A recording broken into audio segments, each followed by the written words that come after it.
Now you can have both: principal protection during market downturns and desirable market-linked growth during upturns. This strategy, offered by a highly rated insurance company, also provides a 5% upfront bonus and 10% simple growth for up to 10 years for income. That's right, create your own pension.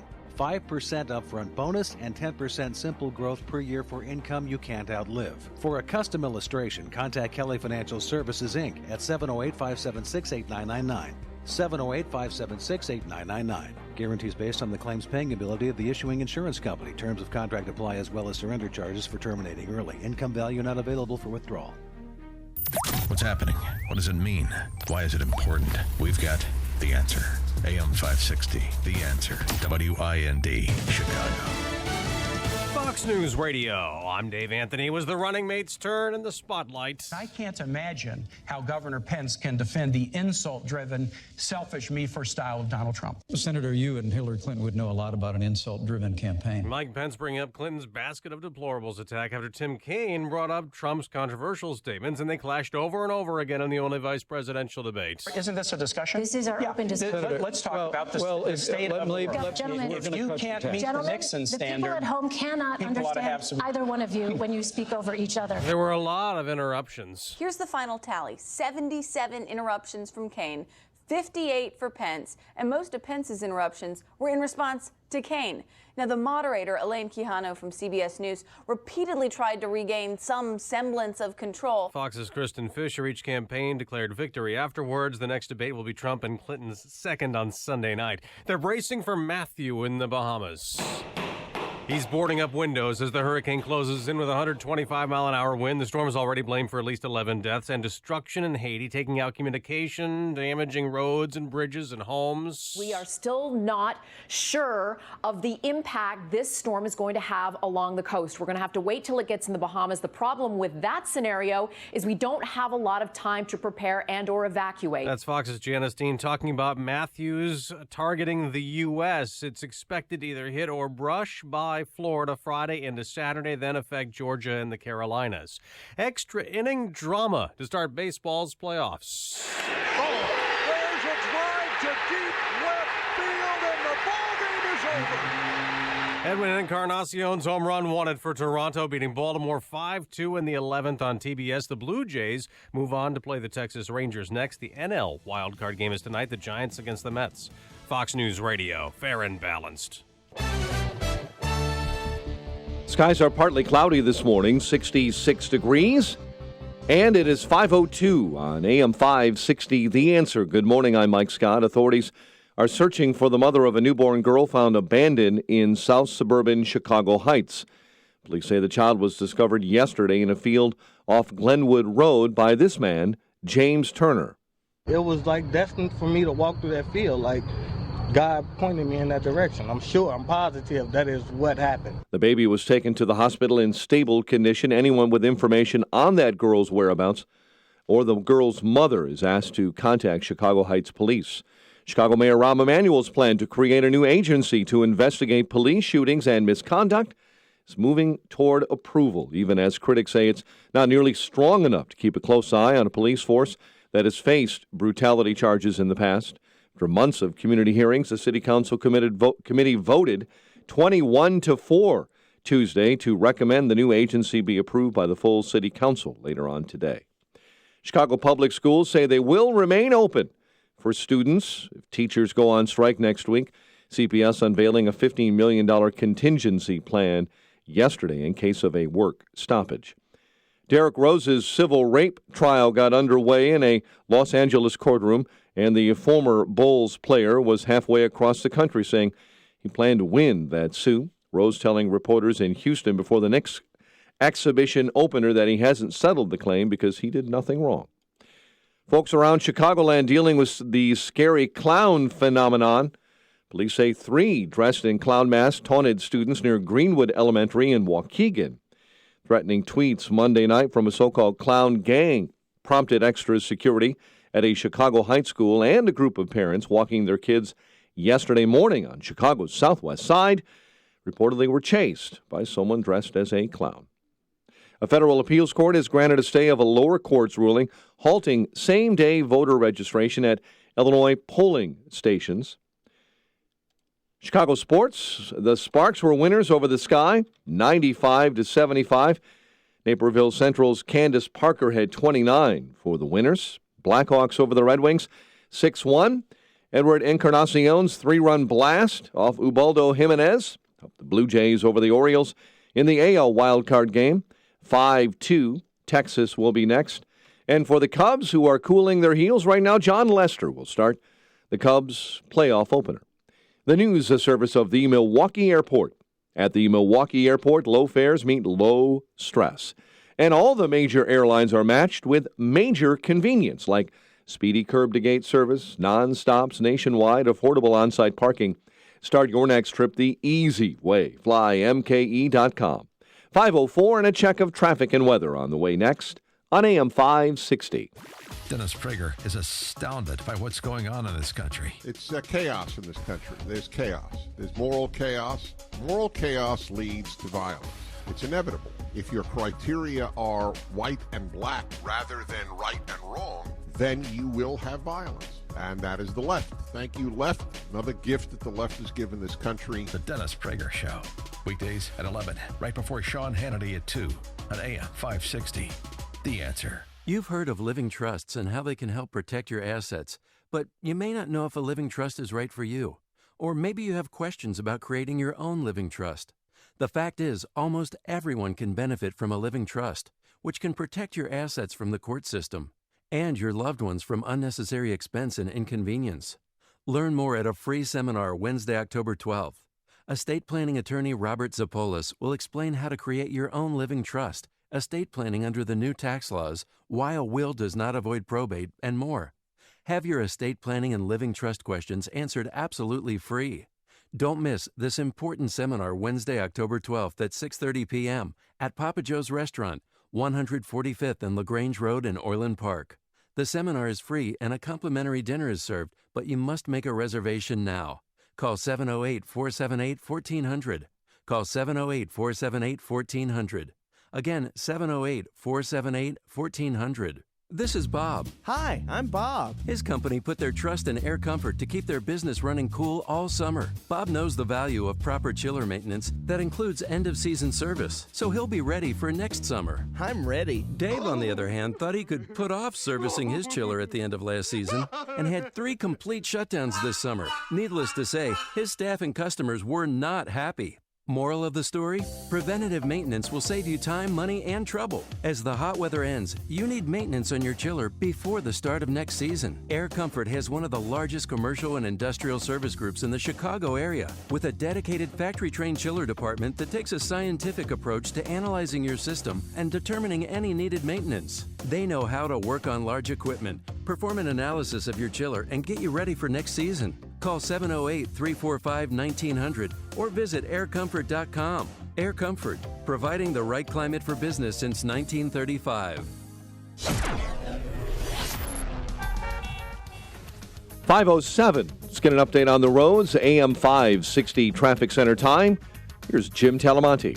Good morning, Mike. On the outbound Ryan, traffic is heavy from 91st to the split where there's road work in the left lane extending onto the Bishop Ford Freeway, where it's a left lane closure to Michigan Avenue, and then 2 right lanes are closed, Michigan Avenue to King Drive. So you've got a fairly brief delay in that area. The inbound side is good. Inbound Stevenson on the exit to northbound Lakeshore Drive. Since late yesterday morning, there's been a closure of a lane, the right lane, on that ramp to northbound Lakeshore Drive for pothole repair work that is expected to be completed this morning. Road work starts today in Wheeling at the intersection of Dundee and Wheeling Road. Traffic service to Staples. Staples has low prices on ink and toner and an in-stock guarantee to ensure you always get what you need fast. In-stock guarantee applies to in-store selection only. Out-of-stock ink and toner will be ordered from in-store kiosk. $10 discount plus free shipping. Limit 1 cartridge per customer. Traffic answers when you need them most. I'm Jim Talamonte on AM 560. The Answer. Chicago's Morning Answer continues next. Your official Chicagoland weather forecast from the aircomfort.com Weather Center, providing the right climate for business since 1935. Here is our meteorologist, Kevin Snyder. Today warm with periods of clouds and sunshine, becoming breezy this afternoon with a shower or thunderstorm around, high 77. Tonight, rather cloudy with a couple of showers and a thunderstorm Trump said, tonight, quote, low 62. Putin has no I'm respect Kevin for Hillary Snyder Clinton on and no AM respect 560, for Obama. The Answer. 63 at O'Hare, 65 along the lakefront. Strength. Next news at 5:30. Chicago's Morning Answer with Dan and Amy starts now on AM 560, The Answer. Senator, we have a deportation force. It's called immigration. MyPainChicago.com. World-class treatment for chronic pain. Go to Donald Trump MyPainChicago.com. is a businessman, not a career politician. This he actually is Chicago's built a Morning business. Answer with Dan Proft and Amy I couldn't be Jacobson more proud on to be AM standing with 560, Donald Trump. The Answer. He's standing for the right to. And that's what I bring to the ticket. That experience, having.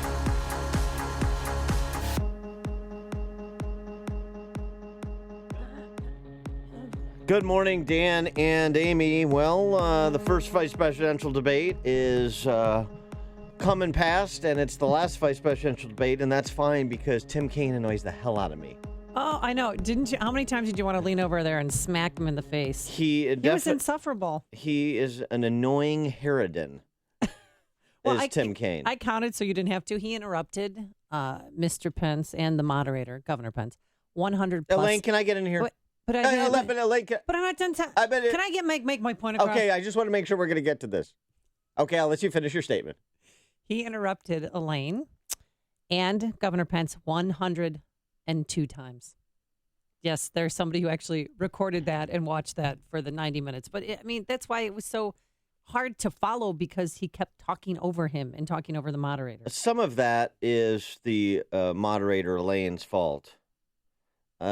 She did not handle the debate well. She allowed that to go on for too long. She chided them once, but she didn't have control of the debate. The other thing she did is there were moments where they were getting into an issue on a particular topic area, and she wants to move on because she's got a checklist where she's got to cover 9 buckets of issues. And that's not how you moderate a debate. You're trying to extract value from the candidates for the viewers. You understand, Elaine? So you're not trying to run down a checklist, but this is somebody who doesn't know the issues and is asking the straightforward, cut and paste questions from emails or Facebook posts, rather than having a knowledge base on a particular issue, so that when they do get into an interesting area where there is substantive disagreement and they start to drill down into the important disagreements there, whether it was on the Russia and Syria or taxes, the release of tax returns or whatever, then you allow that to go on so they don't feel so pressed against the clock for their 2 minutes. We're going to explore this so long as you're providing substance. And when you stop or when you start becoming repetitive, then we're going to move on to another topic. Simple ground rules. I thought that moderator, it's not a question of bias. It's a question of incompetence. I thought she did a terrible job moderating that debate. And frankly, she was a newbie. I mean, no one even knows who she is. Well, then she shouldn't moderate a debate if she's not capable to do the job. They chose one person from CBS to moderate either a presidential or vice presidential debate, and that's the best they could come up with. Well, this is the only person that wouldn't be completely in the tank for Tim Kaine, I presume. I mean, you couldn't have John Dickerson face the nation do it, obviously. But so there was just a problem. Now, the other thing I will say about that is I thought Mike Pence was unflappable and poised before that debate. Now I think he is the most poised and unflappable politician in the United States of America. He helped himself politically, I'll tell you that much, because 2020, that's what I was thinking when I was watching Mike Pence up there. He was poised. He definitely outmatched with his style Tim Kaine, and he seemed like, again, the adult in the room. And one thing that he did that Tim Kaine didn't do, I don't know, CNN had the split screen, but other stations just had them sitting at the table. He always looked at the camera, not the moderator, and he got his message across. I think that helped. I know it's logistics, but for me, that helped. And I learned something about him, too. I didn't know his cop was an uncle from Chicago. His uncle was a cop, too. Yeah. So the question, though, there was some mild criticism I saw on social media from knowledgeable people that follow this, that suggested he wasn't as aggressive as he should have been. He let Tim Kaine get away with too much of the interrupting. He let the moderator get away with too much of the interrupting, for that matter. He let Tim Kaine get away with too much of the to borrow a term from the left, dog whistling on name calling and tax returns over the course of 90 minutes. Your reviews on that. We'll take your calls. 312-642-5600, turnkey.pro answer line. 646-36DA, turnkey.pro text line. I think what Mike Pence did, he had to stop the bleeding after Trump's horrific week, and he did just that. And he set the stage for Sunday's debate. He made this more serious. There's no tit for tat. He didn't engage in any of that. And I thought he was effective. And you know how well he did, Dan? Even CNN, they did an instant poll, and they admitted that they have more Democrats in this poll than any other poll. He won 48% to 42%. So the argument that that some of the left tacticians advanced yesterday post-debate is, all Tim Kaine was there to do was to be disruptive, to remind people of Trump's name calling, to remind people of Trump's temperament, to remind people of Trump's tax returns. And if he had to burn up some of his goodwill with an American public that doesn't know him in doing that, well, that's the job of the number two. It's to fall on the sword to accomplish to advance the larger mission, I suppose. That was an argument that was made. It interestingly wasn't made by David Axelrod. Red Diaper Baby Axelrod actually said that Tim Kaine's interrupting was overdone. Mm-hmm. So, but that was an argument. So sometimes you're not going to be popular coming out of a mission that you're charged with doing in a political context.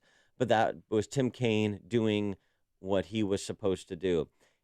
If that's true, let's take that at face value. That was his charge. If that's true, then that was a unbelievable tactical misstep by Hillary Clinton, because what it did, what Mike Pence did, I thought yesterday, is provide the poise and humility that speaks to the real question that Donald Trump still has to clear: fitness for office. Mm-hmm. And you watch Mike Pence in that dynamic with Tim Kaine, and you listen to the quality of his answers on the range of topics and the way that he, as you said, kind of encapsulated the position Trump wishes he had, or wishes he could articulate that he has. And you come away saying, well, okay, I mean, this guy I could see. So it serves to set Trump up for Sunday with, okay, maybe the two of these guys together, yeah, they could do this job. It elevates my trust in that ticket and in the party. That's what Mike Pence did, because it's the fitness for office question that he spoke to. I mean, I think if Mike Pence were the nominee, he'd be up 10 points, and this would be an electoral landslide. Oh, I agree. And you know what he did, though, too, to prepare? He had Scott Walker. They did several mock debates because he wanted to make sure that, that he won the game, because that's what this is a game. It's a contest. He had Scott Walker play the role of Tim Kaine, and then he had one of his staff members play the role of the moderator. I already forgot her name. Elaine. And they tag teamed and went after him, and that's how they practice. And he spent hours doing it. So he was well prepared, but also he's a solid candidate and a solid person. I mean, he's got Midwestern values. He's a strong conservative, and that all showed on stage last night. Well, and he wasn't going to get rattled. He wasn't going to let anything get under his skin. No, that's right. Let's go to Robert in Northbrook here on Chicago's Morning Answer. Good morning, guys. Love your show, by the way. Thank you. Fantastic. I think it would have been more fun if the commentator would give a question. Now, I'm 57. There used to be a great toy, which I still own, called Rock'em Sock'em Robots. Mm-hmm. So I think instead of answering the questions, give the question, and then they just beat the hell out of each other, and whoever knocks each other's block off wins that round. And then at the end of the debate, they both look at her and then knock her block off because she didn't do her job. Yeah. Okay. So, but I mean, so you agree with me about Miss Elaine handling the back and forth between the two? Oh my God, she was and again, if you're gonna do this conspiracy garbage, was she paid? Yeah, under the table by Hillary Clinton and her team. Just be stupid and be dumb and just let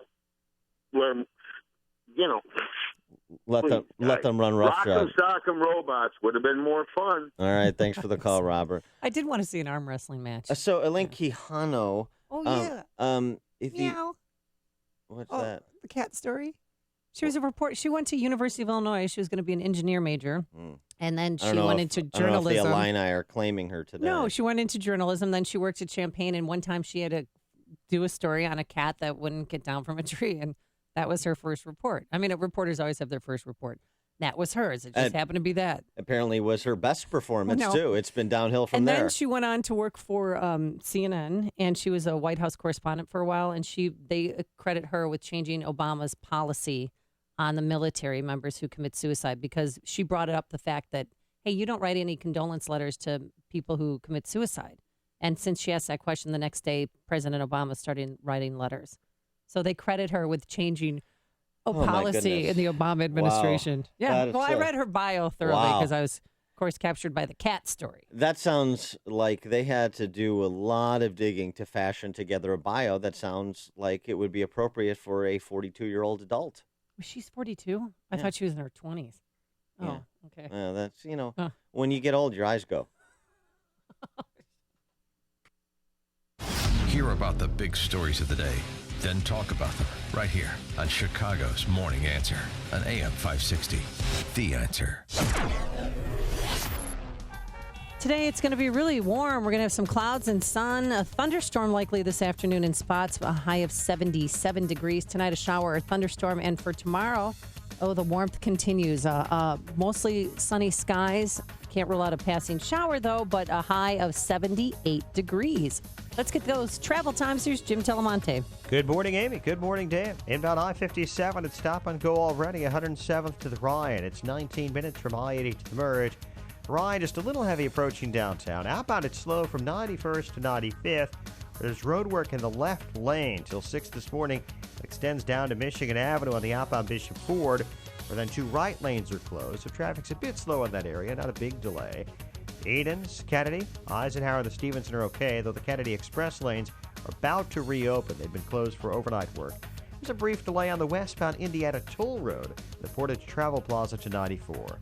That's traffic on AM 560, The Answer. Change in the market shouldn't be a surprise to anyone. In fact, since World War II, we've seen a correction on average about once every 18 months. That's why Arlington Capital Management developed proprietary tools that help them to see what's beyond your investment horizon. Like an experienced ship captain uses tools to avoid stormy weather, Arlington Capital Management uses tools to guide you through market corrections before it's too late and help us decide when to capitalize on opportunity. Call Arlington Capital Management today at 855-471-5796 to learn how their active management systems can help you. Each day, they actively explore the market, our economy, and all the variables that affect your investments. Stormy markets never cloud their vision. The professionals at Arlington Capital Management use their tools and experience to guide them. Call Arlington Capital Management today at 855-471-5796 for a financial review. The number again is 855-471-5796 or learn more at arlington-capital.com. Townstone Financial is synonymous with great rates, low closing costs, and phenomenal service to the thousands who have completed purchases and refinances with us since 2002. Hi, my name is Barry Sterner, owner of Townstone Financial. Let's hear about the Townstone experience from one of our customers. I'm Christopher Nowak, a real estate agent with Castline Properties here in Chicago. One of the things that my company prides itself on is always answering the phone, and that's why I love working with Townstone Financial, because they do the same thing. There's a lot of people in our industry that don't do that, and it might seem like a basic thing, but at the end of the day, this is the little stuff that separates our customer service, Townstone Financial's customer service, from the competition. Remember, nobody values your business more than Townstone Financial, and I'm always available to answer your questions. Call me now, Barry Sterner, at 312-896-2111. That's 312-896-2111. Or go to townstone.com. That's TOWNSTONE.com. Townstone Financials, Indiana, Michigan, Wisconsin, Florida, Illinois, mortgage licensee 6629 and NMLS 136639, equal housing lender. A couple years ago, I had a severe accident which disabled my right hand and caused chronic pain and complete suffering. It took many years before really we figured out exactly what it was or how to treat it. My whole goal was I did not want to be on high levels of pain medicine. After some time, I went to see Dr. Kenneth Candido to try to figure out the source of the pain and a solution and how to solve it. He listens. I'm going to cry because it's so real. I've been through so much, and he wants to help his patients, and he He's there for me whenever I need him. This is Ken Candido of Chicago Anesthesia Pain Specialists. I have a simple message for you. If you or someone you love or someone you know has chronic pain, contact us. Treating chronic pain issues is what we do. We can make it better. Get an appointment and let's talk. MyPainChicago.com, MyPainChicago.com. All the info is available at MyPainChicago.com. Let's make you pain-free. AM 560, The Answer.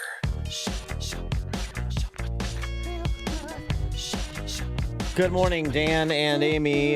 Take your calls 312-642-5600, turnkey.pro. Answer line 646-36DA, turnkey.pro. Text line. There was a bit of history made last night by Tim Kaine, and I really don't understand why it's going unreported. Really? It's important. What is that? Tim Kaine is the first post-gender vice presidential nominee. The first post-gender? Yeah, first post-gender. He's non-binary. Tim Kaine is a non-binary vice presidential nominee, and that deserves recognition. Did he say so? Yeah, he said my job is to be Hillary Clinton's right-hand person. Oh. Right-hand human. Oh, nice. Yeah. I like that. I mean, congratulations to Tim Kaine. Let's recognize his non-binary status. And I mean, I just notate it. That's all. I mean, I just think you have somebody that makes history in live television in a context of a vice presidential debate that deserves, to be given the proper notice and recognition. Yeah.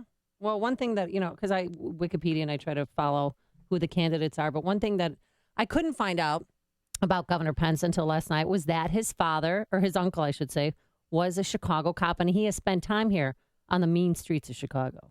My uncle was a cop, a career cop, on the beat in downtown Chicago. He was my hero when I was growing up. When we go up to visit my dad's family in Chicago, my three brothers and I would marvel at my uncle when he would come out in his uniform, sidearm at his side. Police officers are the best of us. I mean, men and women, white, African American, Asian, Latino, Hispanic, they put their lives on the line every single day. Yeah, that was a good moment for Kaine, not just, for Pence, not just for his personal story, but also when he talked about, Senator, and he could have been talking about the former senator, too, who's at the top of the Democrat ticket. Can we just stop with using every police-involved shooting as a moment to demagogue this issue and to inflame racial tension? That's essentially what he was saying. And then Tim Kaine turns and brings up Philando Castile. This is the Minnesota case. Oh, that again? He brings up Philando Castile and says, he was apparently shot for no reason. That's what Kaine said. But there'll be an investigation and we'll find out what happened. Well, why do we need an investigation? You just Senator said Gay that he was shot without reason. Why don't you just taint the jury a little bit more? Now, no officer has been charged in that case. And here's the other thing. I mean, you go through all these cases, and I understand people forget the details. Philando Castile was stopped by the police officer in question because he suspected that Castile had been involved in a convenience store robbery that had occurred several days earlier, and to which that officer who shot Castile responded. And this was the one that was captured on Facebook Live. Remember? This is with his girlfriend in the front seat. And you have video. You have video of the convenience store robbery and the description. And I'm not saying that it was Castile, but I'm saying it's a close call. He fits the description. It looks like Castile. So, those little factoids, in addition to Castile's criminal history, are irrelevant. Castile, no propensity to violence, but he did have 22 arrests on his record. 22 arrests. And Tim Kaine said yesterday he was stopped some 30 and 40 times using Castile as some case of implicit bias by police, of racial profiling by police, of racial harassment by police. That's what Tim Kaine, this is the example that he used. Right, Senator Kaine, he was stopped that many times. 22 of those times he was arrested. So unless you'd like to give us details on all of those stops and arrests, maybe you should shut the front door because you don't know what you're talking about. Well, it just made him look silly. I mean, really. And it made it look like he shouldn't have been at that table. Derek in Southwest Wisconsin, you're in Chicago's Morning Answer. Hey, good morning, guys. Just wondering if we have any ratings info yet because my Facebook and Twitter feeds seem to have more, at least as many, if not more, posts about last night's debate than the first presidential debate, which I found very interesting. CNN had reported this morning that upwards of 50 million plus watched the debate. Really? I'm surprised it was that high. That's pretty interesting. Well, it was on every channel. It was on ABC. I mean, they cut into Dancing with the Stars, Dan. They had to rearrange their schedules. I understand, but it didn't have the hype of the presidential debate. And so, I mean, that's significant fall off. But nonetheless, if 50 million people watch that, that's rather I thought encouraging. That was great. Yeah, almost as interesting as Mike Pence's uncle being a cop, or a cop being an uncle, was it? Yeah. I thought, you know what, that was a great story to tell about how he can relate to police officers, and he's on their side. You know, he's not rushing to judgment like Tim Kaine saying that guy in Minnesota was innocent. It's news, opinion, insight. This is Chicago's Morning Answer on AM 560. The Answer. Hey, have you waited to buy a MyPillow? You're in luck. Right now, when you buy one premium MyPillow, you'll still get the second one for free, baby. But you'll also receive 2 additional Go Anywhere MyPillows for free. So you're actually getting 2 premium and 2 Go Anywhere MyPillows for the price of only 1. It's the best offer ever. Nearly every AM 560 host endorses MyPillow because it's the best. The National Sleep Foundation agrees because they made it their official pillow. It's washable to remove all the ickies that cause allergies, acne, and asthma, so it's healthy, and you'll sleep better. Visit MyPillow.com. Click the radio listener special tab and use the promo code Joe. You'll get 2 premium MyPillows and 2 Go Anywhere for the price of 1. Or you can call 1-800-489-0201. Mention the radio listener special and use the promo code Joe. That's MyPillow.com or 1-800-489-0201. AM 560. The Answer. Coming up on Chicago's Morning Answer.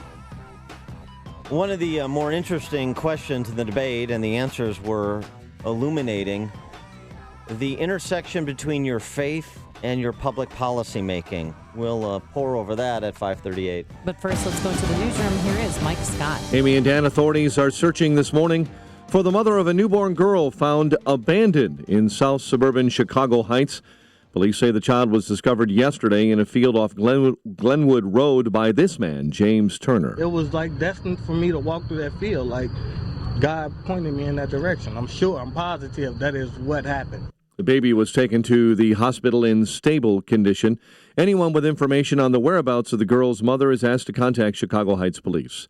Hurricane Matthew this morning making landfall in Cuba as it barrels through the Caribbean toward the U.S. East Coast. Category 4 storm. Folks in southern Florida gathering supplies ahead of Matthew. Gerardo in Pembroke Pines, Florida, was fighting to pick up water and batteries. I've been here for 30 years, and I've been through several hurricanes, and it's not pretty, I can tell you. Miami-Dade officials say there's an up to 70% chance the area could get tropical storm force winds by tomorrow. The governor of South Carolina telling coastal residents this morning to move inland. Our goal is to make sure that you basically get 100 miles away from the coast. So wherever you are on the coast, we want you to get 100 miles away from that. Governor Nikki Haley, vice presidential nominees with some deep disagreements on the economy. During the debate at Virginia's Longwood University, Republican Mike Pence accused Democrats of driving the economy into a ditch. $1 trillion in tax increases, more regulation, more of the same war on coal, and more of Obamacare that now even former President Bill Clinton calls Obamacare a crazy plan. Kaine arguing back that a Trump administration would only care about the wealthy. We promote fairness by raising the minimum wage so you can't work full-time and be under the poverty level, and by paying women equal pay for equal work. Kaine repeatedly challenged Pence to vouch for Donald Trump. Pence kept questioning Hillary Clinton's trustworthiness, but seemed to keep a more steady hand during that debate. This year's Nobel Prize in Chemistry being split 3 ways. Scotland's Sir James Fraser Stoddart, who teaches at Northwestern University in Evanston, will share the honor with chemists from France and one from the Netherlands. They were hailed for their work in the design and synthesis of molecular machines. The National Highway Traffic Safety Administration is investigating claims that brakes can fail on some models of the Ford F-150 pickup. A Texas-based energy company this morning announcing the discovery of a massive new oil field in Alaska. 6 billion barrels of oil in the Smith Bay area near Barrow. Chicago Mayor Rahm Emanuel's plan to create a new agency to investigate police shootings and misconduct allegations moving toward approval, even as critics today say it's not strong enough to keep a close eye on a police force that has faced brutality charges. And this morning, the Chicago Public Schools say they will remain open for students if teachers go on strike next week. NHL preseason, Blackhawks over the Red Wings. Sparks dump the Chicago Sky out of the WNBA playoffs. John Lester will get the Cubs start in the playoff opener. The news, a service of Subway. Subway restaurants feature a different 6-inch sub for $3.50 every day. Today's turkey breast. Participation may vary. Additional charges for extras and deluxe, plus tax, may not be combined with any other offer. A check of traffic and weather on the way next on AM 560. Sean Hannity gives you a hard truth. Is anybody here surprised that the media is this abusively biased? How many times do I have to go back and say what has happened to this country and the media? Media's dead. The news media in this country is non-existent. All these people that attack Sean Hannity, the only difference between me and them is I'm honest. The Sean Hannity Show. Afternoons at 2, right before Joe Walsh at 5 on AM 560. The Answer. Remodel your kitchen with Galaxy. Buy one cabinet and get one free with free financing and design services. Call 773-783-8300. It's a jungle out there. You've neglected the lawn and landscaping. You didn't mean to. It was a busy summer. You had a ton of projects to take care of around the house and barely got half of them finished. Well, there's good news. It's not too late to get your outdoor areas taken care of. Get the professionals that have been beautifying outdoor areas in Chicagoland for over 37 years. Academ Lawn and Garden. Maybe you didn't know fall is a great time to plant your trees, shrubs, and even perennial plants. The temperatures are cooler and it's easier to get established for next year's plants and growing season. Academ Lawn and Garden can get your property in shape so you can enjoy the yard of your dreams after the long Chicago winter. Plus, there's still plenty of time to clean and repair your brick pavers, sidewalks, patio, driveway, and retaining walls. Academ Lawn and Garden designs and installs with Unilock paver products. For yard and landscape maintenance to full-scale landscape design, call the professionals at Academ Lawn and Garden for a fall consultation. 630-961-2521. Online at academlawnandgarden.com. 536. Let's get a check of the roads. AM 560 Traffic Center time. Here's Jim. Just had a rollover crash reported in South Holland State at Armory. Seeing significant delays on I-57 at the Bishop Ford 57. Already 27 minutes from I-80 to the merge. The Bishop Ford 23. And the Ryan is 20 minutes 95th to downtown. Eden's Kennedy just fine. Eisenhower okay. Getting a little heavy around Wolf. Mount Stevenson has a 4-minute delay central to Kedzie. Tollways are looking good. Traffic is a service of Staples. Staples has low prices on ink and toner and an in-stock guarantee to ensure you always get what you need fast.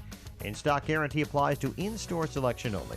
Out-of-stock ink and toner we order from in-store kiosk with $10 discount plus free shipping. Limit 1 cartridge per customer. Traffic answers when you need them most. I'm Jim Talamonte on AM 560, The Answer. Chicago's Morning Answer continues next. Your official Chicagoland weather forecast from the aircomfort.com Weather Center, providing the right climate for business since 1935. A warm day ahead, clouds and sun, a breezy afternoon, and watch out for that late-day thunderstorm, high 77. 63 right now. Next, news at 6, and Chicago's Morning Answer with Dan and Amy continues next on AM 560, The Answer. This hourly segment is brought to you by the IRS Radio Hour with attorney Stephen Leahy every Sunday afternoon at 5 on AM 560, The Answer. Hey, Joe Walsh here. Listen to Freedom any time of any day. Go to walshfreedom.com/podcast. Freedom returns at 5.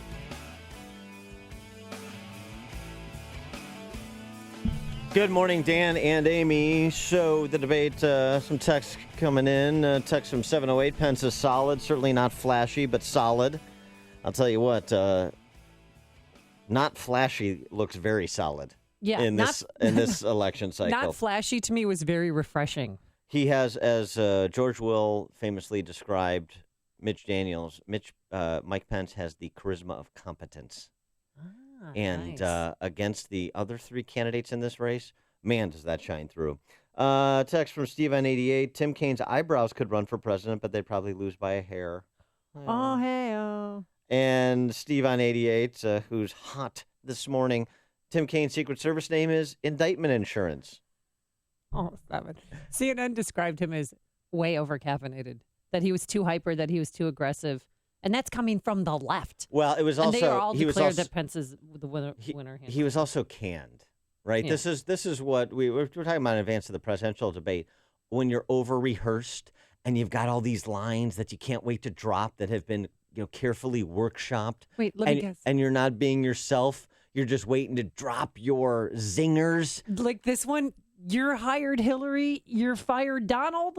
Yeah, the you're hired versus you're Oh. fired economy. And Pence even responded to that, too. Grown. And you could have groaned a lot during Tim Kaine's performance, Suburban Dad of the Down Low, this kind of pitchy, effeminate quality he has as he's trying to interject himself into every answer. It really became a bit tiresome, but it went to serve Pence very well by contrast. And you see two guys on the stage, you see two candidates on the stage, same thing with Hillary and Trump. And, you people make a real-time comparison. That's why debates are so important, because you see the candidates and you hear the arguments side by side rather than in kind of these 30-second commercials or in a vacuum in a candidate forum or something like this. This is the interplay that you want to see because it tests the mettle of each of the candidates.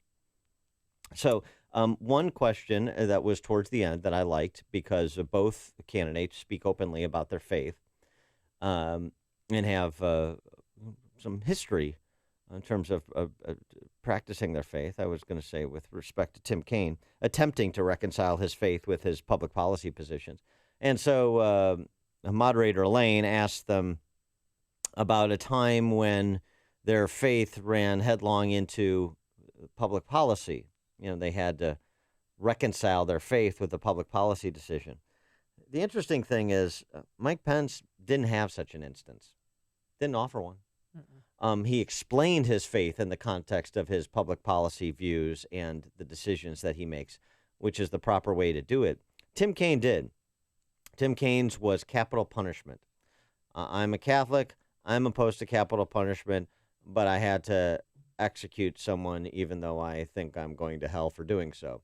It was an interesting moment. He had to reconcile the law, which is capital punishment's the law in Virginia, with his view in opposition to the death penalty. Okay, so he's against the death penalty. Is he against abortion? Well, that was the obvious question. I mean, you feel so bad for these convicted killers on death row, but what about the innocent baby in the womb? Well, it was interesting because he never mentioned, and Mike Pence was very sly the way he brought up Tim Kaine's views on abortion, that he at least had previously supported the Hyde Amendment. Hillary Clinton doesn't. She wants to repeal the Hyde Amendment, as does the radical pro-abort left. In other words, public funding of abortion. That's the Hyde Amendment. Just celebrated its 40th anniversary last week. So Pence made mention of it. But it is interesting that Tim Kaine, I'm a devout Catholic who practices my faith, but I've never had to worry about being a pro-abort Planned Parenthood toady and reconciling that with the church's position on abortion. It was fascinating that you could just gloss over that. And of course, he did so politically because he didn't want to get into it. And Mike Pence gave a tutorial for all of you conservatives and Republicans, particularly pro-lifers, on how to do it, how to address that issue, how to address it straight away, not to be afraid because if you're genuine about it, then that shines through and you don't need to be afraid to address that issue or any other issue. Mike Pence wasn't, and I thought it served him very well. I couldn't be more proud to be standing with Donald Trump, who's standing for the right to life. It's a principle that, Senator Kaine, and I'm very gentle about this because I really do respect you, it's a principle that you embrace. And I've appreciated the fact that you've supported the Hyde Amendment, which bans the use of taxpayer funding for abortion in the past, but that's not Hillary Clinton's view. People need to understand we can come together as a nation. We can create a culture of life. More and more young people today are embracing life because we know we we're better for it. We can, like Mother Teresa said at that famous National Prayer Breakfast. This is important. Bring let's welcome the children into our world. There are so many families around the country who can't have children. If we could improve adoption so that families that can't have children can adopt more readily. Why those children don't you trust women to make this choice for themselves?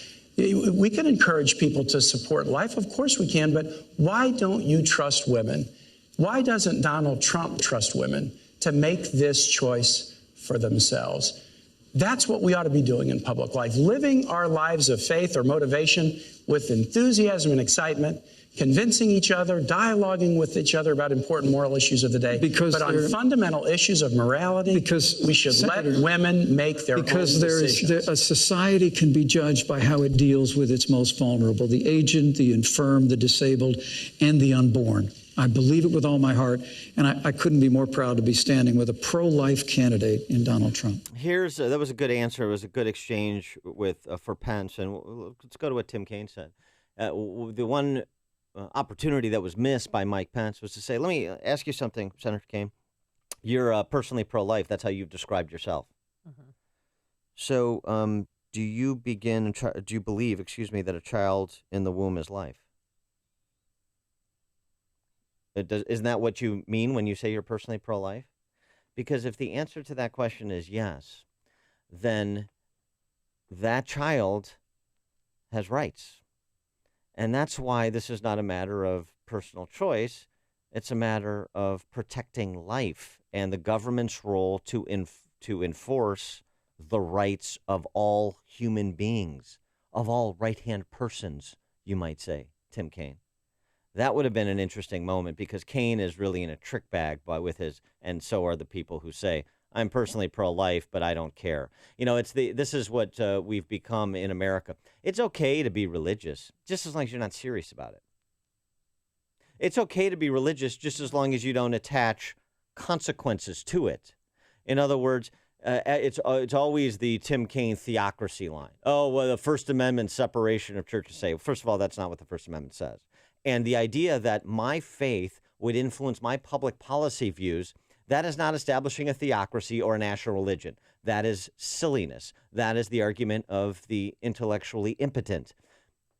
What you do is say, here is what I believe. Here's the basis for those beliefs. You present that to the public, and then they make a decision. There's nothing unconstitutional about having a faith tradition that informs your views. And it's actually sophistry, the Tim Kaine position, to pretend I am personally this is how I live my life, but how I live my life and the inspiration I get and the place from whence I get it, that doesn't matter. That has no impact on Tim Kaine, the elected official. Silliness, nonsense. Tim Kaine has taken a political position in contravention to the values he espouses, because in the modern intolerant Democrat Party, you can't have the old David Bonnier position. There is no such thing virtually as the pro-life Democrat. There is an orthodoxy that must be hewed to on the left, and Tim Kaine knows that, which is why he doesn't want to bring up even any moderation of the extreme pro-abort position that Hillary has. He's not going to bring up the Hyde Amendment and his previous support for that. He wouldn't even respond to Mike Pence properly raising the issue of partial birth abortion, which 85% of the public opposes. I mean, opposes the idea that it should exist. 85% of the public believes it should be banned as gruesome practice, and it was smart of Mike Pence to bring that up. I thought that exchange between the two on those issues of capital punishment and abortion was very interesting, and I'm glad to see it can come up in a debate. And it's do not run from these issues. Think about them and then be able to stand and deliver the way that Mike Pence did. It was a tutorial for Republican candidates. Chip in St. Charles, you're on Chicago's Morning Answer. You know, what you said, Dan, is right. It's okay to be religious to these people as long as you're not serious about it. And Tim Kaine and all liberals have something in common in that government is their religion. It comes before any other religion they may have, Catholicism or whatever else it may be. And the other thing I thought interesting about the debate last night is they kept bringing up the deal with Iran. And touting it as if it's a good deal. And if Pence was short anywhere, it was that he didn't explain that the money that we sent Iran is going to lead to more people being kidnapped. Yeah, thanks. And making the world a more dangerous place. Yeah, right. Thanks for the call, Chip. He did get in the. They did have that back and forth about the judiciousness of the Iran deal, and Tim Kaine's claim that that deal forestalled Iran from getting nuclear weapons, and Pence challenged that. He brought up the ransom payment, but he didn't connect the dot as you suggested, Chip. So that's a fair point. Listen to podcasts of Dan and Amy from the AM 560 mobile app. Download it today at 560theanswer.com/mobile. Today we're going to have clouds and some sun. We can't rule out an afternoon thunderstorm. In spots, though, a high of 77 degrees. Then tonight, a shower, thunderstorm late. And tomorrow, we're going to have some sun, but we can't rule out an afternoon thunderstorm.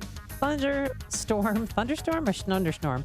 A shower or thunderstorm, but it will be warm again, a high near 80 degrees. Let's get those travel times. Here's Jim Telemonte, who can talk. Thanks, Amy. Good morning. I was going to say Thorms and Thowers, like John Coleman used to. I lived through an abortion. On the Kennedy Expressway, the express lanes are open inbound. They open a bit late after abortion advocates. All clear, 20 minutes they either never way. Can answer this one question, and it is this: if abortion was merely about is merely about women's rights, then what were mine? Stevenson has a 5-minute delay from Central to Kedzie. The Ryan, 25 minutes, 95th to downtown to Crash before and have the gift of cerebral palsy. 27 minutes, I-80 to the as a direct result of lack of oxygen to my brain. Jim Talamonte in the AM 560 traffic center. Your area rugs and carpets take a lot of abuse. Imagine if you were walking on every day. All the dirt from pets, kids, and spills pushed into your poor rug and carpet fibers. It's a tough job being a floor covering. It's even tougher to get them cleaned properly. Get the job done right the first time. Call Matthew Klugian and Sons, awarded the best carpet and rug cleaner in Chicago. Since 1938, Matthew Klugian and Sons, nationally recognized state-of-the-art cleaning plant and service center, have been cleaning, repairing, and restoring area rugs and carpets to the highest quality possible. Klugian and Sons will clean and sanitize your dirty rugs like no other. They clean museum quality rugs and treat your rugs and carpets with the same exceptional care. Visit Matthew Klugian and Sons showroom at 1421 West Avon Avenue when you're searching for new or antique area rugs or custom carpeting. Now save 50% on deodorizing with an area rug cleaning order. Klugian and Sons. Find them online at KLUJIAN-rugs.com or call 773-743-1300. Hi, I'm Mary Beth. I had a failed root canal, and it was slobs, causing me pain. pigs, Dr. Neruzzi dogs, took care of my disgusting. tooth, and I got my He went implant. after John and then I McCain, had another a POW, after that and said he wasn't a hero and he did that one because as he'd well. been captured. And the experience was, they were amazing. It was not painful at there they all, go like again. I thought it was going to be, and I was very, very, very nervous about the I have whole said thing. to Governor Nobody Pence, enjoys I can't getting, imagine how you can defend implants your or dental running mate's work. position And on I one issue after the procrastinated, next. but I had to have it yet, done. he is And asking took me everybody in to immediately vote and took care for of it. somebody that And he cannot made it defend. really affordable. They're very accommodating to people that cannot Gentlemen, afford to Nixon have it standard. done. People at home I would cannot recommend understand Dr. either one of Neruzzi you to when you speak anybody, about and I it. have I would please given him ask you referrals. to My own wait sister had until hers it done is by that him. the other is This is finished. Dr. Neruzzi. I personally guarantee your happiness with your implant.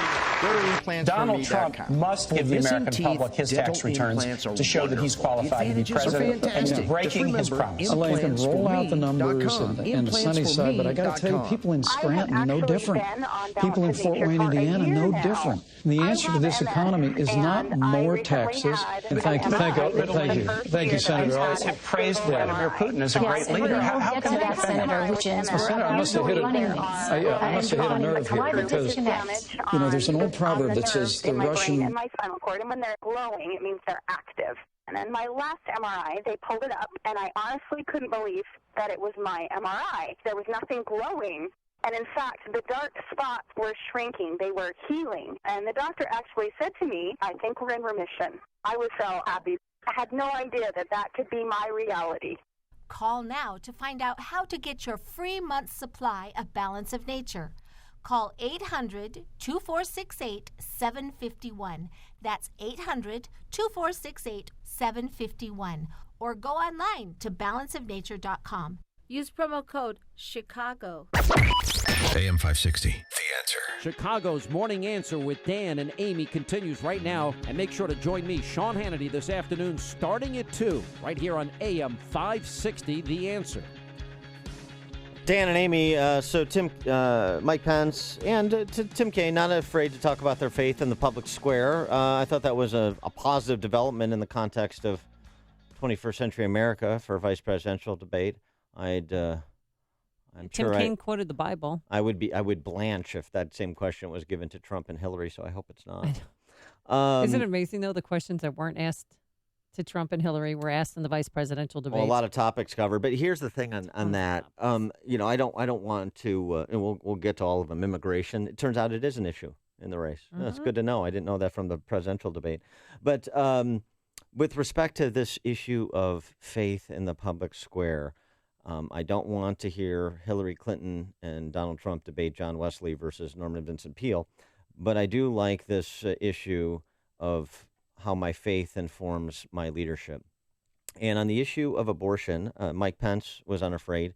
We're unafraid here. One of the great things about working for the Salem Radio Network is that you can have these intellectual discussions. There are no taboo topics. Don't talk about moral issues. Don't talk about faith. No, we can talk about those. Even where there are gentle disagreements, we can talk about them. And it's important because it turns out it plays an important role in the lives of most Americans. Isn't the last place we worked, or you worked and I worked, they told you never to talk about abortion? Yeah, that was suggested to our team over there. Yeah, that is not. I did anyway. A winning topic. I did anyway. It turns people off. Don't do it. Yeah, it was never told what to do, but it was recommended, and I ignored that recommendation. But here's the thing. I mentioned the Hyde Amendment, the 40th anniversary last year. Gianna Jessen, if you don't know her story, you should. And to give you a little flavor, she testified before Congress last week about strengthening the protections for babies who are born alive as the result of a botched abortion and allowed to die.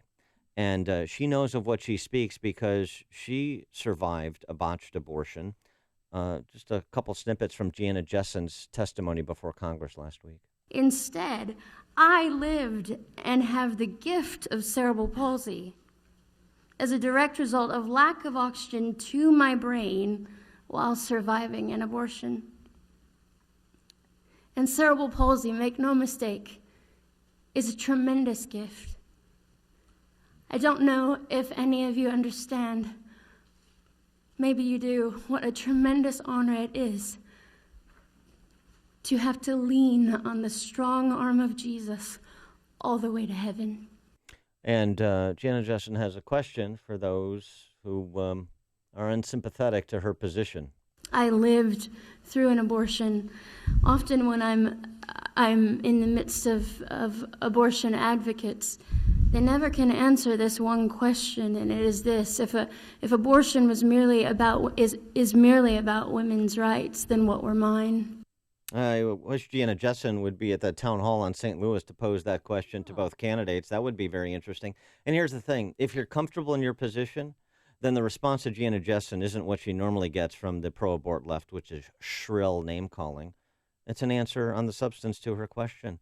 I'd love to hear one from Hillary and Kaine. There's only one radio show in Chicago talking about today's biggest stories and telling you what they really mean. That show is this one, Chicago's Morning Answer on AM 560, The Answer. There is nothing sadder than having to say goodbye to your home. And for too many families all across Illinois, that's exactly what's happened.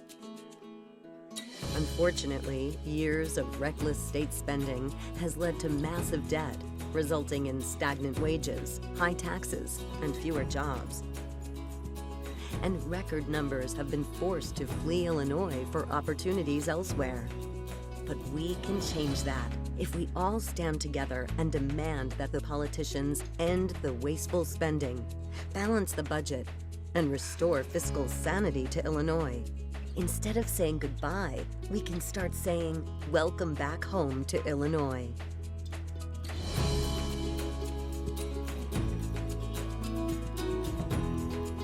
Demand common sense spending reforms. Visit IllinoisAction.org to sign the petition. Looking to secure financing on a new home or refinance your existing home? Then you need to do what I did and called David Hochberg over there at Pearl Mortgage. Kevin, Army veteran, called his realtor's preferred lender, who pre-qualified him for a mortgage. Now, when he purchased the home, he called the realtor's preferred lender, who forgot his name and didn't have any notes from their previous conversations. Kevin was upset and frustrated, so he called his dad for advice. And guess what? Kevin's dad told him to call David Hochberg because he was the only lender he trusted. So David thanked Kevin for his service, answered his questions, and introduced him to his VA loan expert, who's an Air Force veteran, who's helping Kevin secure a VA loan. Now, if you're a veteran purchasing a home and would like to work with a team of loan experts who specialize in helping veterans secure VA loans, then call David now. 312-751-1333 or visit am560david.com. David helped me and thousands of AM560 listeners, but he can't help you if you don't call. 312-751-1333. That's 312-751-1333 or visit am560david.com. Pearl Mortgage, an equal housing lender, Illinois residential mortgage licensee, 4358 NMLS 19186.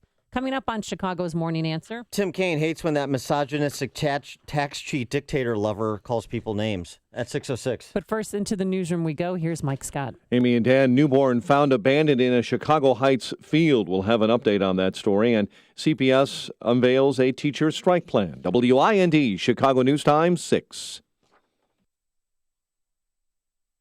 Said Donald Trump during his campaign has called Mexicans rapists and criminals. He's called women slobs, pigs, dogs, disgusting. Tim Kaine attacked Trump a lot. Mike Pence countered. He still wouldn't have a fraction of the insults that Hillary Clinton leveled when she said that half of our supporters were a basket of deplorables. And the two running mates interrupted each other more than 100 times in the only VP debate. Fox's Rachel Sutherland was there, now live in Farmville, Virginia.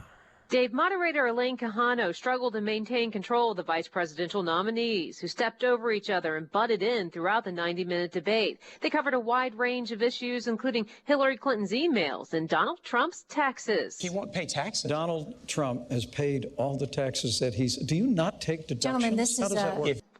Pence said Trump used the tax code just the way it should be used, and he did it brilliantly.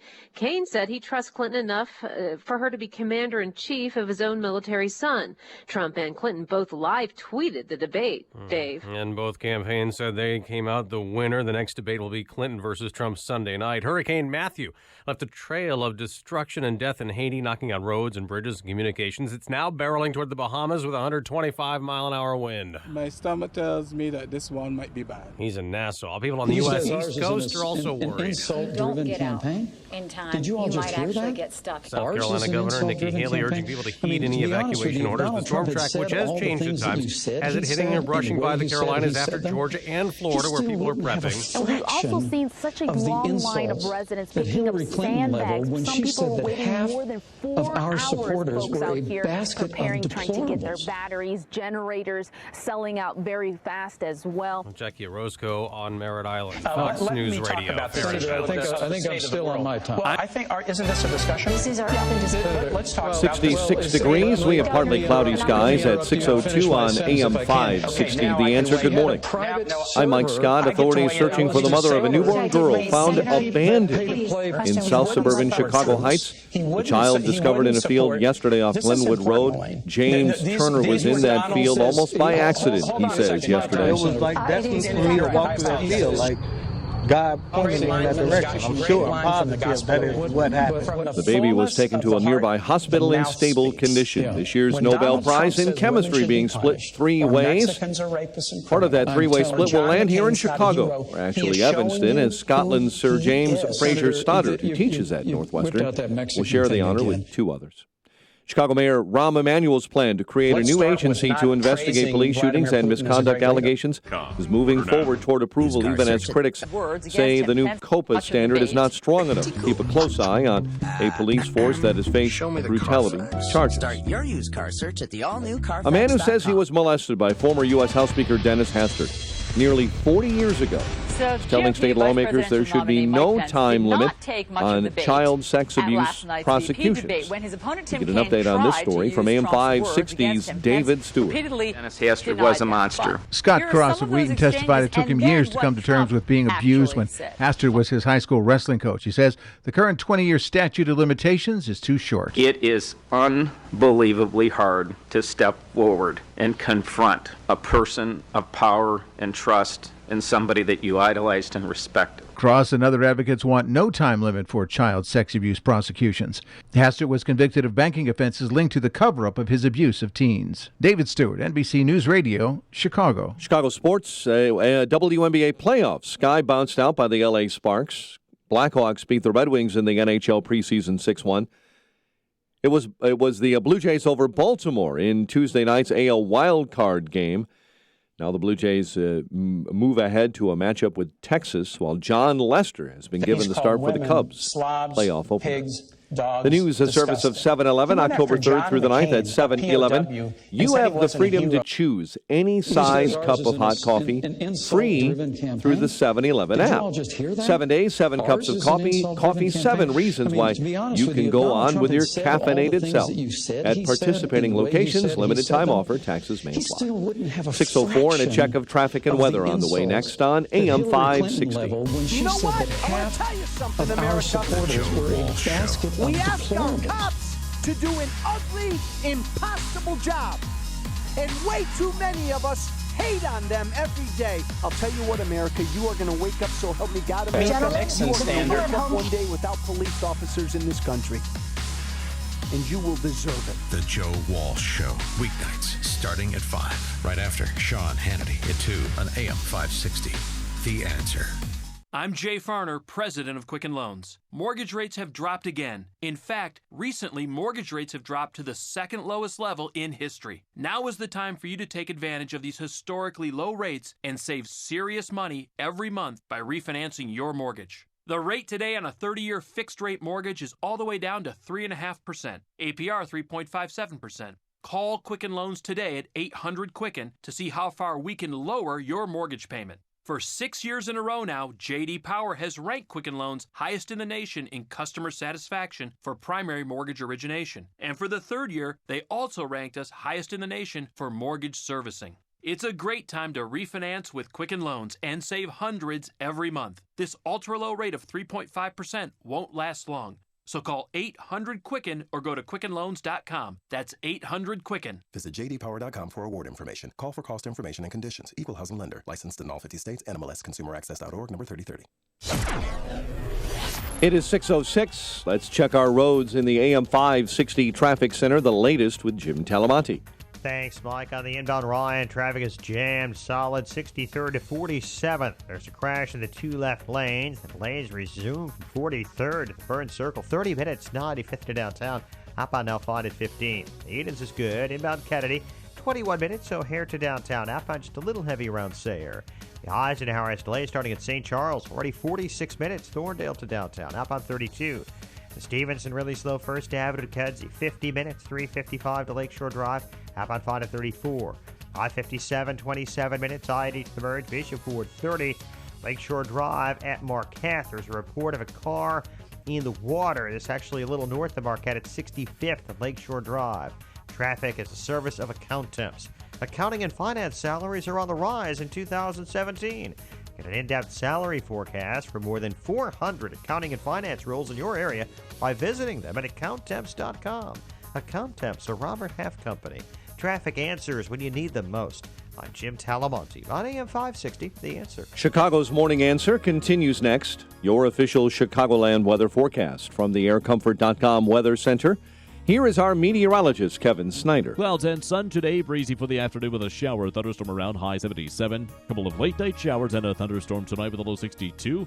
Then some sun tomorrow with a shower or thunderstorm still around during the day and at night, high of 78. I'm Kevin Snyder on AM 560, The Answer. 63 at O'Hare. Next news at 6:30. Chicago's Morning Answer with Dan and Amy continues next on AM 560, The Answer. This hourly segment is brought to you by Secure Retirement Radio with Raj Shah. Sunday mornings at 7, right here on AM 560, The Answer. This is Chicago's Morning Answer with Dan Proft and Amy Jacobson on AM 560. The Answer.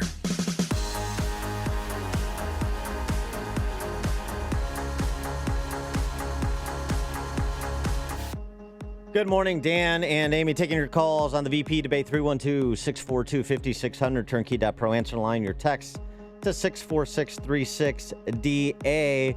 And one thing we have to make mention of, because it punctuated the entire debate, and that is something Tim Kaine made very, very clear. Tim Kaine finds the name-calling of that racist, misogynistic, tax-cheating, dictator-loving cheerleader for nuclear war deplorable. And he made no bones about it. No, and there's more. And the irony is lost on him. Slobs, pigs, dogs, disgusting. He went after John McCain, a POW, and said he wasn't a hero because he'd been captured. And then he brought up so many times, he said Mexicans are rapists, and he wants to deport 11 million people, taking them out of, their schools or their homes. How did Pence respond to that? He had to respond several times, and he kept saying that Mexican thing. He says ours is an insult-driven campaign. Did you all just hear that? Ours is an insult-driven campaign.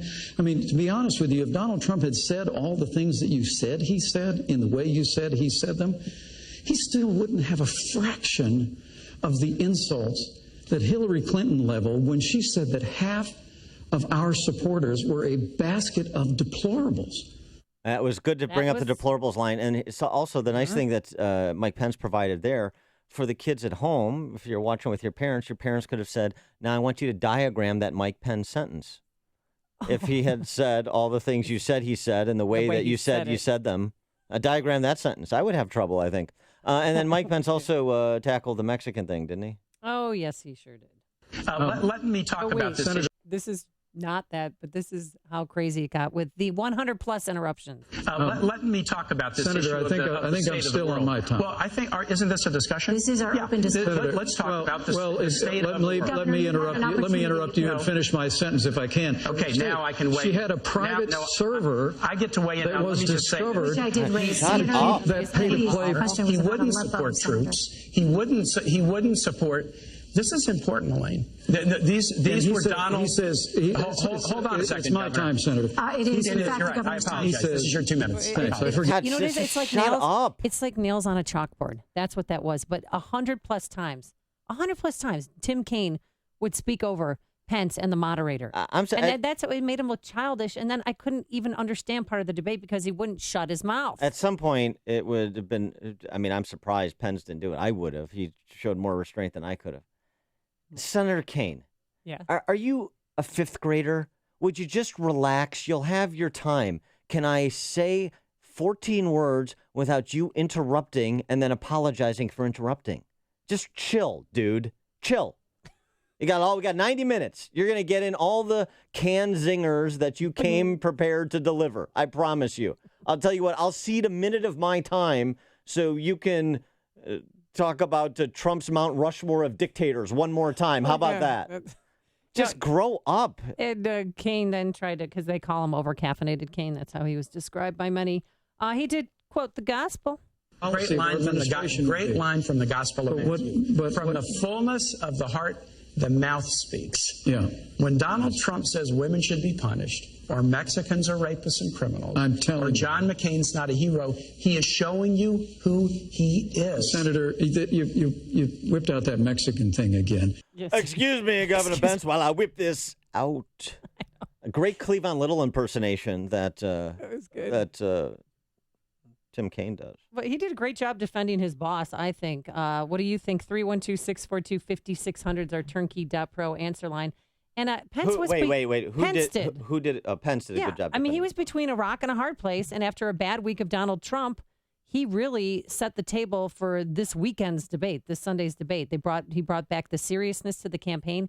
And he brought a level of trust, I think, to the Trump-Pence presidential ticket. Well, one of the matters that was discussed at some length was immigration, and it's appropriate that it was because it wasn't discussed at all in the presidential debate. No, not at all. And this back and forth about deportation. I thought Mike Pence got off a nice line in that exchange about their shared commitment to remove violent criminals from this country, and Kane invoking Ronald Reagan. Listen to this. Senator, we have a deportation force. It's called Immigrations and Customs Enforcement. Zing. And the Union for Immigrations and Customs Enforcement, for the first time in their history, endorsed Donald Trump to be the next president of the United States. So you of like America. the 16 million deportation plan? Senator, that's nonsense. Look, what you just heard is they have a plan for open borders, amnesty. Our plan is like Ronald Reagan's plan from 1986. They call it comprehensive immigration reform on Capitol Hill. We all know the routine. It's amnesty. And you heard one of the last things he mentioned was border security. That's how Washington always plays it. Yeah, Mike Pence destroyed him on the merits on that issue. A couple of things. One is the fact that border security is always last. Two is saying, look, just admit it. You're for open borders and amnesty. That is your position. That implicit in the foundation of everything you say about immigration is open borders and amnesty. So just say it. And then what did Tim Kaine do? And Pence should have seized on this. He said it. That's what he said. I agree with you. He didn't say it in those words. He said, ours is the same position of Ronald Reagan in 1986. Ronald Reagan was a great president, but he was a human being. He made mistakes. He made policy choices different than other people would make, myself included. And that was one of them. And if you go back and you look at the 1986 immigration reform that provided amnesty for 3 million people that were here illegally, right.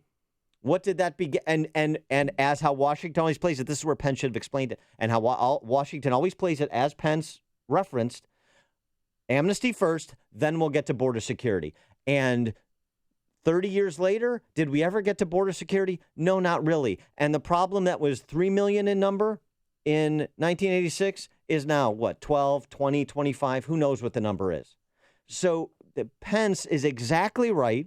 Kaine walked right into it, and the Trump campaign would be wise to pick up on that exchange and have Donald Trump elaborate on that on Sunday when the topic invariably will come up again. That's a really important. It's a really important moment and a stark contrast between the two campaigns that should be discussed. Whatever your position is, if you're for open borders and amnesty, you thought the Reagan 86 deal was good public policy that should be scaled. Fine, you can take that position, but let's just understand the very distinct positions the two campaigns have. Let's go to Kent in Lincoln Park here in Chicago's Morning Answer. Hey, good morning, guys. A real quick point before I make my core point. That, along with the Supreme Court, is probably the number one issue. The Democrats want to make probably 10, 20, 30 million illegal immigrants legal, and that'll basically block out the Republican vote for the rest of my lifetime. There was a focus group that was done after the debate between Pence and Kaine, and it was in Ohio, and 19 of the 20 people said that Pence won it substantially, and they said stuff like Kaine was moronic, infantile, and I don't at this point think that it's helpful for Donald Trump to be playing games, but I did like his tweet that Kaine looked like a villain from a Batman movie. Oh, yeah. Thanks for the call, Ken. Yeah, that is kind of true. John in Barrington. Good morning, Dan and Amy. I thought that Kaine's interruptions were a microcosm of the liberal progressive, tendency to just want to shout us and their opponents down rather than have an actual debate. That's interesting. I wish that Trump and Pence would just boil the immigration message down to, we want to have a legal process that's enforced rather than a cut-the-line illegal process that exists. Yeah, I think that's an unarguable point to make with immigration. Kaine tried thanks for the call, John. And Kaine tried to push Pence off his game, and he didn't fall for it. I mean, really, what Donald Pence, Mike Pence's performance yesterday really lifted the GOP spirits, I thought, and it gave some hope to the Trump-Pence ticket. Yeah, I agree with that. Kaine repeatedly brought up the insults that Trump has leveled against a range of people because he wanted to drag Pence into the weeds and argue about what was said about John McCain and what was said about this person, what was said about that person. And Pence stayed above it, generally speaking, or he dismissed it out of hand to get back to a point that could be exploited for their benefit, a substantive issue point. And, Pence is a pro. But do vice presidential debates change the outcome of a presidential election? I don't think it ultimately changes the outcome, but although this is an unusual presidential election, and I go back to say, I think Pence immensely helped the Trump campaign to address the issue of fitness for office. That's an issue Donald Trump is in the public's mind. You can be as rabid a Trump supporter as you want. The numbers are the numbers are the numbers. And Trump still has not cleared the fitness for office question with enough people to be president of the United States. Otherwise, he would have a nice lead at this point, which he does not have. I think Pence helped Trump to get over that threshold with more people last night, and that's really important. Verlin on the South Side. Now, the first thing I want to say is I want to take my hat off to the adult in the room. Thank you. Tim you mean Mike Pence? I'm not Mike Pence, but you're the adult too. But Tim Kaine was a jerk. He was ignorant, and he was inconsiderate. And that just shows you the ideology and the mindset of the Democratic Party. Now, I saw a man sitting on stage that should be at the top of the ticket. And it's a shame that it's going to take 8 years before he become president. But I'm not going to get off into the weeds about that. I'm still all in for Donald Trump, and I'm going to dance with the guy that brought me. You understand? And I'm going to be wearing a bright red dress because for Trump, I will do just that, and for this ticket, I will do just that. Verlin, nice. Thank you for the picture of you in a red dress dancing with Trump. We appreciate that. It's only 6:20 in the morning. Goodness sakes. Candace in DuPage. Oh, thanks for taking Verlin's call. That is so cute. Last night, I thought Pence looked like a boss completely. And remember the hysteria that we had years ago with Sarah Palin? All they could talk about was what if something were to happen to the president? They were scared to death that she would be writing things. Well, people should be scared to death of Tim Kaine. I mean, after what we saw last night, he looks like he reminded me so much, you guys, of like a Daley, like a Mayor Daley, like a little Irish Southside guy, but like blubbery. You didn't say D's or Dems. Sounded unhinged. Yeah, completely. thanks for the call, it showed Candace. that style kind of counts in these debates because he was poised and polished and in control, and he never let Tim Kaine get under his skin when he repeatedly asked about, The only difference between Kaine and the Dailies, though, is that Kaine speaks 2 languages and the Dailies don't even speak 1. Stop it. John, D's and Dems and Does. John in Naperville. Yeah, good morning, guys. Morning. Thanks so much. I actually had a couple comments, but the first thing I would love to see is for Trump to just kind of, in some way, apologize or somehow smooth over all these little talking points that Kaine was throwing at Pence last night. And, I felt like Pence did an incredible job. It was very presidential.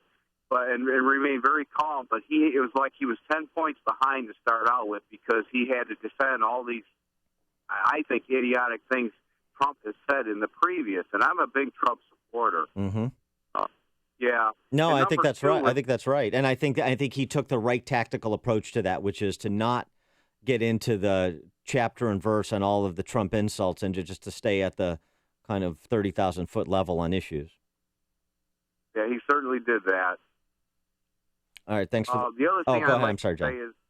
is that regarding immigration, that was brought up a few times, but I wish the Trump campaign would harp more on the fact that I am a bachelor degree, but I work in the kind of in the elevated trades. That we should bring up the fact that a lot of the illegal immigration, is chips away at the rate of pay, in a lot of times working at our level, and it could be laborers, it could be plumbers or whatever, the non-union guys. When you have 15 guys applying for 5 jobs, the law of economics tells you that you can pay less money. You have guys that are willing to pay a little bit less to pay for their family. Right. All right. Thanks for the call, John. Appreciate it. And John from Naperville is an important case study because, and I've seen this locally in DuPage County. Right now, in advance of that debate, and maybe Pence helps this, Donald Trump certainly needs to help himself on Sunday night. Donald Trump is not doing as well with college-educated Republicans as he needs to. And I see that manifesting itself locally. And, college-educated Republicans in Naperville or Wheaton are not much different than college-educated Republicans in other Midwestern states or around the nation. So it's an important point. But hopefully they watched the VP debate last night and changed their minds. Before you see it on TV, share it on Facebook, or read about it in the paper. Hear it here first. This is Chicago's Morning Answer on AM 560. The Answer.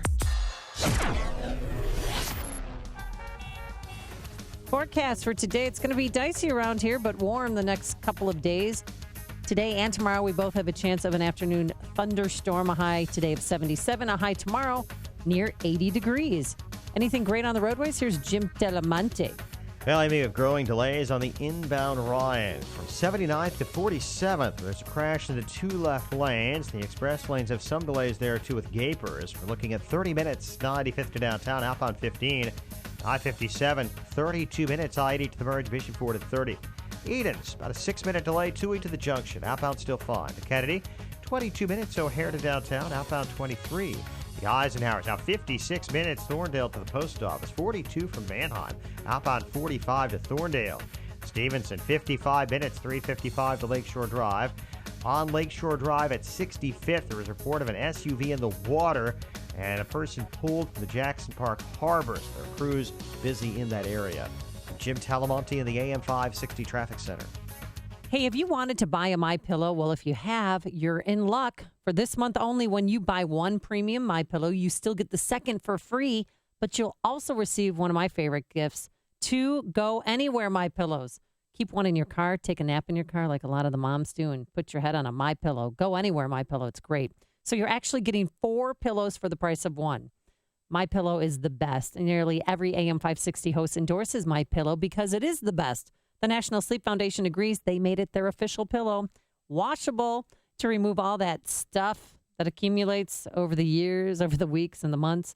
Stuff that causes allergies, acne, and asthma. So it's a great health investment, and you will sleep better too. I know I do. So visit MyPillow.com. Click the Radio Listener Special tab and use the promo code Amy. Again, 2 premium MyPillows and 2 Go Anywhere pillows, all for the price of 1. Or you can call 800-489-0201. That's 800-489-0201. Use the promo code Amy. Hiring people is probably the worst part of my job. We started using ZipRecruiter about 3 months ago. 1 click and my job was posted to 100+ job boards, all the top sites. All of the candidates came to my dashboard, and it's easy to compare them. And I couldn't believe the number of great applicants we got. I don't know how we hired before ZipRecruiter. Find the best candidates with ZipRecruiter, where your job is just 1 click away from 100+ job sites. And right now you can try ZipRecruiter free. Just go to ZipRecruiter.com/radio offer. That's ZipRecruiter.com/radio offer. Mike Rowe here. Today I'm with Frank, one of the heating and cooling pros at 1 Hour. Frank's got his head up a vent right now. How's it going up there? Frank knows what he's talking about. He's been with 1 Hour for how long, Frank? 14 years. That's a long time. Over that time, he's worked on tons of different equipment, taken countless hours of training, and that makes Frank the man. No, Mark Rowe's the man. I'm sorry, Frank. Say again? Mike Rowe's the man. I heard him the first time. For any heating need, call 855-1 Hour today. Say it again, Frank. Mike Rowe's the man. That's what I'm talking about. Each independent franchise is licensed in its respective state or county. If you're aged 59 and a half or older with the 401k plan and still working, stop what you're doing and call Arlington Capital Management at 855-471-5796. They'll help you actively manage your 401k, show you strategies to avoid major declines, and capitalize on opportunities. There are benefits with age, and this is one of them. At 59 and a half, you're entitled to new opportunities in the investment world that can dramatically improve your results and even lower your fees. Call 855-471-5796 now and take the first step toward getting more out of your retirement assets. The team at Arlington Capital Management proactively explores the market, our economy, and all of the variables that offset your investments. Call 855-471-5796 now for a complimentary consultation. That's 855-471-5796 or visit arlington-capital.com. You're hard to accumulate your nest egg. One of them might have it's a time to put your knife, money to work and they for believe you. that they saw some sort of object in one of their pockets that could be a handgun.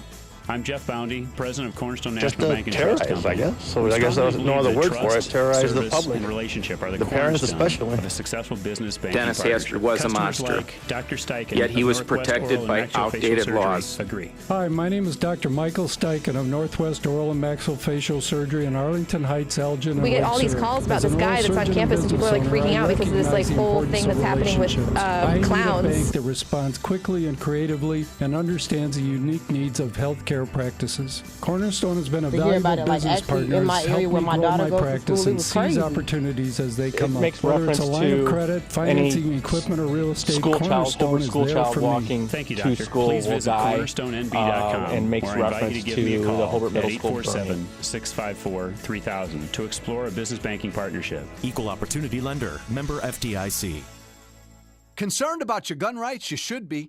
Join other concerned citizens for a Dennis special Hastert event was- October 5th at the Heartland Institute with John Lott, a leading expert on gun rights. Lott's latest book, The War on Guns, is the essential resource for defending your Second Amendment rights before they're taken away forever. In The War on Guns, Lott offers the most thorough debunking yet of the so-called facts, data, and arguments of anti-gun activists, exposing how they have repeatedly twisted or ignored the real evidence that refutes their every point. Learn why gun licenses and background checks don't stop crime, how gun-free zones actually attract mass shooters, and why stand your ground laws are some of the best crime deterrents. Learn more at this free event at the Heartland Institute on Wednesday, October 5th. Doors open at 5:30 p.m. Defend the Second Amendment. Go to heartland.org or call 312-377-4000. Do it now. Based on actual cases, results may vary, not a solicitation for legal services. Have you received a letter or personal visit from the IRS? Has the IRS garnished your paycheck or seized your bank account? If so, you need to take action now. You're a target of the most powerful collection agency in the world, and you need representation you can trust. Don't get scammed by imitators and telemarketers' high-pressure tactics. At Wall & Associates, they develop trust with their clients through a free face-to-face consultation. They've saved their clients over $129 million in the past 5 years. Call 1-800-983-5313 now for your free Well, that's enough fun face-to-face for one day. consultation. I'm sweating Ignoring more your than a tax problem will non-legacy only applying make to it worse. Yale. Call 1-800-983-5313 to get immediate help. With over 30 years of experience, Wall & Associates has helped thousands of taxpayers, and they can help you. Call now. 1-800-983-5313. 800-983-5313. WallandAssociates.net. My name is David Hochberg. Hi. I'm Vice President Is this of room Pro Mortgage. 214? If you've Oh, experienced you a must be medical our new challenge dorm that left mate. you I'm loaded with Roger's collections and chapstick, destroyed heir to the your credit, chapstick listen fortune. carefully. Tomorrow night, October 6th, Gildas Club and I are hosting a free credit enhancement seminar at Gildas Club Downtown Cancer Support Facility on North Wells Street. You should attend if any of these apply to you. A medical challenge destroyed your credit. You missed a credit card, mortgage, or utility payment while you were overcoming your medical challenge. You'd like proven and effective methods to enhance your credit profile and increase your credit scores. To register for tomorrow night's free credit enhancement seminar at Gildas Club Downtown location, go to am560david.com. If you have any questions about refinancing or purchasing a home, call me at 312-751-1333 or visit am560david.com. I've helped thousands of AM560 listeners, but I can't help if you don't call 312-751-1333 or visit am560david.com. Coral Mortgage, an equal housing lender, Illinois residential mortgage licensee, 4358, RMLA, NMLS 19186. AM 560, The Answer. Coming up on Chicago's Morning Answer. Two guys in the private sector debate, two guys in the public sector debate Trump's tax returns from the private sector at 6:36. And later, creepy clown threats. Oh, it's happening here. It led to a lockdown at an elementary school. We'll explain. But first, into the newsroom we go. No clowning around here. Here's Mike Scott. Amy and Dan, 65 and some clouds. And overnight in Aurora, authorities say a person shot himself in the head following a shootout with police. Officers had pulled over a vehicle late last night near the corner of North Avenue and 4th. When someone ran out of that car, police began chasing that person. Gunshots were exchanged before that person then went into a backyard and then shot himself before officers. Hurricane Matthew is on its way to the U.S. Forecasters predicting winds already up to 70 miles an hour and as much as 4 inches of rain for parts of Florida today. Todd Kimberlane is a forecaster at the National Hurricane Center. The current track does keep it offshore, but there are some model solutions that do take the system overland, especially from the area from about Palm Beach northward into northeastern Florida. Right now, the Category 4 storm is expected to slam the Bahamas in a few hours. Republican Mike Pence, Democrat Tim Kaine met last night in the only vice presidential debate of the campaign at Longwood University. Rather than go after each other, the two men immediately took aim at the top of the ticket. Tim Kaine repeatedly challenged Mike Pence to vouch for Donald Trump. Donald Trump always puts himself first. He built a business career, in the words of one of his own campaign staffers, off the backs of the little guy. While Pence kept questioning Hillary Clinton's trustworthiness. The campaign of Hillary Clinton and Tim Kaine has been an avalanche of insults. Trump will take his message to voters in Nevada today, while Mike Pence will be campaigning in Virginia. Early returns give Mike Pence the win in last night's presidential debate, that according to a CNN ORC instant poll. Johnson & Johnson this morning warning doctors and patients about a cybersecurity problem that could impact a medical device. Now, the company says sophisticated hackers may be able to pirate the unencrypted radio signal used by one-touch ping insulin pumps and use it to overdose patients. Johnson & Johnson cautions there have been no reports of problems so far. This year's Nobel Prize in Chemistry split three ways. A piece of that Nobel Prize lands in Evanston at Northwestern University, claimed by Scotland's Sir James Fraser Stoddart. Chicago Public Schools remain open for students if teachers go on strike next week, and President Obama is coming to Chicago on Friday to attend events for the Democratic Congressional Campaign Committee and the Hillary Clinton Victory Fund. WNBA playoffs, Sparks beat the Sky. NHL preseason, Blackhawks over the Red Wings. And John Lester will start the Cubs playoff opener on Friday as the Blue Jays beat the Orioles in Tuesday night's AL wildcard game. The News, a service of Staples with low prices on ink and toner and an in-stock guarantee to ensure you always get what you need fast. In-stock guarantee applies to in-store selection only. Out-of-stock ink and toner will be ordered from in-store kiosk with $10 discount, plus free shipping. Limit one cartridge per customer. A check of traffic and weather on the way next on AM 560. The clock is ticking.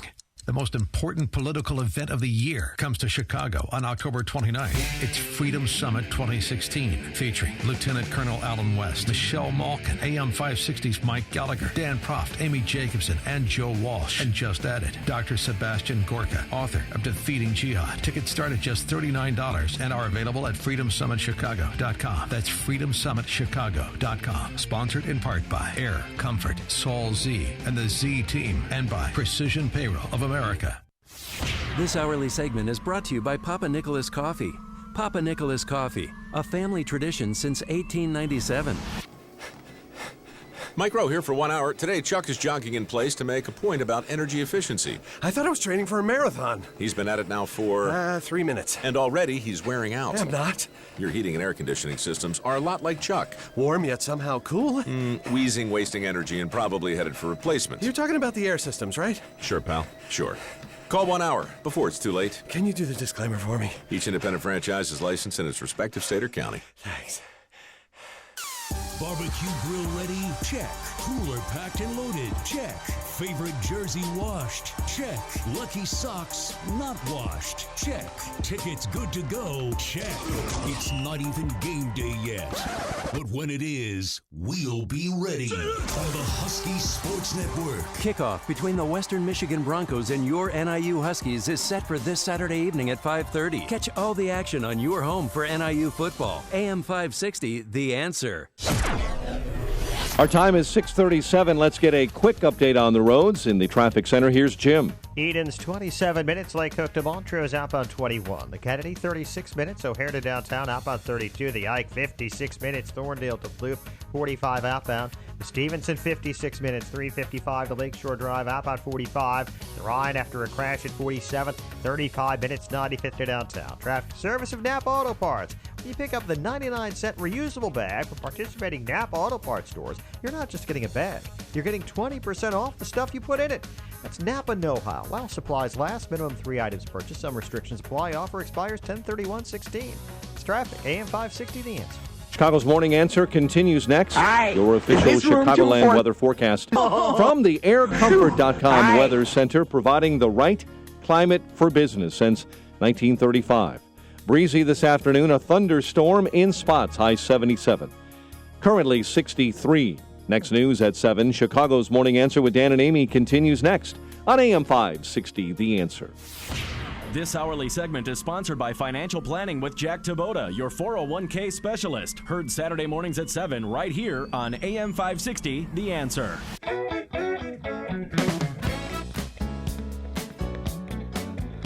Good morning, Dan and Amy. Taking your calls on the debate, 312-642-5600, turnkey.pro. Answer line, 64636DA, turnkey.pro. Text line, Mike Pence not aggressive enough, or did he hit it just right in terms of poise and humility for maximum impact to set Donald Trump up for hopefully a better performance on Sunday night in St. Louis, a debate we will attend. Yes, that's true. And then we'll be broadcasting the show from And St. I think Louis on Monday. Mike Pence did himself a political favor if he ever wants to run for president in 2020.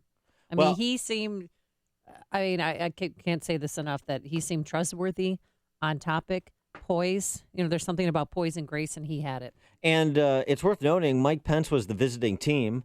That's right. This was at Longwood University in Farmville, Virginia, so home game for Tim Kaine. I didn't know his father-in-law used to be the governor, too, of Virginia.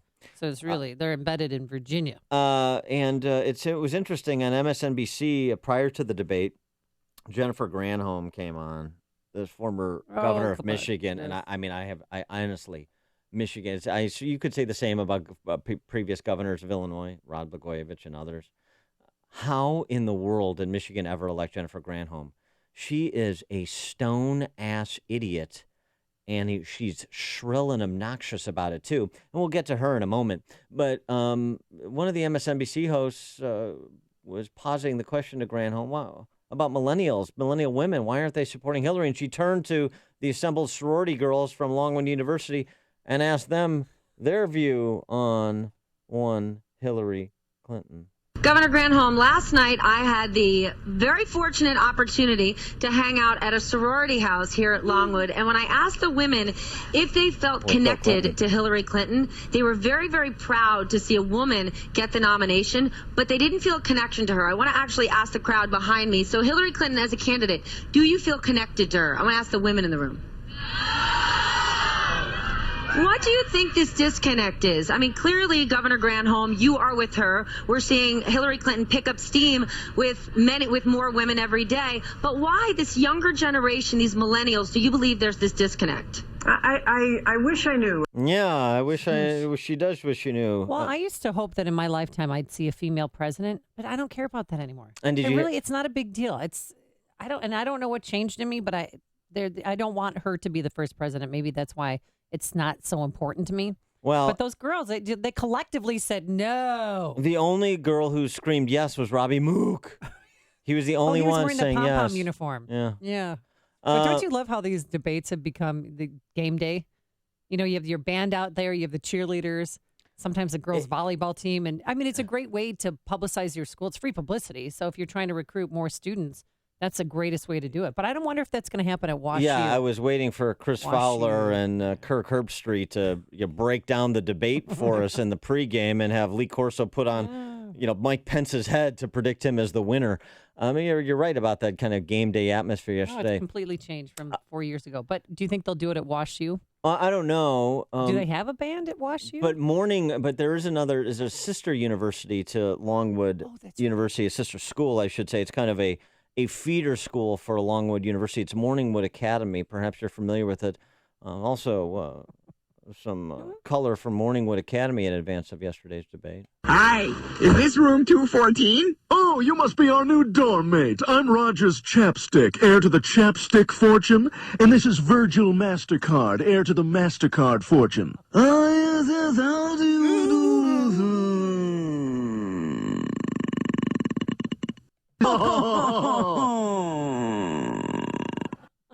Phew. Well, that's enough fun for one day. I'm sweating more than a non-legacy applying to Yale.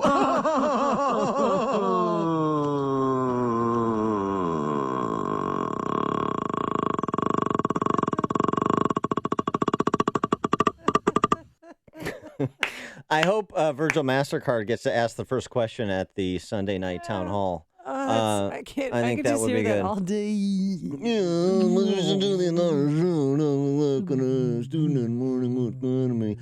Jennifer Granholm continued on with MSNBC. She addressed the tax return issue before Tim Kaine did. Listen to this. Look, Donald Trump is making the point that no American pays more in taxes than they want to, and that is true. What do you make of his argument? The Clinton campaign, obviously, you guys are trying to spin this up and keep this going in the news cycle. At some point, is there a valid point there that, look, most Americans don't want to pay more than they have to? I totally get that. But here's the thing, is that Donald Trump's the guy who's been tweeting about half of America doesn't pay their taxes when there's a big deficit. Not every American looks for every loophole under every rock. Yeah, they do, and if they don't, they better have a good accountant that does. Well, here's. Of course. But before you even get to that point, Okay, what? net operating loss is looking under a rock. This is how. This is the rank ignorance of the left. This was a former governor of Michigan, and she characterizes net operating loss carry forward, as looking under a rock. Ignorant. And this is why this whole tax return issue, it presents such an opportunity for Trump and Pence. Pence did a decent job yesterday. I don't think he was as effective as he could have been, but here's the exchange between Pence and Kaine on the matter. Donald Trump is a businessman, not a career politician. He actually built a business. Those tax returns that came out publicly this week showed that he faced some pretty tough times 20 years ago. His tax returns that showed he went through a very difficult time, but he used the tax code just the way it's supposed to be used, and he did it brilliantly. How do you know that? You haven't He seen created his a tax runway return. because he's created a business that's worth billions of dollars today. How do you know that? Donald Trump started this campaign in 2014. He said, if I run for president, I will absolutely release my taxes. He's broken his first promise. Second, he stood on the stage He stood on the stage last week, and when Hillary said you haven't been paying taxes, he said, that makes me smart. So it's smart not to pay for our military. It's smart not to pay for veterans. It's smart not to pay for teachers. And I guess all of us who do pay for those things, I guess we're stupid. Yeah, that's where Pence should have eviscerated Kaine on that issue. Paying for teachers and students. He mentioned, you don't take deductions. Of course you do. Everybody tries to minimize their tax burden. That's the American way. I mean, it's what you do. It's axiomatic, But that whole line of argumentation about he's not paying his fair share, which is the Democrat meme for the last 50 years, that needs to be completely undermined, and there needs to be a frontal assault on that. And that's one thing where I thought Pence was more genteel than he needed to be last night. Mike on the north side, you're on Chicago's Morning Answer. Hey, Mike. Hi, good morning. Thanks for taking the call. I just wanted to say that Tim Kaine reminds me of that idiot from Chicago, David Wilhelm, who would grin and yell over people, and he ended up walking around his own neighborhood, stopping in the Shell station at Diversity in Southport, telling everybody how important he was. They called him a Mama Luke and chased him out of there.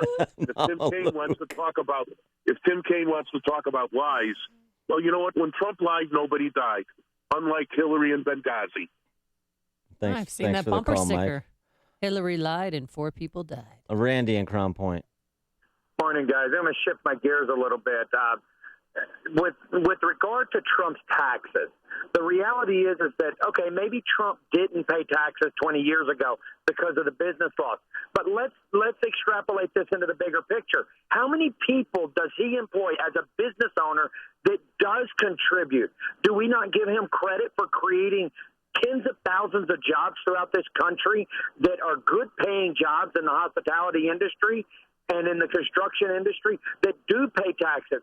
Did Hillary ever do that? No. She bilks the public of their money from her charity, says that she's given it to charity. She does not. Look at how many millionaires have been created because of a charity. At least Donald Trump has put money into the tax system legitimately as a business owner through the employees. Right. And that's the problem. And that's where we need to go with this. That's one of the arguments. Thanks for the call, Randy. And one of the points of contrast to highlight, I agree with that.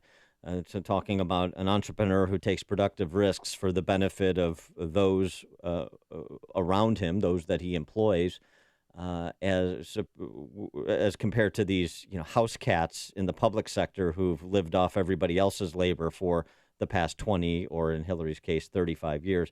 No, I mean I agree with that. That's part of it, but the other part of it is that tax code issue. All of this needs to be dispensed as old news. Mm-hmm.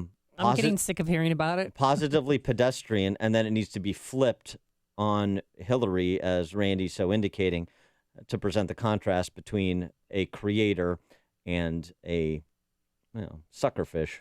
Scott on the West Side, you're on Chicago's Morning Answer. Hey, Dan, thanks for taking my call. Yeah, the tax issue is so old and tired.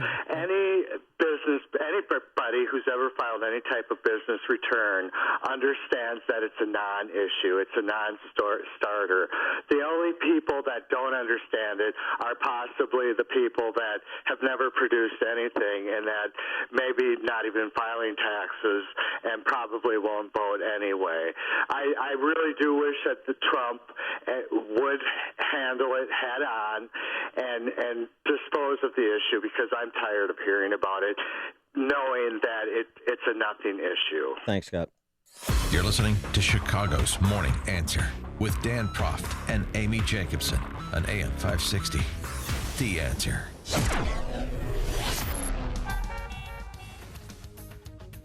Coming up next, parents, children beware. There are some creepy clown sightings in the area. Some schools are on alert, and so are police officers. Wearing Tim Kaine masks. Yes. First, here's your forecast. Warm today. It's going to be 77 degrees. Isn't that great? But we'll be breezy. We'll have some sun, but a spotty thunderstorm this afternoon. Tonight, showers and thunderstorms likely late. And tomorrow, we're going to have some sun with a shower or thunderstorm around, but even warmer, a high near 80 degrees. Anything heating up on the roadways this morning? Here's Jim Telemonte. Thanks, Amy and Dan. We have a growing delay on northbound I-65, 73rd Avenue to 61st Avenue, where there's a crash on the right shoulder. Edens, inbound delays start at Glenview Road, 35 minutes. Lake Cook to the junction, outbound 24. Kennedy, 36 minutes. O'Hare to downtown, outbound 32. The Eisenhower's an hour and 3 minutes. Thorndale to the post office, 48 minutes from Manheim, outbound 45 to Thorndale. Stevenson, 58 minutes, 3:55 to Lakeshore Drive, outbound 55. There's a stall at Kedzie. 2 left lanes are blocked with a car facing sideways. Ryan, 30 minutes, 95th to downtown, northbound Tri-State. Jammed 115th to 31st, and from the Reagan Tollway to North Avenue. I'm Jim Talamonte in the AM 560 Traffic Center. I'm Keith Peters in for Lou Dobbs. Nissan has airbag problems. A day full of economic reports on tap. Those stories next. Bill Bennett here to tell you about Augusta Precious Metals. The stock market crash of 2008 wiped out as much as 50% of IRA or 401k accounts. Can you afford to lose again if the next crash comes? What if you could store your IRA or 401k where you can see, touch, and hold it in your hands? Well, with the Augusta Gold and Silver IRA, you can transfer retirement savings into physical coins and store them where you can actually hold them in your hands, where you can get your gold fast in a disaster. Call Augusta Precious Metals today at 855-222-6993 and receive a free gold and silver IRA guide. There is no obligation. It's rated A+ with the Better Business Bureau. Augusta Precious Metals enjoys a 98% 5-star customer satisfaction rating with TrustLink.org. Trust Augusta. Call Augusta Precious Metals today at 855-222-6993. That's 855-222-6993. 855-222-6993. A big menu of midweek economic reports due out today, including updates on factory orders, international trade, ADP's employment report, and Gallup's job creation index. We'll follow each of these on today's midday report. Nissan is under investigation by safety regulators who say side airbags could inflate on 155,000 cars here in the U.S. if the car doors are slammed too hard. The National Transportation Safety Board is zeroing in on cars from the 2012 model year. Britain is today still contemplating the drop in the British pound to a 31-year low on Tuesday. That followed the suggestion that as part of its pending exit from the EU, Britain plans to focus on controlling immigration, prompting concerns by investors. Please join us for Lou Dobbs tonight at 7 and 11 Eastern on the Fox Business Network. I'm Keith Peters for the Lou Dobbs Financial Report. This is Bob. Hi, I'm Bob. His company put their trust in Air Comfort to keep their business running cool all summer. Bob knows the value of proper chiller maintenance that includes end-of-season service, so he'll be ready for next summer. I'm ready. Dave, on the other hand, thought he could put off servicing his chiller at the end of last season and had 3 complete shutdowns this summer. Needless to say, his staff and customers were not happy. Moral of the story? Preventative maintenance will save you time, money, and trouble. As the hot weather ends, you need maintenance on your chiller before the start of next season. Air Comfort has one of the largest commercial and industrial service groups in the Chicago area, with a dedicated factory-trained chiller department that takes a scientific approach to analyzing your system and determining any needed maintenance. They know how to work on large equipment, perform an analysis of your chiller, and get you ready for next season. Call 708-345-1900 or visit aircomfort.com. Air Comfort, providing the right climate for business since 1935. Here's microbiologist Dr. Kim O'Neill talking about balance of nature. Scientific research has shown that many cancers and lifestyle diseases can be prevented with a diet rich in fruits and vegetables. This prevention comes from the phytochemicals in the plants. They fight against oxidants that damage the cell's DNA, causing mutations that lead to disease. I don't take any supplementation, but I take Balance of Nature because I know, I've seen it in my lab, and I know that it works. I've seen the immune response increase, I've seen your DNA repair capacity increase, and I've seen DNA protection. And that, to me, as a scientist, rings so true, and it's only natural. Call now to find out how to get your free month's supply of Balance of Nature. Call 800-2468-751. That's 800-2468-751. Or go online to balanceofnature.com. Use promo code CHICAGO. AM 560, The Answer. Dan and Amy, let's get another couple of VP debate calls in here. Mike in Sycamore, you're on Chicago's Morning Answer. Morning, Dan. Morning, Amy. How you guys doing today? Hey, good. Great. Hey, Amy, this question is basically for you. If paying more than you're supposed to in taxes is so great and it's patriotic to pay taxes, why did our founding fathers finally get fed up with an abusive government taking all their money and fall out at Lexington and Concord with their rifles in their hands? Yeah. That's one of those rhetorical questions Yes, you've heard it so is. much about. Thanks for the Yes. call, Mike. It's a good one. This is the morning show more Chicago radio listeners are choosing. This is Chicago's Morning Answer on AM 560, The Answer. Liberty Mutual Insurance presents a story about Nana's cake. It's Nana's 80th birthday, and you accidentally locked your keys in the car, along with her ice cream cake. No worries, this is a happy story. You have Liberty Mutual Insurance with 24-hour roadside assistance, and help is on the way. Liberty saves the day, and Nana even gives you an extra piece of unmelted cake. Click the banner to get a quote. You can leave worry behind when Liberty stands with you. Liberty Mutual Insurance. Optional towing and labor coverage. Underwritten by Liberty Mutual Insurance Company. Lawns love fall. They love backyard touch football and kids diving into leaf piles. But what lawns really love is fall's cool air and warm soil. That's why now is the time to use Scott's Turf Builder grass seed to help repair and thicken your lawn from the long summer. Scott's Turf Builder grass seed grows grass quicker, thicker, and greener, guaranteed. So pick up a bag today. Fall time is yard time with Scott's. Liberty Mutual Insurance presents a story about Nana's cake. It's Nana's 80th birthday, and you accidentally locked your keys in the car, along with her ice cream cake. No worries, this is a happy story. You have Liberty Mutual Insurance with 24-hour roadside assistance, and help is on the way. Liberty saves the day, and Nana even gives you an extra piece of unmelted cake. Click the banner to get a quote. You can leave worry behind when Liberty stands with you. Liberty Mutual Insurance. Optional towing and labor coverage. Underwritten by Liberty Mutual Insurance Company. Lawns love fall. They love backyard touch football and kids diving into leaf piles. But what lawns really love is fall's cool air and warm soil. That's why now is the time to use Scott's Turf Builder grass seed to help repair and thicken your lawn from the long summer. Scott's Turf Builder grass seed grows grass quicker, thicker, and greener, guaranteed. So pick up a bag today.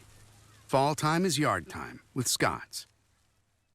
On AM 560 The Answer, we talk about the important issues that affect your world. Things like the economy, education, and foreign policy. There's always so much going on in the news that we don't always have the time to focus in and talk about the big ideas behind the important issues. Enter Upstream Ideas online at upstream-ideas.com. Upstream Ideas, in partnership with the Illinois Policy Institute, provides the kind of information that informs the policy discussions happening here on AM 560. At Upstream Ideas, you'll broaden the debate, move beyond partisan assumptions, and challenge accepted beliefs. Upstream Ideas goes against the current and thinks upstream. Go online now at upstream-ideas.com. That's upstream-ideas.com. You'll be armed with new information and fresh perspectives to help encourage you to make the state of Illinois and the United States of America a bit freer, a bit more just, and a bit more civilized. Upstream-ideas.com. There's an easy way to be an informed voter. Visit ilvoterguide.com. ilvoterguide.com is a comprehensive online voter guide that rates the candidates on a 7-point scale from very conservative to very liberal. ilvoterguide.com lets you know where the candidates stand on life, taxes, and other key issues, who's funding the candidates' campaigns, and who's endorsing them. Before you vote, visit ilvoterguide.com. That's ilvoterguide.com. Are voter ID laws unconstitutional? Hear both sides when the National Constitution Center, the Federalist Society, and the American Constitution Society come to Chicago for one night only, Wednesday, October 5th, for an important America's Town Hall debate at the Chicago Cultural Center. National Constitution Center President and CEO Jeffrey Rosen will moderate. Tickets for the debate are free but limited. For reservations, visit constitutioncenter.org. That's constitutioncenter.org. Coming up on Chicago's Morning Answer. Is the world a safer place because Hillary, as Tim Kaine contended, will put that question to Katie McFarland at 7:07. And later, a porn-sniffing dog comes to the Chicago area. We'll explain what it is and what he does. But first, into the newsroom we go. Here's Mike Scott. Amy and Dan, a new foreign found abandoned in a Chicago Heights field. Chicago Public Schools unveiled their teachers' strike plan. Cubs name John Lester their Game 1 starter. And a warm day ahead, a high of 77. Forecast after Fox, WIND Chicago News Time, 7.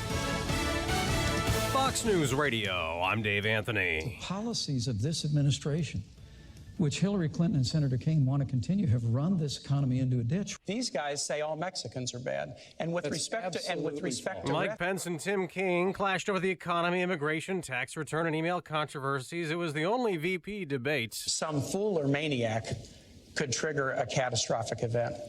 And I think that's who Governor Pence's running mate is, exactly who President Reagan warned us about. Senator, that was even beneath you and Hillary Clinton, and that's pretty low. And it's the running mates running into each other that is being talked about the morning after. Fox's Carly Shimkus following this live. Dave, the vice presidential candidate, spent the evening battling it out on the debate stage, which made for an exciting night on social media. Thanks in part to Donald Trump, who spent the evening live tweeting the debate. Trump even retweeting a message from someone who said Senator Kaine looked like a villain in the Batman movies. A big topic of conversation online, all the interruptions. Senator, I think I'm still on my time. Well, I think, isn't this a discussion? This is our open discussion. Let's talk about the state of the world. Gentlemen, if you can't meet the Well, the totals are in. Senator Kaine interrupted 77 times, Pence 58 times. Moderator Elaine Quijano also had to fight to get a word in edgewise. Dave? Carly, the next debate Sunday night between Clinton and Trump. After hammering Haiti, damaging roads and bridges, knocking out communication, Hurricane Matthew blamed for at least 11 deaths, now battering the Bahamas. He's boarding up, getting ready as people in Florida stock up. We're buying a bunch of canned food, a bunch of water, your batteries, and your lanterns, and your flashlights. I'm going to get some more canned goods. Matthew will either hit or brush by Florida by Friday, then up to Georgia and the Carolinas, but the projected track has changed at times. The newest update just out has Matthew's wind down to 115 miles an hour. Fox News Radio, fair and balanced. Skies are cloudy. We have 65 degrees at 7:02 on AM 560. The Answer. Good morning. I'm Mike Scott. Authorities say a person shot himself in the head following a shootout with police. It happened overnight in west suburban Aurora. Officers had pulled over a vehicle last night near North and 4th when someone ran from that car. Police began chasing that man. Gunshots were exchanged before that person, according to police, shot himself. The person is in very critical condition this morning. Authorities are searching for the mother of a newborn girl found abandoned in Chicago Heights. James Turner discovered that child in a field off Glenwood Road. It was like destined for me to walk through that field, like God pointed me in that direction. I'm positive that is what happened. The baby was taken to the hospital and is in stable condition. Mayor Rahm Emanuel's plan to create a new agency investigating police shootings and misconduct is moving toward approval after months of community hearings. City Council committee voting 21-4 to recommend the new agency, replacing IPRA, which was discredited by long delays in completing investigations that nearly always, according to critics, sided with officers. Chicago Public Schools remain open for students if teachers go on strike next week. CPS unveiling a $15 million contingency plan yesterday. Students would be able to spend strike days at any school and receive 2 free meals. A man wrongfully convicted of a Chicago murder is free after spending 15 years behind bars. Norm McIntosh, released from Stateville yesterday. He was sentenced to 45 years in prison for the 2001 shooting death of Devon Hobson. Cook County judge yesterday threw out that conviction after several witnesses who testified against him recanted their statements. Sparks beat the Sky in the WNBA playoffs. NHL preseason, Blackhawks top the Red Wings 6-1. John Lester starts the Cubs playoff opener as we head into the weekend. Last night, Blue Jays move on in the playoffs after ousting Baltimore 5-2. The news, a service of Staples, with low prices on ink and toner and an in-stock guarantee to always ensure you get what you need fast. In-stock guarantee applies to in-store selection only. Out-of-stock ink and toner will be ordered from an in-store kiosk with a $10 discount, plus free shipping. Limit 1 cartridge per customer. 7:04, check of traffic and weather on the way next on AM 560. You need to understand that the way you build wealth is you do not use the evening news or CNN or Fox to set the tone of your emotions around your investing. The Dave Ramsey Show. If you're thinking of changing your investing patterns because you're watching the news, you need to turn off the news.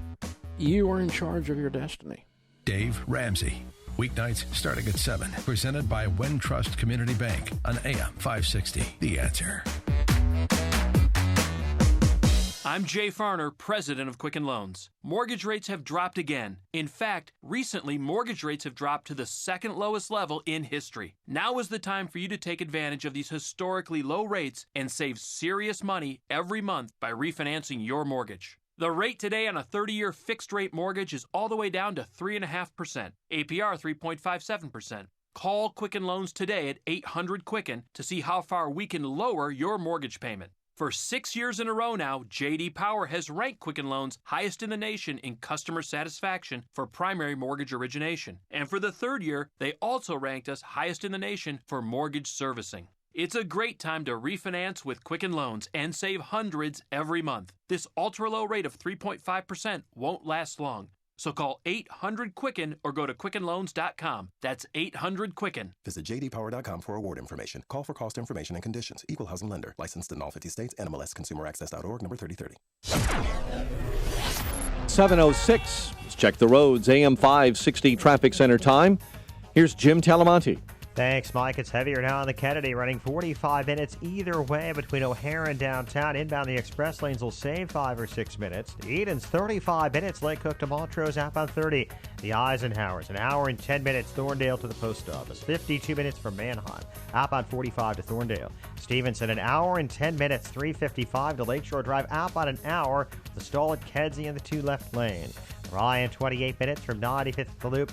Northbound Tri-State stop and go 115th to 31st and Roosevelt to North Avenue. Eastbound Adams Tollway slow. The Elgin Toll to 31. Barrington to Meacham and from the Tri-State to the Kennedy. Reagan Tollway a bit tight. York to the Tri-State. Veterans Memorial. J.M. Fountain to the Reagan Tollway. And northbound I-65 is heavy. 73rd Avenue to 61st Avenue with a crash on the right side. Traffic answers when you need them most. I'm Jim Talamonte. AM 560. The Answer. Chicago's Morning Answer continues next. Your official Chicagoland weather forecast from the AirComfort.com Weather Center. Here's our meteorologist, Kevin Snyder. Today, warm with periods of clouds and sunshine, becoming breezy this afternoon with a shower or thunderstorm around, high 77. Tonight, rather cloudy with a couple of showers and a thunderstorm late at night, low 62. Elaine, on the economy, there's a fundamental choice for the American electorate. Do you want a you're hired 63 president, at O'Hare. Hillary Next Clinton, news coming up or do you want a at you're fired 7:30. president? Chicago's Morning Answer with Dan and Amy continues next on AM 560, The Answer.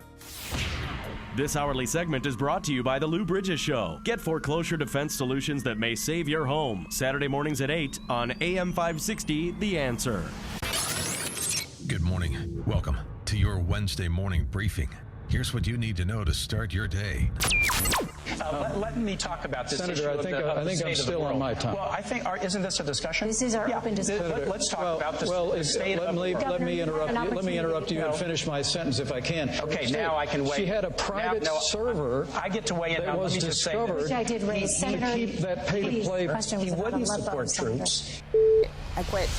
This is Chicago's Morning Answer with Dan Proft and Amy Jacobson on AM 560. The Answer.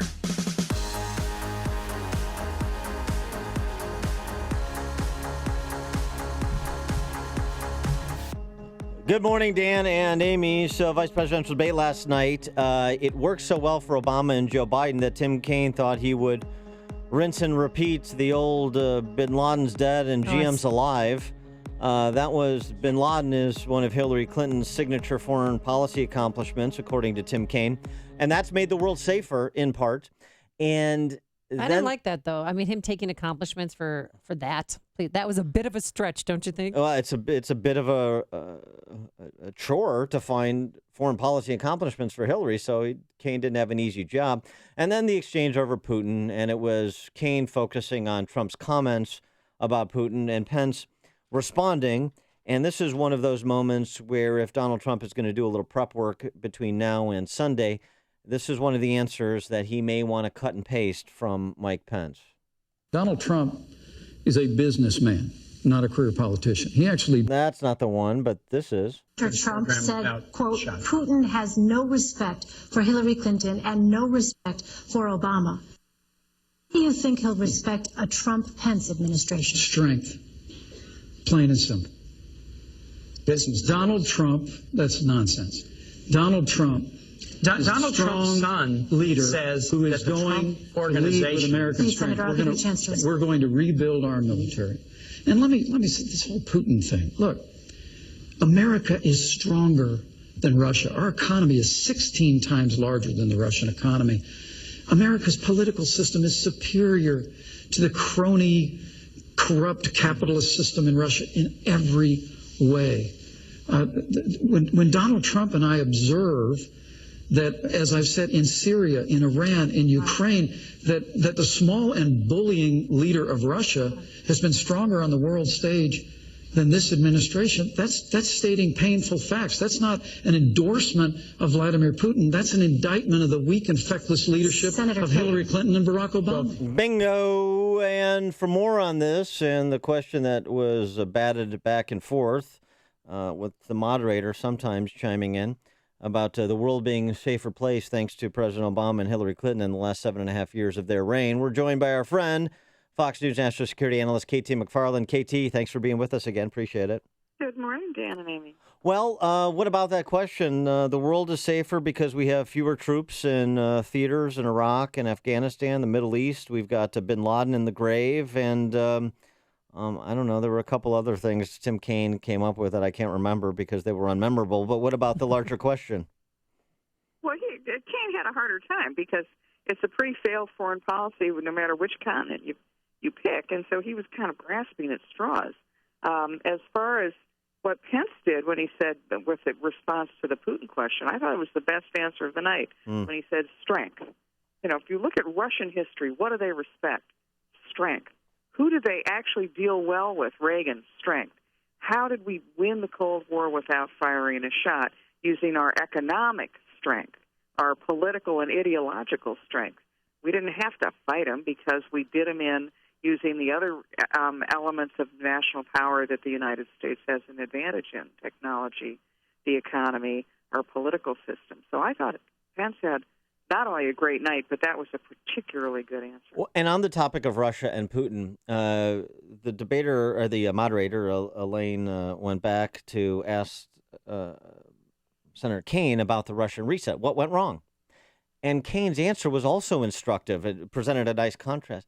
Kaine essentially didn't admit anything went wrong and said that Hillary Clinton has shown an ability to work with Putin and she knows how to collaborate with him. That's what that's what the Russian reset is, collaborating with Putin?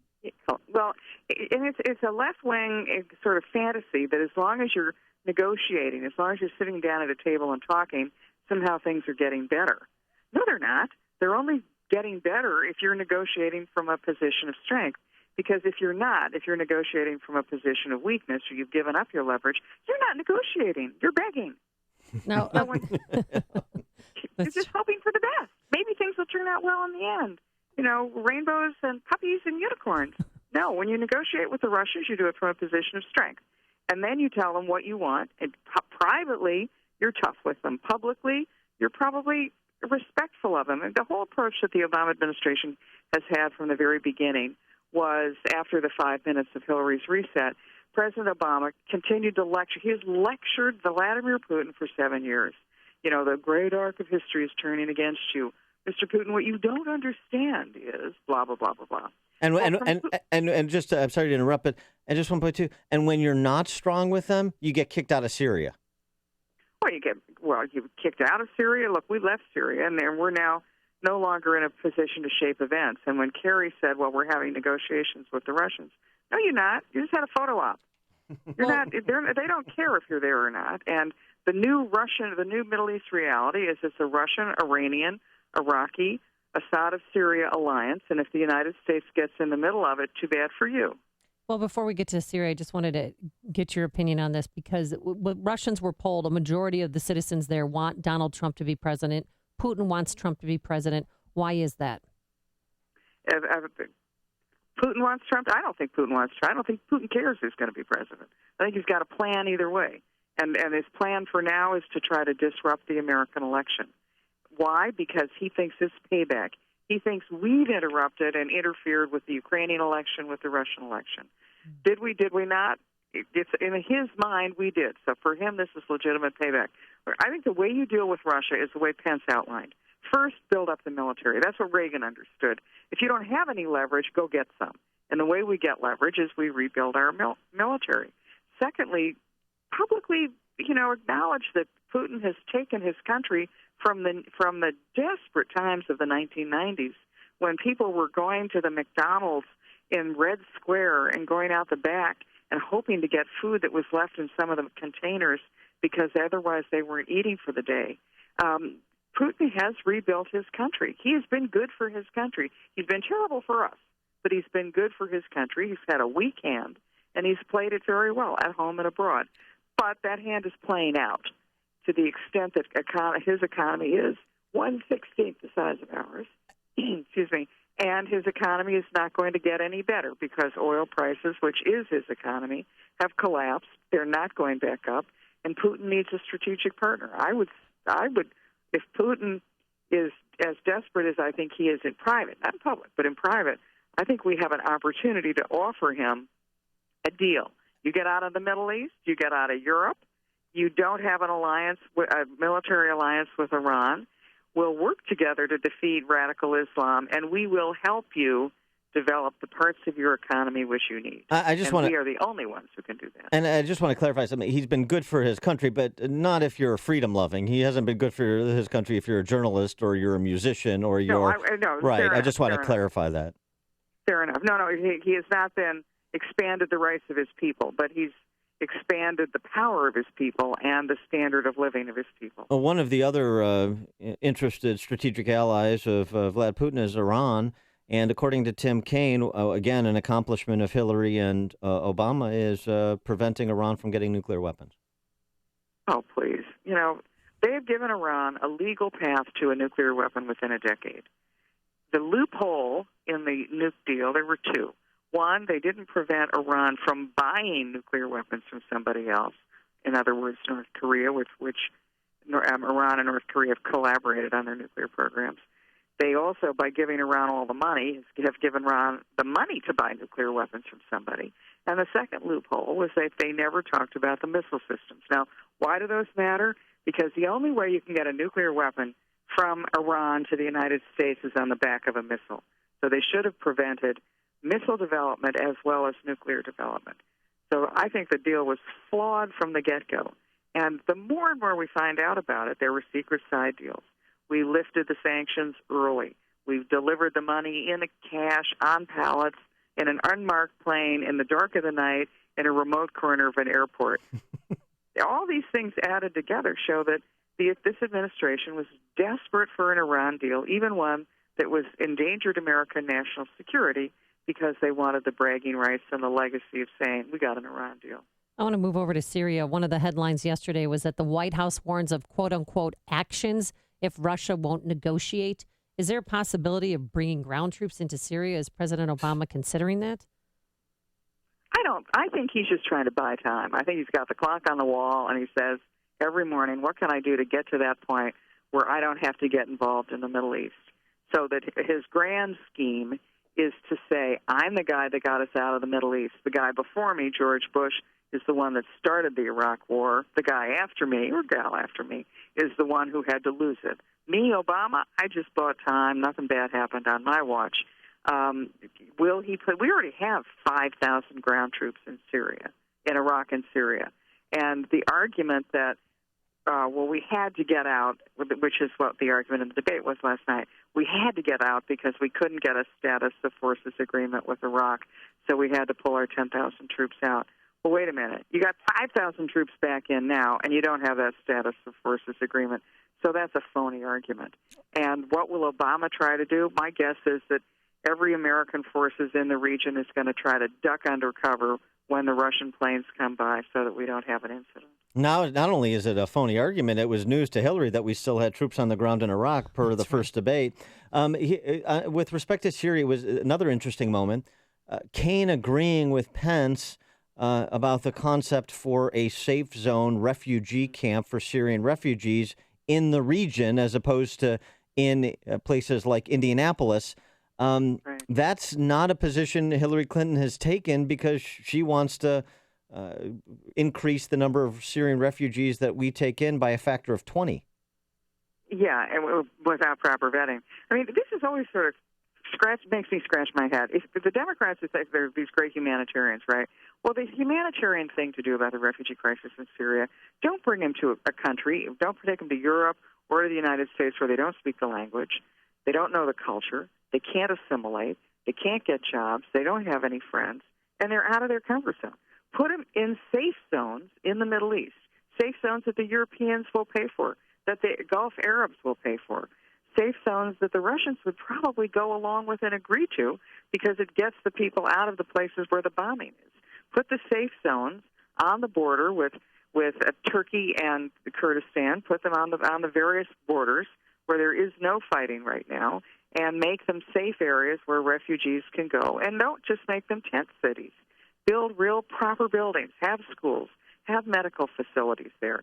And then maybe someday, if the fighting in the Middle East is over, those people can go back to their native lands, and the facilities that we built for the refugees can be used by the countries which take over then the safe zones.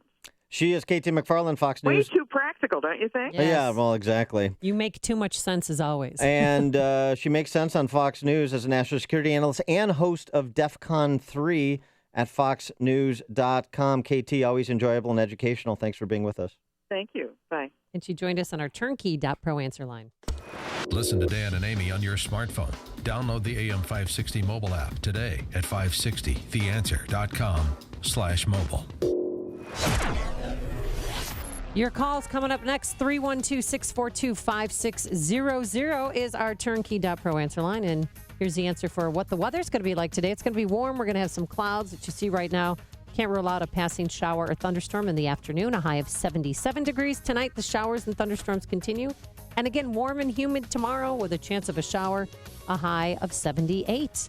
Let's get those travel times. Hopefully they're not too high. Here's Jim Telemonte. They are going up, Amy. The Kennedy's now 55 minutes. O'Hare to downtown, 30 from Montrose, 25 in the Express. Outbound 48 minutes to the airport. Eden's 30 minutes. Lake Cook to the Junction. Outbound 30. The Eisenhower, an hour and 10 minutes. Thorndale to the post office. Outbound, it's 52 minutes. The Stevenson, an hour and 10 minutes. 355 to Lakeshore Drive. 55 minutes from the Tri-State. Outbound, 45 minutes to 355. The Ryan, 28 minutes. 95th to downtown. Northbound Tri-State. Stop and go 115th to 31st. And Roosevelt to North Avenue.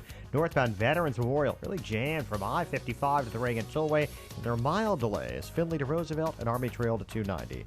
Jim Talamonte in the AM 560 Traffic Center. Congratulations to all who took the Balance of Nature Challenge. Success stories are pouring in. Since I've been taking these supplements, these veggies and fruit, it's great. I feel energized. I had my physical, and my glycemic index was down 0.4, or 6.4 down to 6.0. I was only on it for 2 months. Edgy about getting my numbers back on my glycemic reading, my blood test before I had my physical. When the doctor told me I was down 0.4, and he seemed surprised by it, I kind of smiled. I didn't tell him what I was doing, Good health is only a phone call away. What are you waiting for? Call 1-800-2468-751. That's 1-800-2468-751. Or go online to balanceofnature.com. Use promo code CHICAGO. Building owners, are you experiencing problems with your flat roof? Do you know where you're at in the life cycle of your roof? Install, repair, renew, or replace. One of the largest investments you will make to protect your building and its contents is the roof system on your building. So trust that investment to a proven industry leader. Trust it to Waukegan Roofing. Waukegan Roofing is a commercial and industrial low-slope roofing contractor installing roofs you can rely on since 1914. We install, service, and maintain all types of commercial and industrial low-slope roof systems for the Chicago area. We've installed millions of square feet of quality roofing systems, protecting buildings and their valuable contents for more than 100 years. So wherever you are in the life cycle of your roof, Waukegan Roofing is prepared to help you manage each stage with professional service and technical expertise. Call us today to schedule an appointment at 877-ROOF-201. That's 877-ROOF-201. Or visit us online at waukeganroofing.com. Waukegan Roofing, installing roofs you can rely on since 1914. Illinois licensee 104000761. Hiring people is probably the worst part of my job. It's such a hassle, the searching, the sorting through resumes. Most people don't have the right experience. We started using ZipRecruiter about 3 months ago. Right from the start, you could tell it was going to make hiring a lot easier. One click and my job was posted to 100+ job boards, all the top sites. All of the candidates came to my dashboard, and it's easy to compare them. Thumbs up if I liked them, thumbs down if I didn't.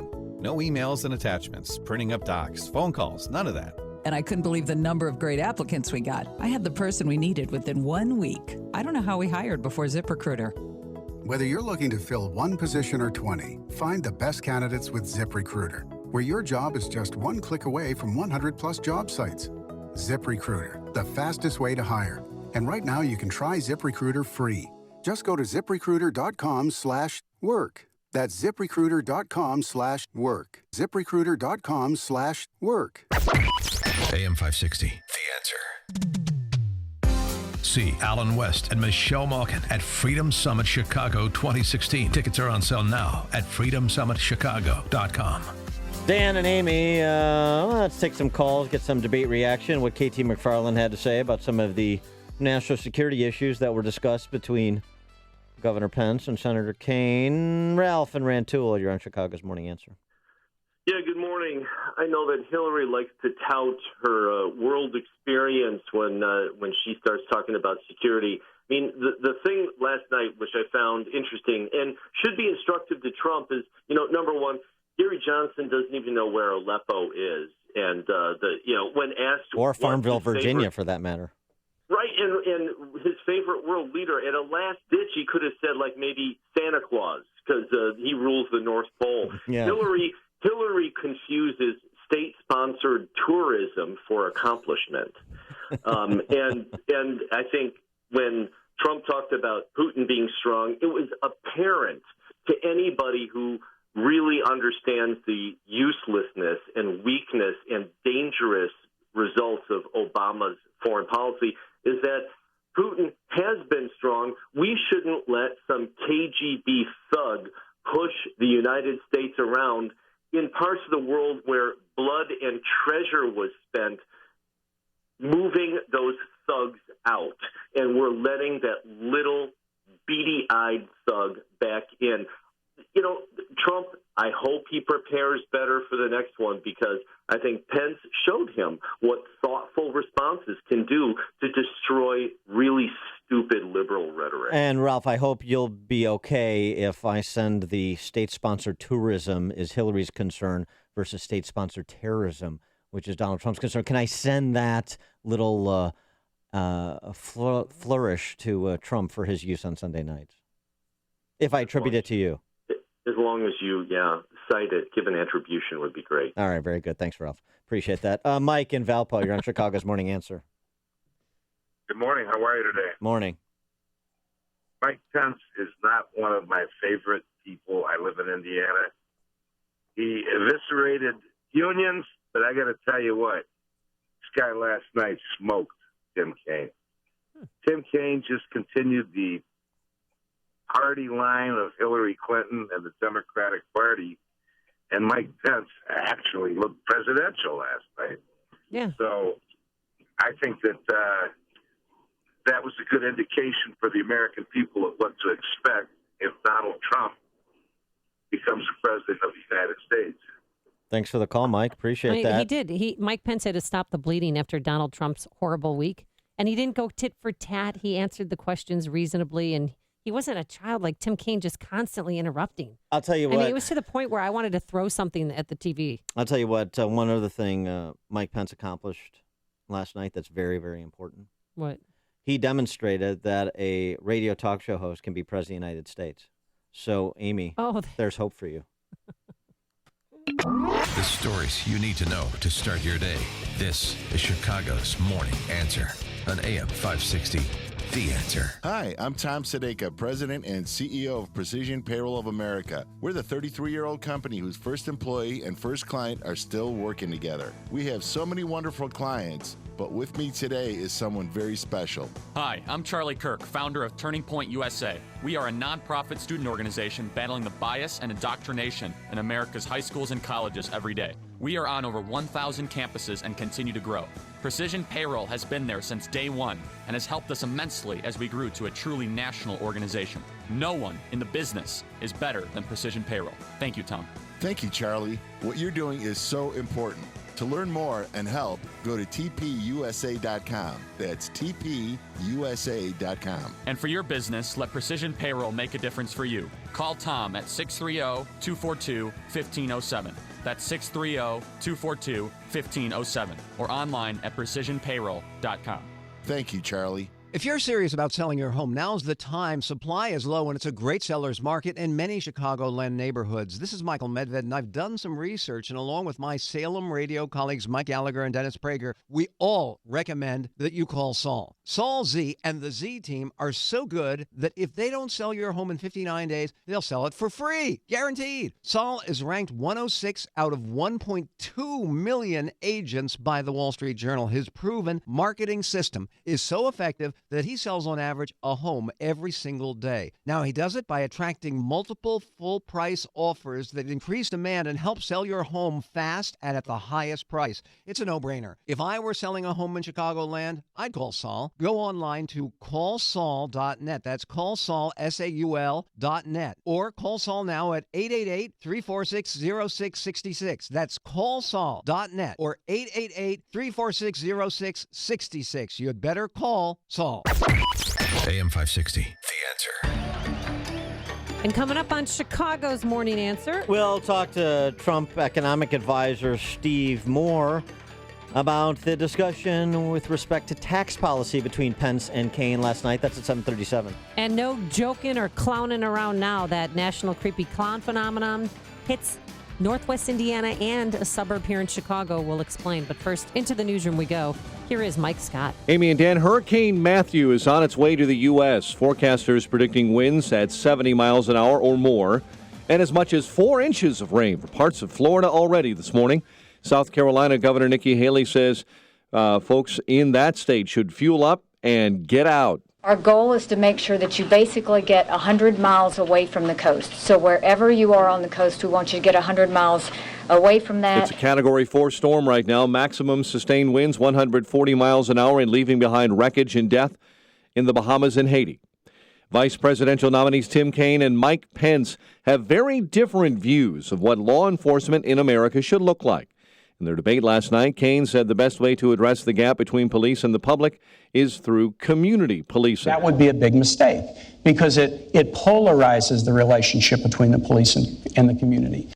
Republican Pence pointing out that GOP presidential nominee Donald Trump has received the endorsement of a number of law enforcement groups. Donald Trump and I are going to make sure that law enforcement have the resources and the tools to be able to really restore law and order. Kaine and Pence also debated Donald Trump's support of stop and frisk policies. Republican presidential nominee Trump takes his message to voters in Nevada today.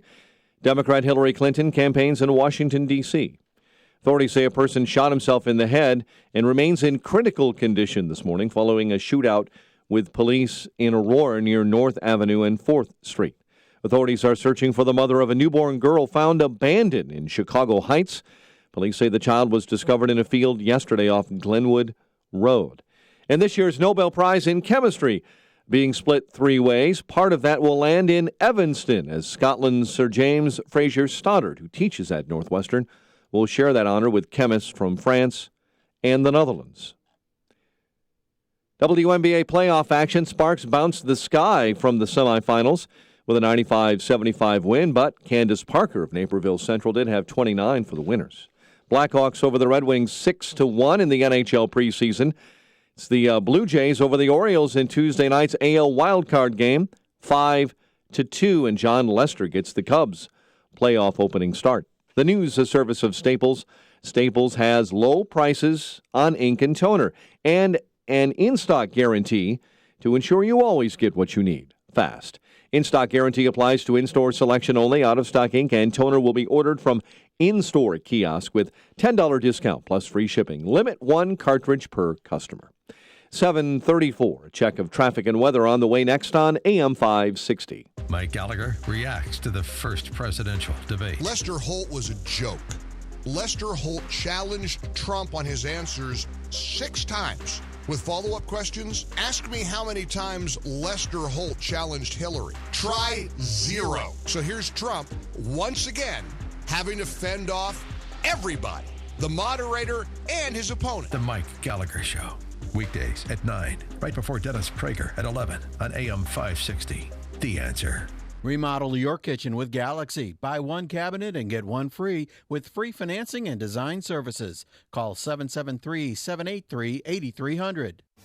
Signature Bank is Chicago's fastest growing, independently owned business bank. Signature Bank listens to your story, learns about your business, and sticks with their customers. I'm Dan Proft, and I know this because Signature Bank is my business bank. Hi, I'm Brian Duncan, co-founder of Signature Bank. Born and raised in Chicagoland, my partners and I knew this city needed a locally owned business bank. As fellow entrepreneurs, we know the challenges facing businesses, and we are invested in our customers' success. We are here to build mutually beneficial, long-term, lasting relationships with our customers. We look forward to helping our customers reach their goals every day, and we are here to see them succeed. At Signature Bank, you work directly with decision makers who understand your business and can deliver on their promises. Signature Bank is looking for their next success story. Learn more about turning your business vision into reality. Visit signature-bank.com. Signature Bank, helping local businesses succeed. Member FDIC, Equal Housing Lender. 7:36. It is time to check the climate of your business with aircomfort.com, providing the right climate for business since 1935. Let's check the climate on the roads. AM 560 Traffic Center time. Here's Jim. Thanks, Mike. Downtown, eastbound Lower Wacker is closed from Clark to Garvey. That's before Dearborn due to a crash. Car hit filler. Edens is 35 minutes. Lake Cook to Montrose. Outbound the same. The Kennedy, 55 minutes. O'Hare to downtown and outbound 48. The Ike now an hour and 15 minutes. Thorndale to the post office. Outbound it's an hour. Stevenson an hour and 10 minutes. 355 to Lakeshore Drive. Outbound 45 minutes. Ryan, 28 minutes, 95th to downtown. Northbound Tri-State stop and go 115th, 31st, and Roosevelt to North Avenue. Veterans Memorial jammed. I-55 most to the way to Roosevelt. And slow Army Trail to 290. Traffic is a service of Staples. Staples has low prices on ink and toner and an in-stock guarantee to ensure you always get what you need fast. In-stock guarantee applies to in-store selection only. Out-of-stock ink and toner, you order from in-store kiosk. $10 discount plus free shipping. Limit 1 cartridge per customer. Traffic answers when you need them most. I'm Jim Talamonte on AM 560, The Answer. Chicago's Morning Answer continues next. Your official Chicagoland weather forecast from the aircomfort.com Weather Center. Warm with clouds and sun this morning. An afternoon thunderstorm, possible, high 77. Currently, we have 64 degrees at O'Hare. It is 66 along Chicago's lakefront. Next news at 8. Chicago's Morning Answer with Dan and Amy continues next on AM 560 The Answer. This hourly segment is brought to you by Automated Systems Incorporated. Call 844-HIRE-ASI or visit AutomatedSYS.com. Don't miss Freedom Summit Chicago 2016, October 29th in Itasca. Tickets are on sale now at freedomsummitchicago.com. Good morning, Dan and Amy, and that music means it's time to talk to our friend Stephen Moore from Underwood Academy, and then he went to Longwood University. And then he went to, Morningwood Academy. Then he went to University of Illinois, although I'm not sure he wants to claim University of Illinois as his alma mater after the performance of Elaine Quijano last night. Totally lost control, too busy reading from cue cards and trying to get to all her buckets of issues rather than actually listening to what people were saying. She was nervous first time. And last time. Probably. Steve Moore, thanks so much for joining us again. Appreciate it. Hi, guys. I'm in a much better mood this morning than I was yesterday. I bet.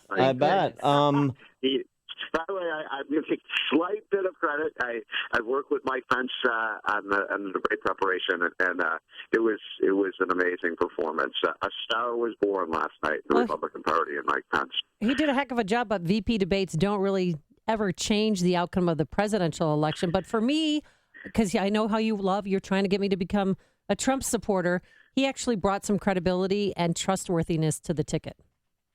Yeah, absolutely. And Mike Pence is just a great person. I've known him for 20, 25 years. In fact, when I started the Club for Growth, as Dan may recall, one of the very first candidates that we supported was a guy by the name of Mike Pence. And it's interesting, I look back at those 20 years, and one of the few candidates and politicians who never disappointed us was Mike Pence. And, and I want to mention one other thing. The left, Tim Kaine and Hillary are obsessing over this New York Times story about the taxes.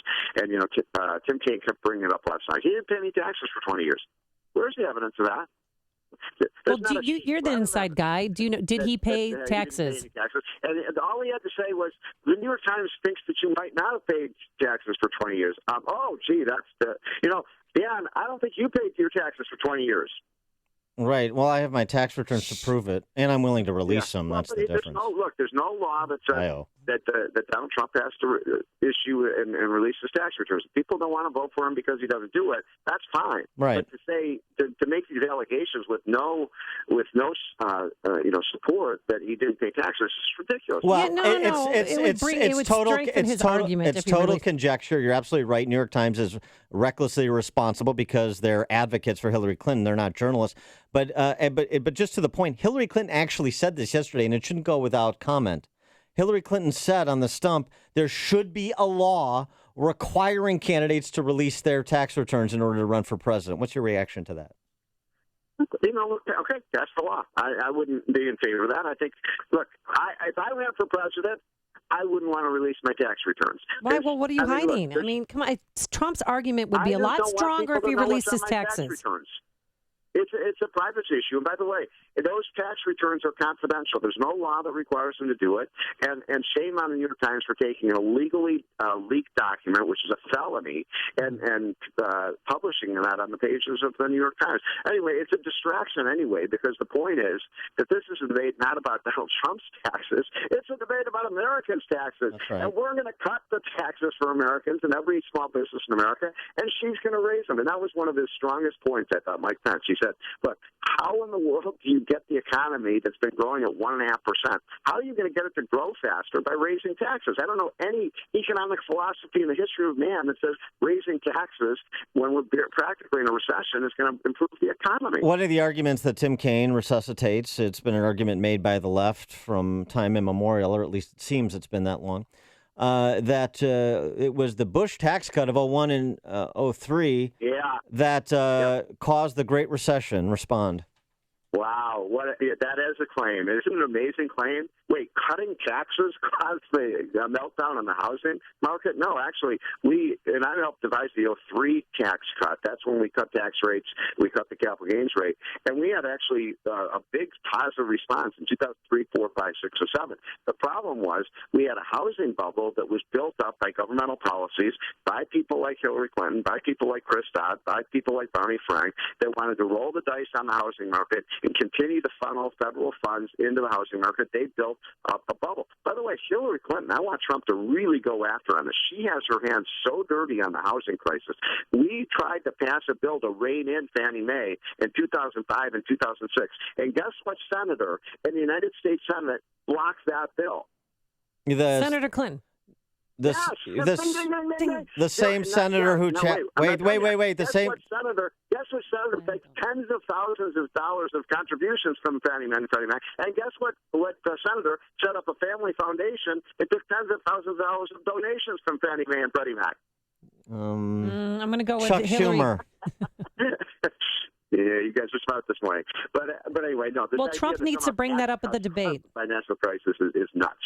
And also, it seems like this issue has been papered over. But to your point, particularly if Trump takes that tack on Sunday night, per your recommendation, then given her relationship with the Wall Street banks and with Fannie and Freddie in advance of the housing bubble bursting, Hillary, isn't it time that you release the transcripts for those $250,000 to $500,000 speeches you gave to the Wall Street banks, where you claimed you told them to stop their mortgage shenanigans? Why won't you present that in black and white so everybody could see how ahead of the learning curve you were, what a watchdog you were? Why don't you prove up?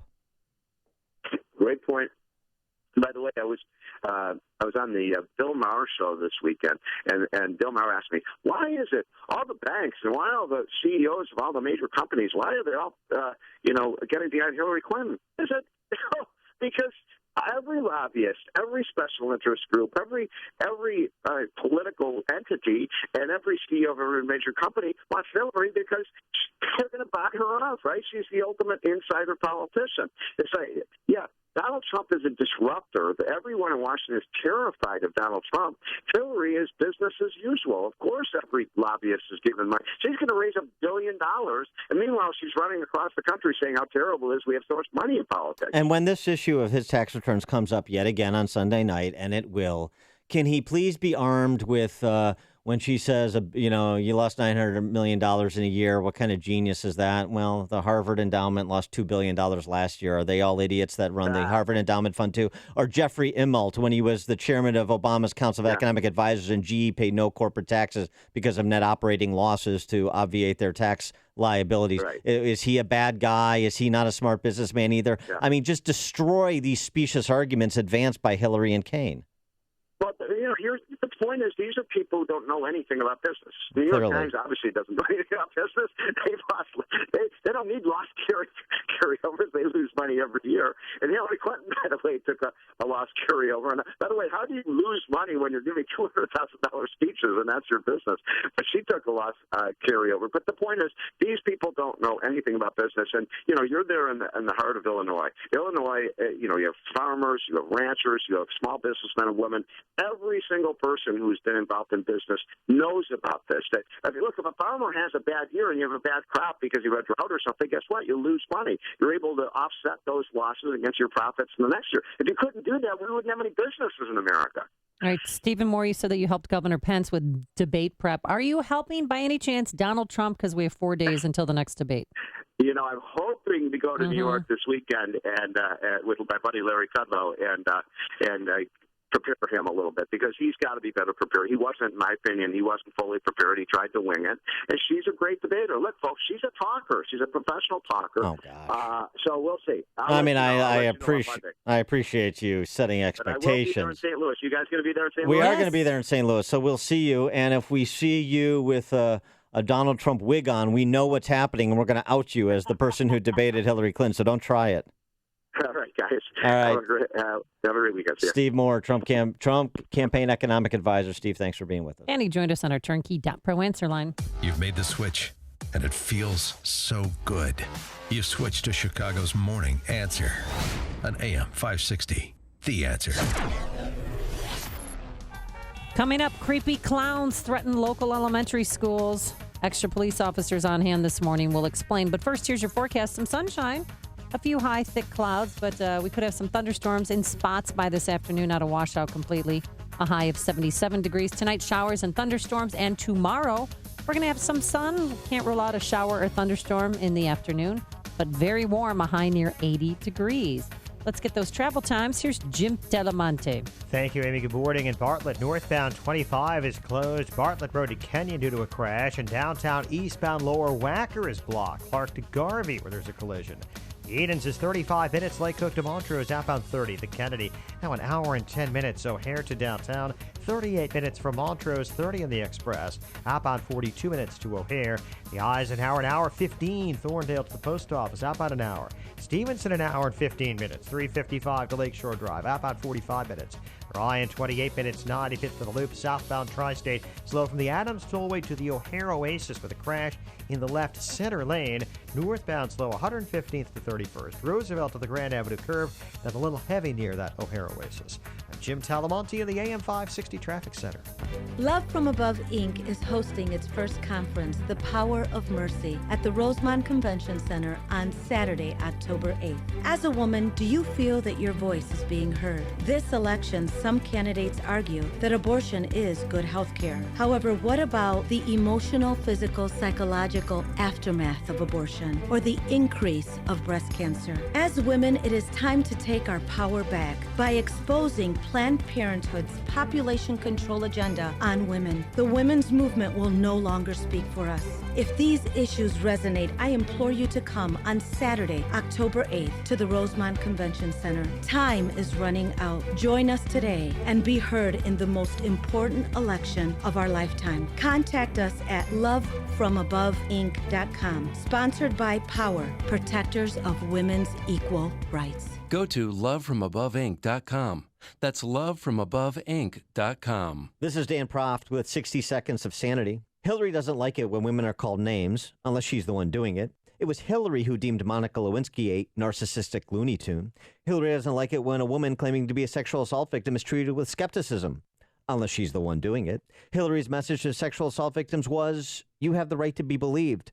But Hillary refused to extend that right to Kathleen Willey, Juanita Broderick, and 8 other women who accused Bill Clinton of sexual assault or harassment.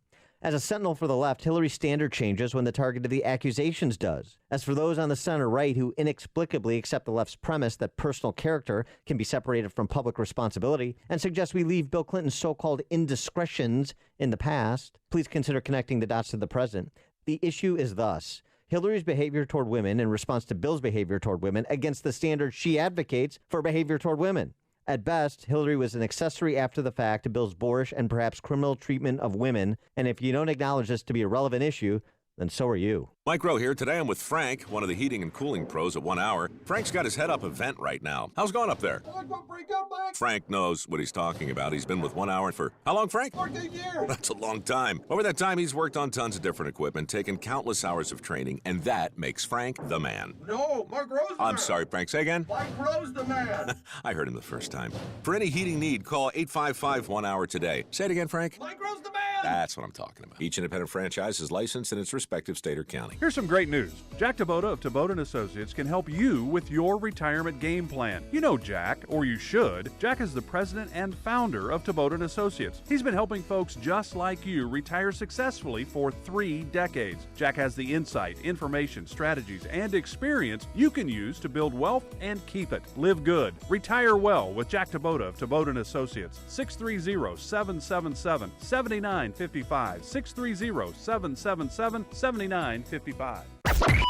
AM 560, The Answer. Send Dan. the clowns. I know we're going to play Those Judy daffy, Collins. Laughy clowns. Send in those soulful and doleful schmotes by the bowlful clowns. Krusty is a true artist. Oh, my God. Judy Collins, Babs Streisand. Come on. Judy Collins. Barbara Streisand destroyed that song. Judy Collins is great. Okay, fine. You're the little Krusty the Clown. But clowns are getting creepy here. Dan, I know we've talked about them showing up in North Carolina and in Philadelphia. But, Waukegan. In Waukegan. And this is no laughing matter because 2 girls on the playground thought that they saw clowns hanging outside their elementary school, and they're trying to lure them away. One clown allegedly had a knife. The other clown had a gun. The children reported to us that one of them might have a knife, and they believed that they saw some sort of object in one of their pockets that could be a handgun. So this is no laughing matter because I'm glad Bozo and Cookie aren't here to see this. I know they would be. You know what? That's a good thing because they would be horrified. And also, Even Wizzo wouldn't like this. at UIC, I don't know if you saw the picture, but UIC police they're a little jumpy yesterday with all these reports of clowns, and some may be armed, some aren't. Some are on the faculty. Yep, stop it. They took one down. He was wearing an orange. Did you see Tim this? Kaine mask? Oh, he was wearing. It was bad. It was a bad version of Bozo, and he had on like a medical jumper suit, and they took him down. Here's the police. We get all these calls about this guy that's on campus, and people are like freaking out because of this like whole thing that's happening with clowns. Yeah, clowns, and the parents are freaking out. Parents of the elementary kids. To hear about it, like actually in my area where my daughter goes to school, it was crazy. Just to terrorize, I guess. So I guess there was no other word for it. Terrorize the public. The parents especially. What's happening to clowns? And what's going to happen for Halloween? Now you know because of the rash of creepy clown sightings, you know all the kids are going to want to dress up like clowns. You're right. I mean, and the adults, too. Well, that's the thing. Should we ban clown costumes this Halloween? 312-642-5600. What do you mean no? I'm going as Pagliacci. Well, there's this guy on Twitter. His name is Izzy, I-Z-Z-Y, Izzy Clown, and he's going on social media and threatening schools. One in Hobart, Indiana, where he was on social media threatening that he's going to possibly burn the school down. Here's Lieutenant James Gonzalez. It makes reference to any Hobart school child walking to school will die, and makes reference to the Hobart Middle School burning. Yeah, I mean, That's not funny. No, it's not funny. So this That's morning, not the seltzer bottle. At Finish Hobart, there. Indiana, the police officers there are watching kids walk to school. There are a bigger police force outside of that elementary school, and Waukegan as well. So it's kind of draining our resources. So then when a real emergency happens, police won't be in place to respond. Yeah, or they might not be in place. Yeah, it's a well, no clowning around. Great investigative report on clowns. I just wanted to communicate something to you, Amy, What? as we prepare for Halloween. I don't want you to let my glad expression give you the wrong impression. Don't let the smile I wear make you think that I don't care, because I'm sad. And just like Pagliacci did, I try to keep my surface hit smiling in the crowd. I try, but in my lonely room I cry the tears of a clown. Oh, you wrote that there. And did you want to take that away from me? Yeah, I do. Where did you get that? You want to take that? gobbledygook? You want to What's take that wrong away with from you? me and Smokey Robinson? Oh, Smokey Robinson. Please don't do it. Connect with Dan and Amy using the AM 560 mobile app. Download it today at 560theanswer.com/mobile. Hiring people is probably the worst part of my job. It's such a hassle, the searching, the sorting through resumes. Most people don't have the right experience. We started using ZipRecruiter about 3 months ago. Right from the start, you could tell it was going to make hiring a lot easier. One click and my job was posted to 100+ job boards, all the top sites. All of the candidates came to my dashboard, and it's easy to compare them. Thumbs up if I liked them, thumbs down if I didn't. No emails and attachments, printing up docs, phone calls, none of that. And I couldn't believe the number of great applicants we got. I had the person we needed within 1 week. I don't know how we hired before ZipRecruiter. Whether you're looking to fill one position or 20, find the best candidates with ZipRecruiter, where your job is just one click away from 100+ job sites. ZipRecruiter, the fastest way to hire. And right now you can try ZipRecruiter free. Just go to ZipRecruiter.com/work. That's ZipRecruiter.com/work. ZipRecruiter.com/work. Clowns, a text from 608. It all started with Gags the Clown in Green Bay. I'm not familiar with that clown. Oh, me neither. I'm going to Google it right now. Yeah, continue your investigative reporting on the thank you, clown Dan. epidemic. Appreciate your support. What's your caliber? You've heard about Black Rhino holsters for concealed carry, range practice, or competitive shooting. When you see how comfortable and safe they are, you'll want one for all of your firearms. They're handcrafted in Illinois by veterans using 100% virgin Kydex and American-made fasteners. From precision fit and finish to secure retention and quick draw, a Black Rhino is the finest affordable holster. With a lifetime material warranty and workmanship guarantee, Black Rhino has tactical carrier and concealed carry systems for every caliber. You and your firearm deserve a Black Rhino. The Second Amendment protects our right to bear arms, and Black Rhino protects those arms. Black Rhino Concealment, we hold your caliber against you. Visit blackrhinoconcealment.com or call 847-783-6499 for showroom info. Use the promo code AM560 for a 10% discount on your first order. That number again, 847-783-6499, or visit blackrhinoconcealment.com. And now, a moment of objectivism with your Ron Brook and the Ayn Rand Institute. In celebration of the new year, the State Department declared that we are winning the fight against violent extremists. But with the Charlie Hebdo massacre and the attacks in Paris and San Bernardino, it is painfully obvious that the Western world has failed to stamp out Islamic totalitarianism. Instead of winning the fight against this movement, which encompasses Al-Qaeda, Hamas, ISIS, Iran, and other groups, many of the State Department's policies actually empower the enemy. But by taking the necessary steps, we can defeat the jihadi movement. To find out how, visit the Foreign Policy section of the Ayn Rand Institute website. From the Ayn Rand Institute, I'm Ron Brook. This has been a moment of objectivism from the Ayn Rand Institute. To learn more, listen to the Yaron Brooks Show, Saturdays at 4 on AM 560, and visit ariradio.com. If you enjoy Yaron Brooks' Moments of Objectivism, consider making a gift to support content like this from the Ayn Rand Institute.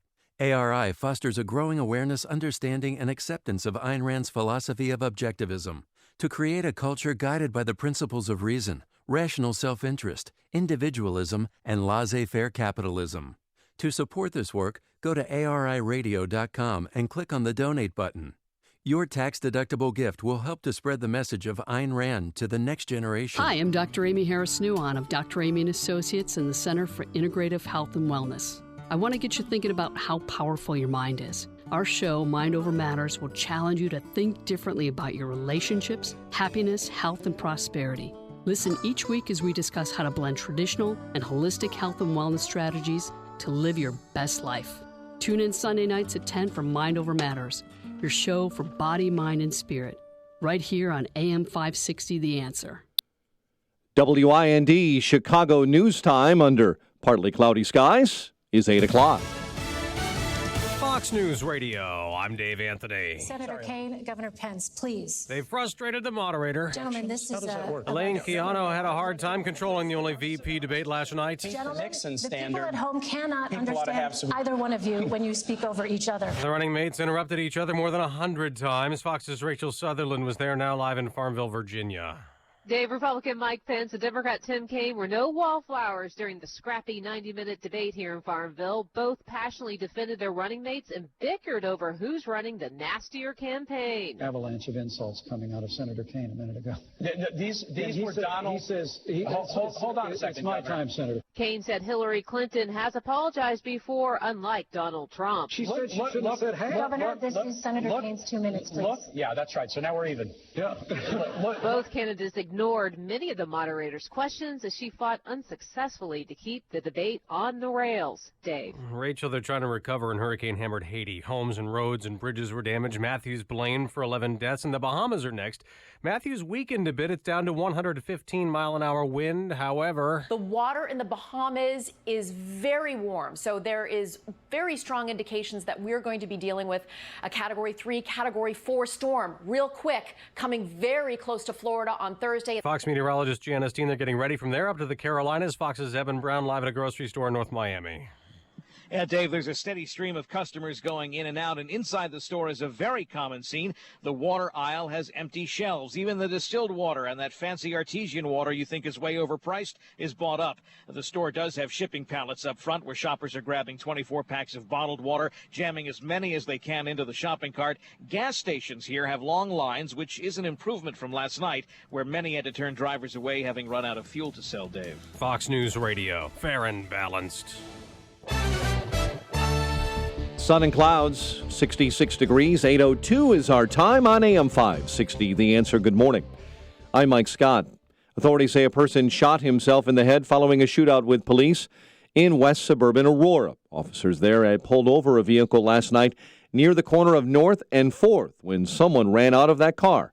Police then took up the chase. Gunshots were exchanged, and then that person shot himself after being cornered by officers.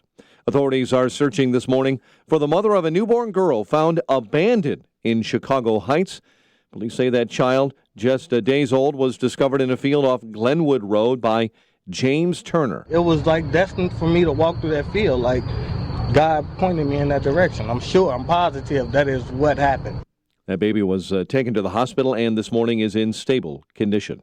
Chicago Mayor Rahm Emanuel's plan to create a new agency investigating police shootings and misconduct is moving toward approval, even as critics say it's not strong enough to keep a close eye on a Chicago police force that has faced brutality charges in the past. It was a 21-4 vote on Tuesday to recommend the full council today consider that plan. Chicago sports. Sparks over the sky, and the Chicago bounced out of the WNBA playoffs. NHL preseason, Blackhawks over the Red Wings 6-1. Nice outing for Corey Crawford. Blue Jays beat the Orioles 5-2 in the AL wild card game, and John Lester will get the Cubs' playoff opening start.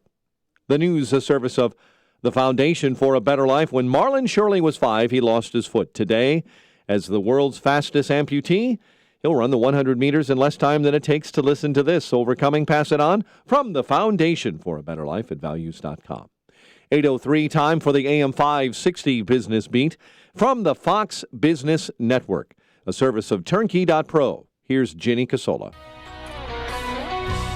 From the Fox Business Network, Sears wants to sell its Craftsman tool business. Reuters says Black & Decker and Tektronic Industries are among the possible bidders. The Craftsman unit is valued at about $2 billion. Sears needs the money. It's been losing customers to Target, Walmart, and Amazon. Concerns about European banks may have helped you to get a more affordable mortgage. The Mortgage Bankers Association says mortgage application volume increased 2.9% last week.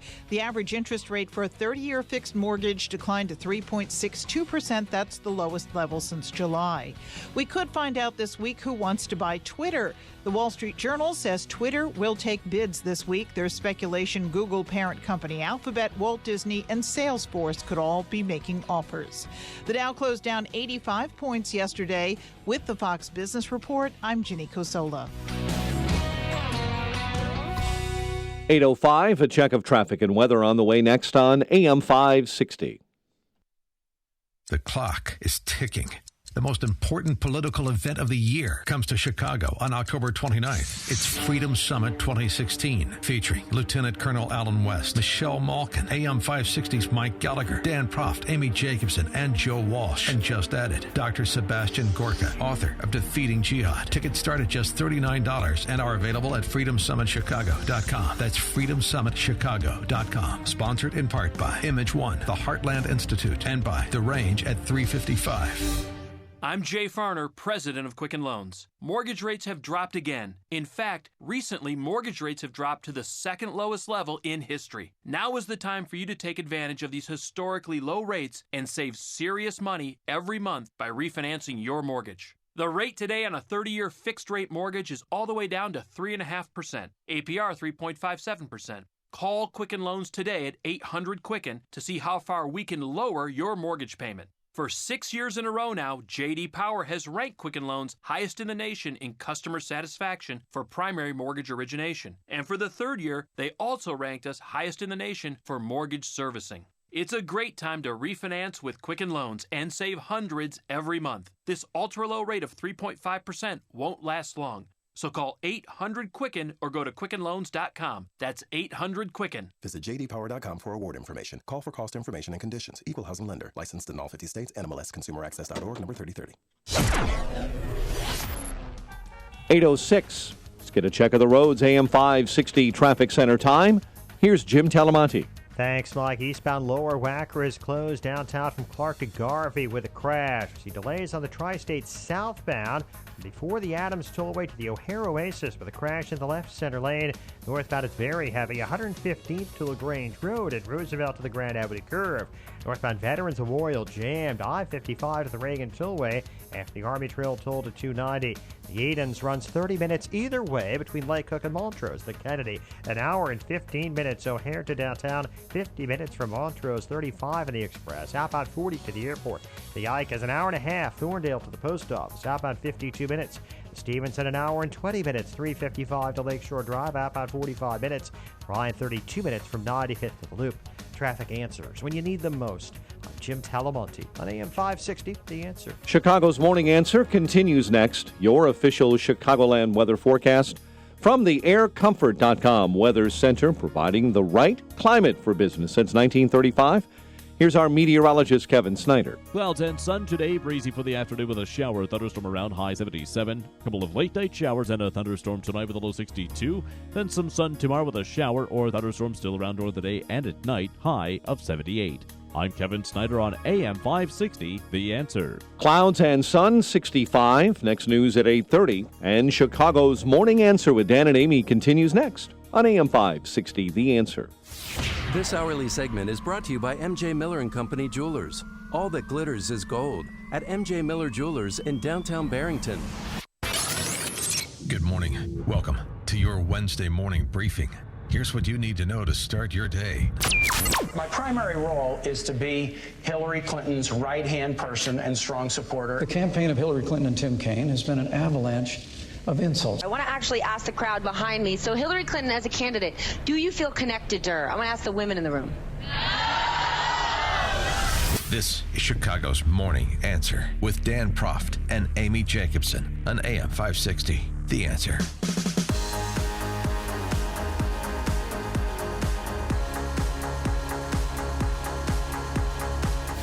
Good morning, Dan and Amy. So we found out a couple things. One, Tim Kaine making history last night, announcing himself to be the first non-binary post-gender vice presidential nominee in the history of our nation. And that's what I bring to the ticket, that experience having served at all levels of government.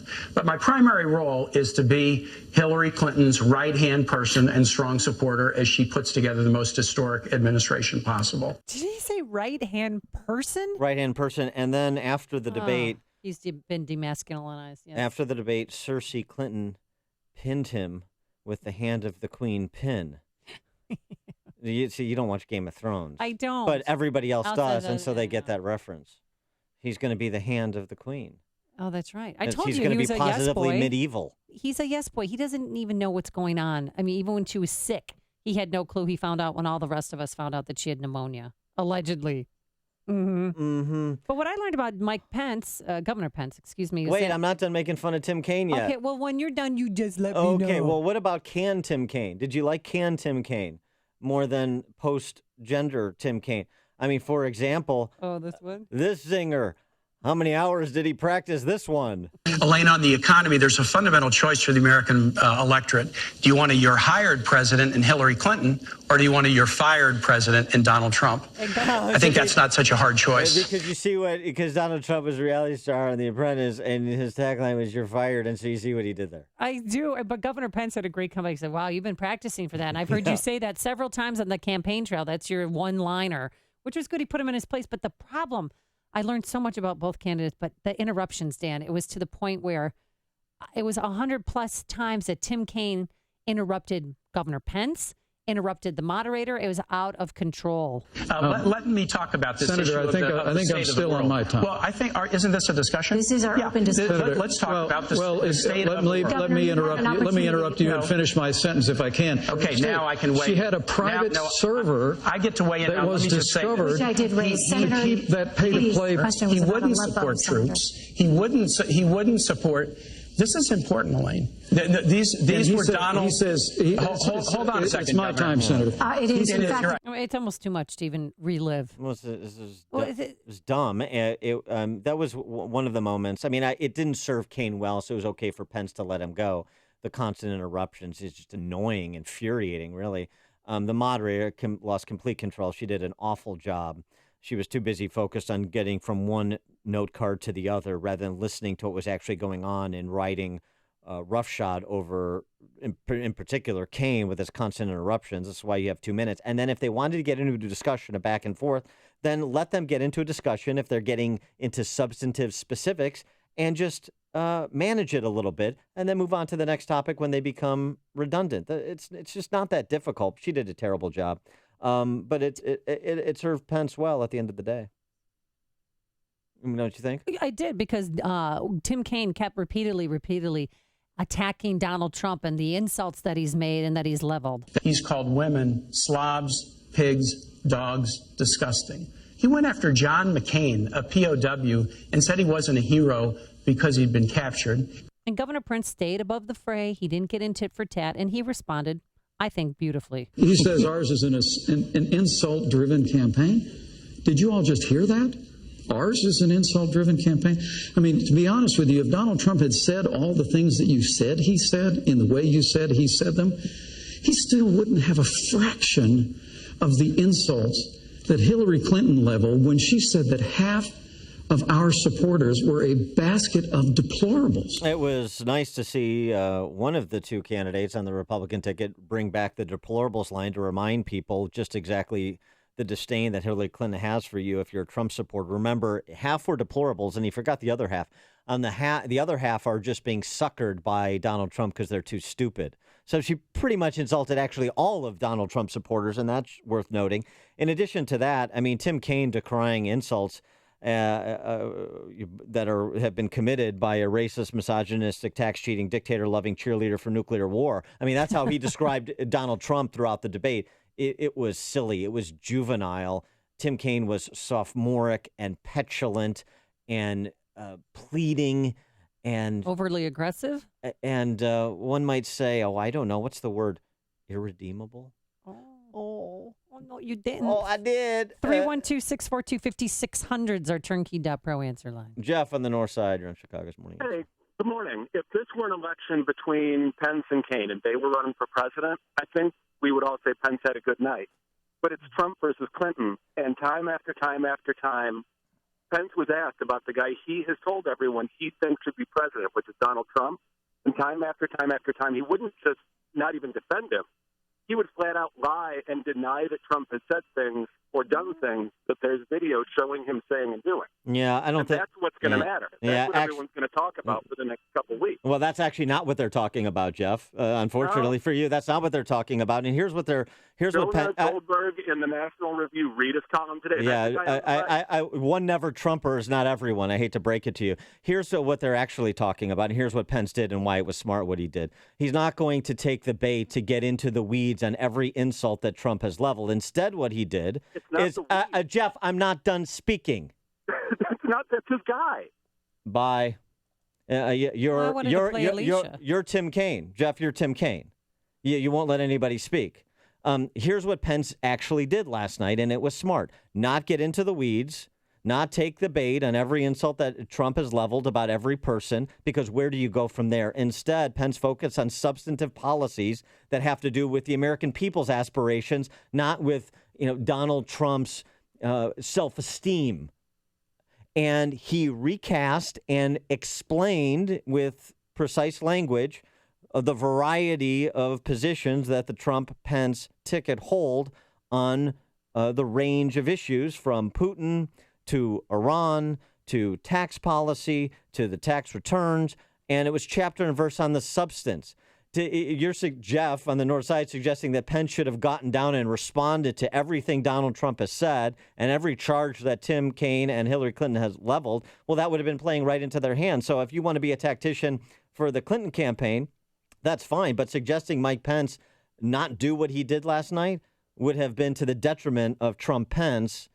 So I'm not exactly sure what's the point. He gave birth back into the Trump-Pence Republican ticket. And the other because he brought trust back and some respectability to the position. Well, right. He, to me, the two characteristics that were on full display for 90 minutes from Mike Pence, poise, humility. Donald Trump may want to try those on for size. He may find out he likes them. The American people do. And that's why Pence is getting such rave reviews the morning after last night's debate. The other thing Pence did, which is the critical question, and it's not Jeff, never Trump, Jonah Goldberg acolyte. That's not his point. Those arguments are past post. Nobody cares about those ancillary arguments. And I like Jonah, but getting into the weeds on all this stuff is inane. It's awful political strategic advice. The issue is one question for Trump. He clears it, he wins. He doesn't, he probably loses. Is he fit to be president of the United States? And Mike Pence, through his performance, helped set Donald Trump up to answer that question. He provided some reassurance to people that are jumpy about Trump. Does that mean Donald Trump doesn't have to answer that question and prove up himself? No, it does not. He does on Sunday and in the final debate. But Mike Pence helped, and he helped set that up. And that's the most you can ask of your running mate. Yep. Let's go to Lee in Hammond. Yeah, hi, guys. You know, in that debate last night, one of the things Kaine attacked Trump about was stating that women should be punished for abortion. If you ever saw the interview, that's not what happened. The interviewer asked Trump if there was a law stating women should be punished, should they be punished? And he said, well, if there's a law, yes. But this is typical of what these Democrats do. They take things out of context. They twist and turn the language into pretzels. Anything they could do to just, sling more mud at Trump, this is what they do. And the fear is that the public doesn't see this. Yeah, thanks for the call, Lee. Well, Mike Pence, in that exchange on the life issue, as well as just faith in your role as an elected official, that whole discussion between Pence and Kaine, I thought was very interesting. It was a good that topic was brought up, and I thought Pence afforded himself very well because he's authentic on the matter. He's authentic on the life issue. He's authentic when it comes to his Christian faith. He's not afraid to invoke Christ and talk with intelligence about how his faith informs his life, including his public life. I thought that was a nice moment for Pence. And, Donald Trump's lack of precision on that issue in previous interviews and having to walk back in that matter of punishing women who get an abortion, frankly distinguishes a professional like Pence from somebody who's not as disciplined as he needs to be in Donald Trump. Mm-hmm. And again, he reset the Republican ticket, I think, yesterday. No question. Sean from Elmwood Park. Is there anyone that deserved a backhand at the table more than Kaine? I never saw anything like it, honest to God. And for the life of me, I stared at it for 90 minutes. I can't find his lips. I don't know where they are. He is a bizarre squirrel on caffeine. And not only that, I want you to think about something that's outrageous. We are arguing as if the Democrats care about fiscal responsibility, as if you're not patriotic unless you pay over and over for what these fools do. The reason the military is where it is because Barack Obama has decimated it. The reason that the debt is where it is because almost inconceivably, one president has doubled it, more than all before him, times two. It is outrageous, and these buffoons sit there next to each other as if they're victims of their own decisions. And here's another thing. For all of you workers out there who derive your income from government, none of you are taxpayers unless you give 100% of your income plus $1. Then you've paid $1. You have a scale where the citizens are corrupted, and they're too stupid to know it. No city worker is a taxpayer. None. That's not to say you're not value, but I say you're not. But that's another argument. Yeah, all right. I'll be more than happy to have it. Now you're off the rails. All right, thanks, Sean sounds a little bit like Tim Kaine this morning. Hear about the big stories of the day then talk about them right here on Chicago's Morning Answer on AM 560. The Answer. It's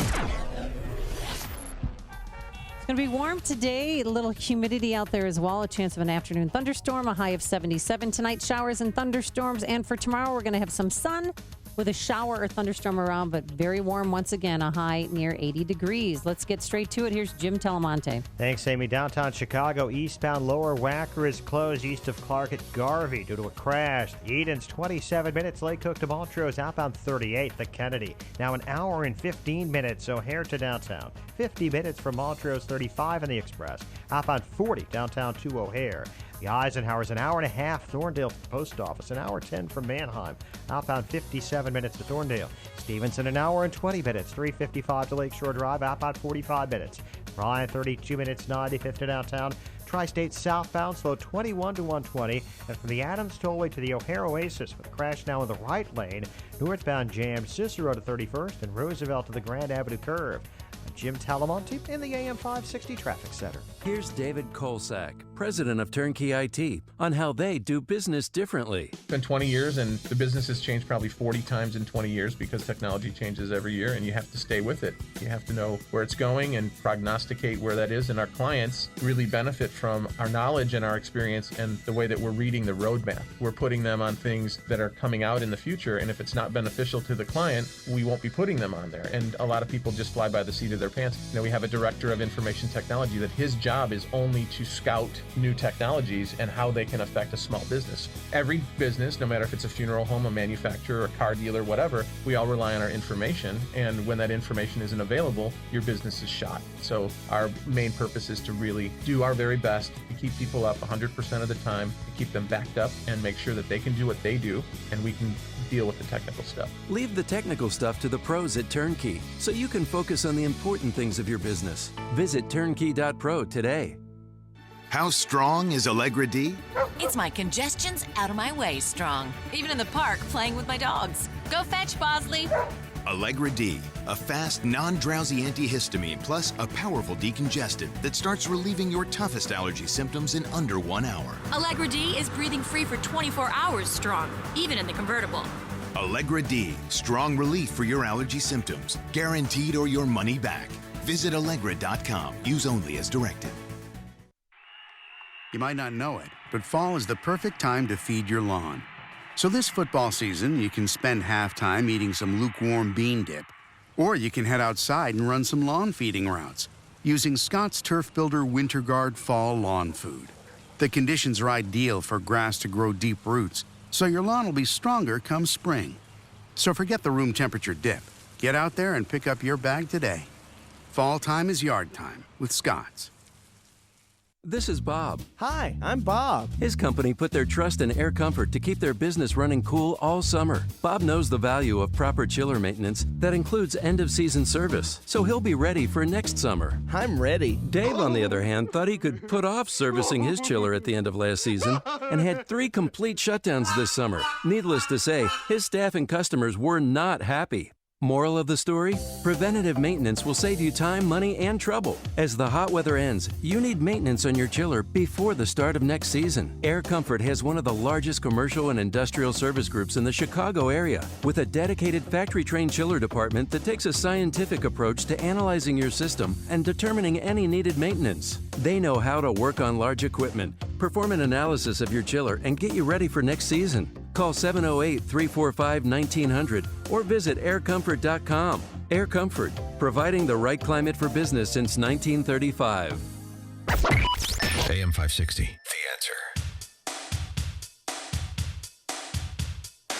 Dan and Amy, I'm going to take a little break from the presidential debate because there was important news that happened locally that has statewide implications, but it's also a national story, of course, because of Denny Hastert going to prison for a crime that was to cover up substantial, disgusting, vicious crimes of sexually abusing individuals. One of those individuals, Scott Cross, the brother of former House Republican Minority Leader Tom Cross, who for the first time spoke publicly yesterday. Yeah, he spoke during Denny Hastert's sentencing hearing, but of course there's no cameras in courtrooms here, so this is the first time we ever heard him. He didn't really describe what happened, but he described how it has affected him. This topic, while difficult for me to discuss, is one that cannot be swept under the rug. So what he's trying to do is convince lawmakers to eliminate the statute of limitations for felony sex crimes against children. And he was joined by Illinois Attorney General Lisa Madigan, who was there, to politically grandstand. Right, I got it. Probably, yes, but she, had her hand on his shoulder to try and give him support because he did get emotional. Hastert inflicted unbelievable pain on the lives of the youth he was entrusted to care for. Yet he got a slap on the wrist.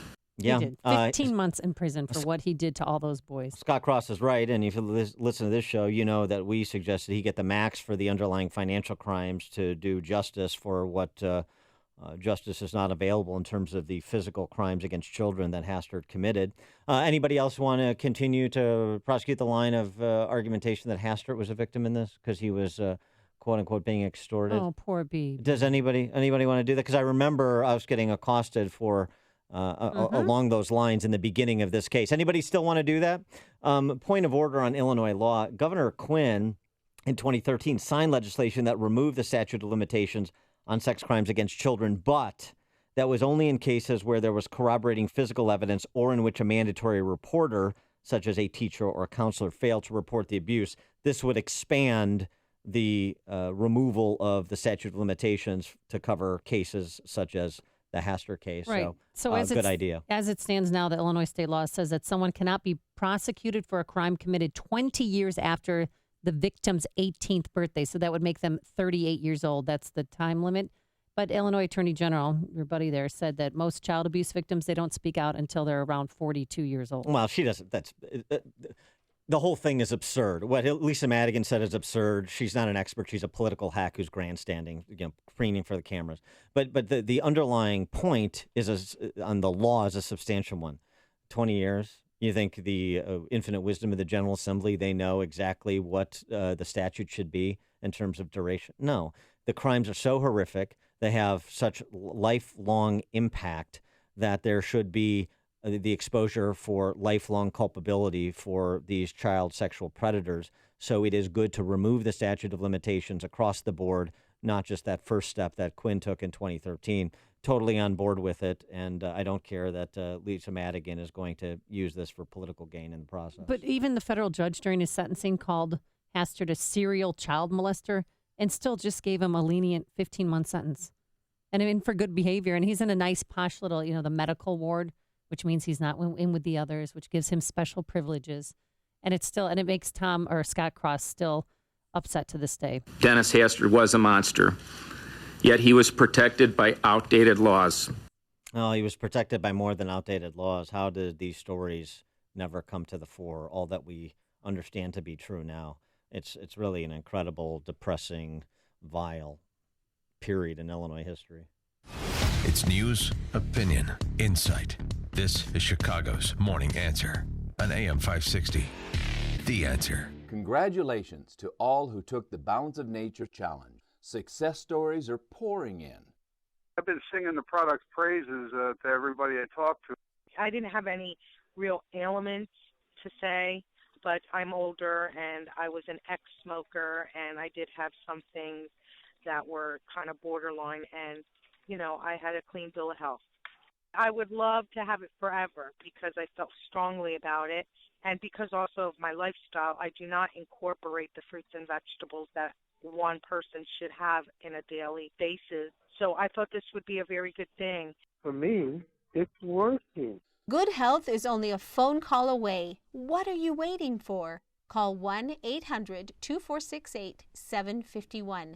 That's 1-800-2468-751. Or go online to balanceofnature.com.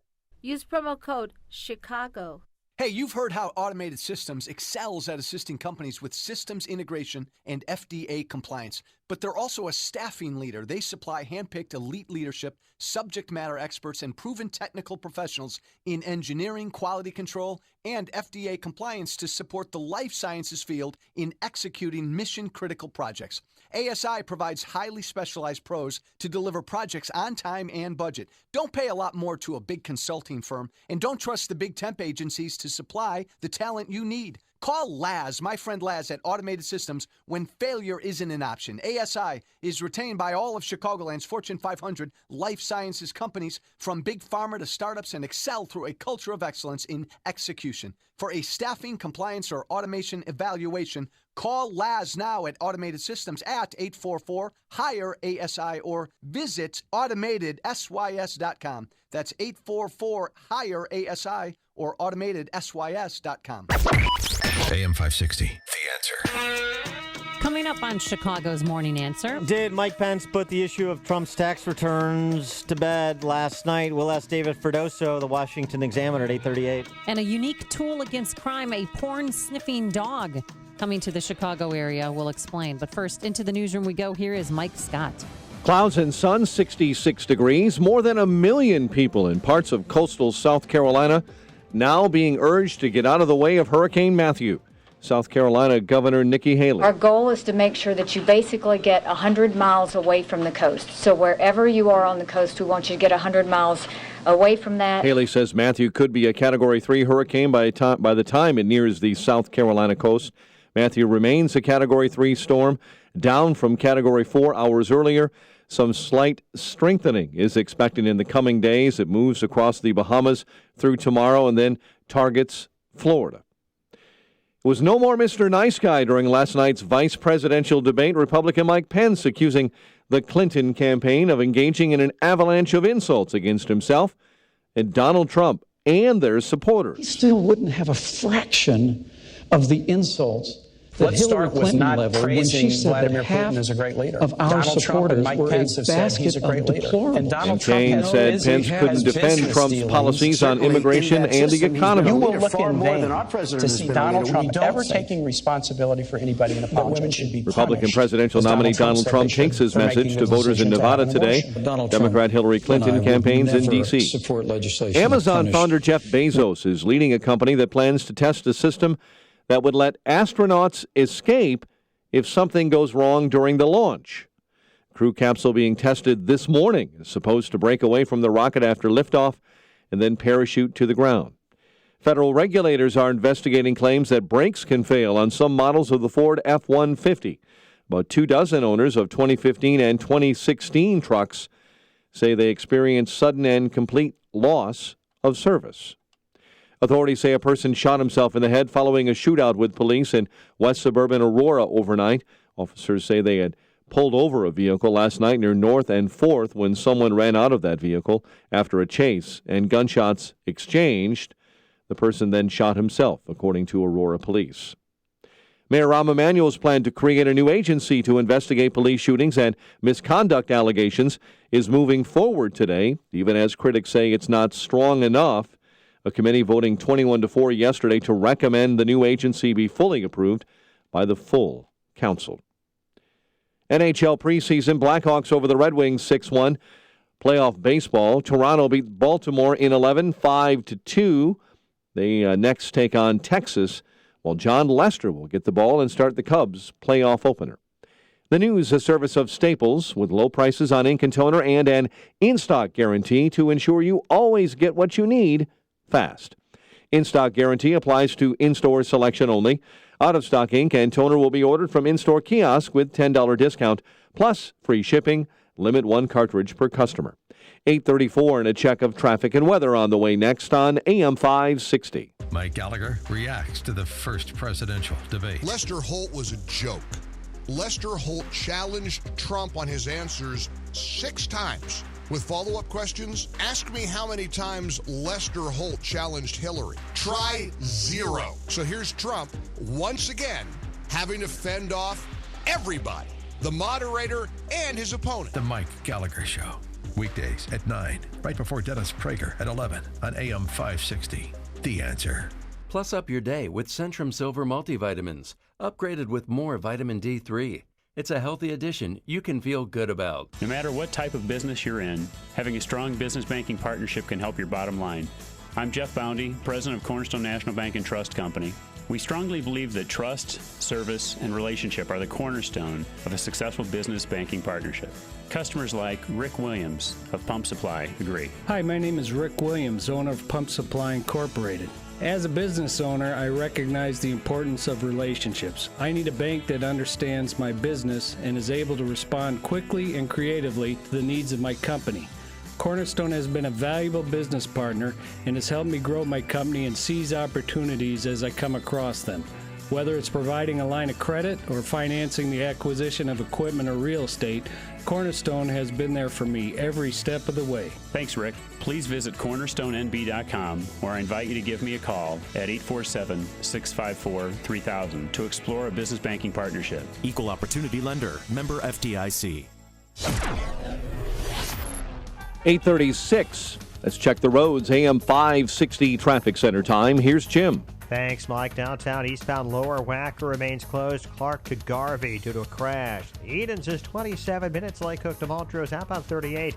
Inbound Kennedy, delays start at Sayre. An hour and 2 minutes, O'Hare to downtown, outbound 35 minutes.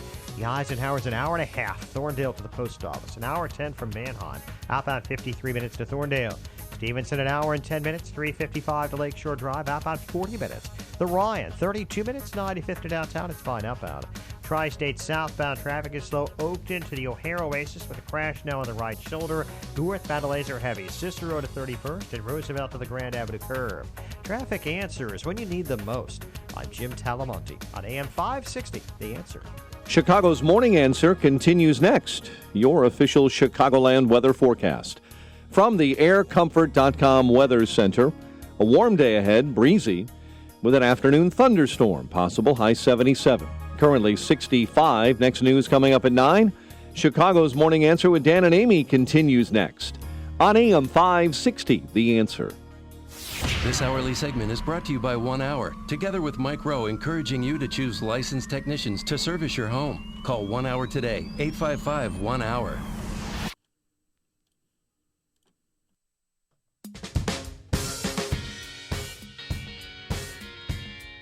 Good morning, Dan and Amy. Well, last night's debate, of course, the issue of Trump's tax returns, as leaked by the New York Times, came up. And this was the exchange from Pence and Pence and Kaine when they weren't being interrupted. Kaine by the moderator and Pence by Kaine and the moderator. See if this puts the issue to bed for you and for the respective campaigns. Donald Trump is a businessman, not a career politician. He actually built a business. Those tax returns that came out publicly this week showed that he faced some pretty tough times 20 years ago. His tax returns that showed he went through a very difficult time, but he used the tax code just the way it's supposed to be used, and he did it brilliantly. Yeah, and then so will Hillary have the temerity to continue prosecuting this line of attack going into Sunday night's town hall debate style format?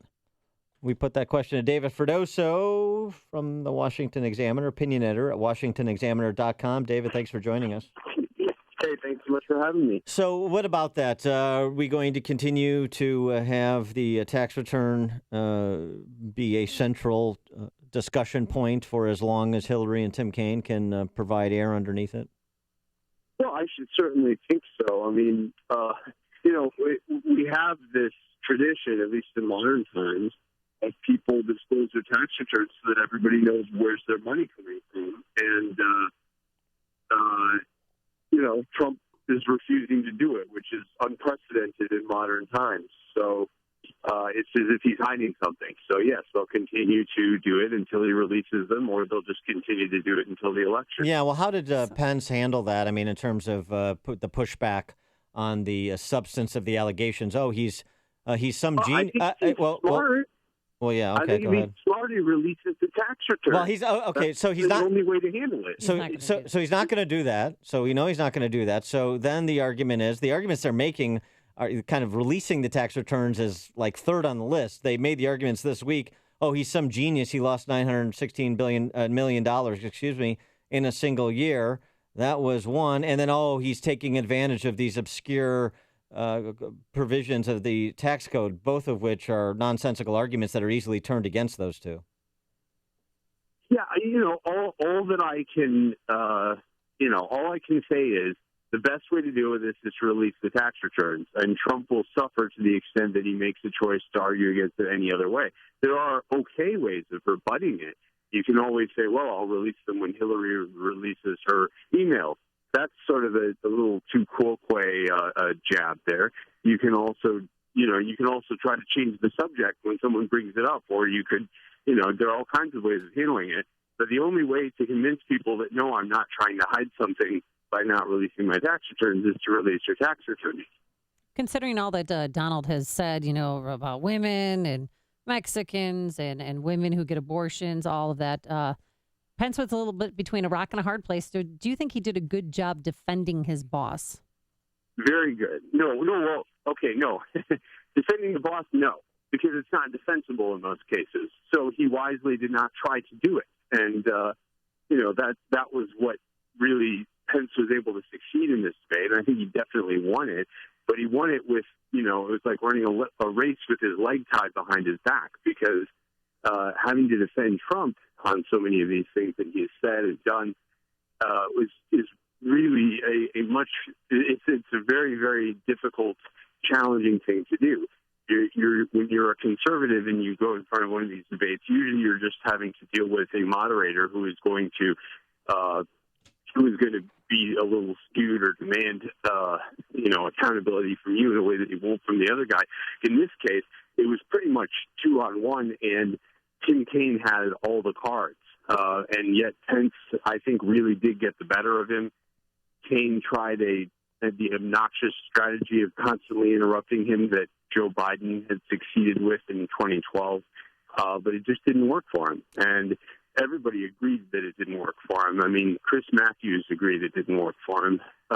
Marcos Melitsas agreed it didn't work for him. So you don't just have to take someone's conservative bias for that. Pence won that debate. Yeah, David Axelrod also suggested the interrupting by Kaine was overdone. So how does this then set up for Sunday's debate?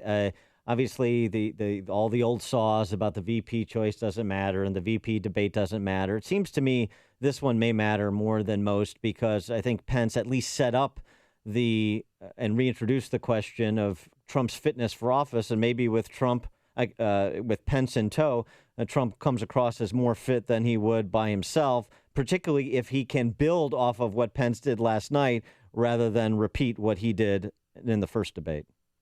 Well, yes, hopefully, for him, for Trump's sake, I mean, what he needs to do is be the student here and learn from Pence how to debate somebody properly. And, the command of detail with which Pence debated was, it was good.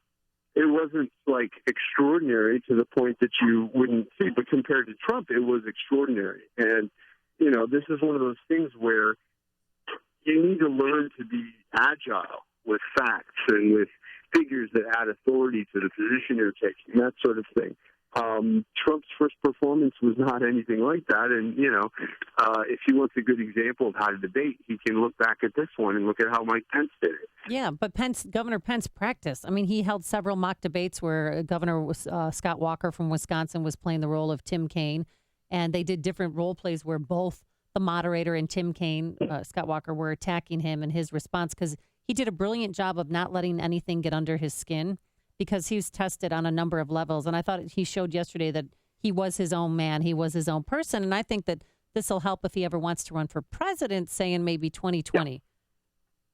Yeah. It could, although it's kind of ludicrous to speculate on 2020 at this point. But that's what people are saying. They're at least talking about him in the 2020 frame of mind, which is what I think maybe he had hoped for when he took the vice presidential nomination. Yeah, it's a little premature for all that, I think, as well. But with respect to Trump on Sunday flying off of Pence last night, difficult to believe he's going to all of a sudden do the homework to have a command of the facts and the specifics and be fluent in them, so that he's facile and he can respond and he can, thrust and parry with Hillary Clinton.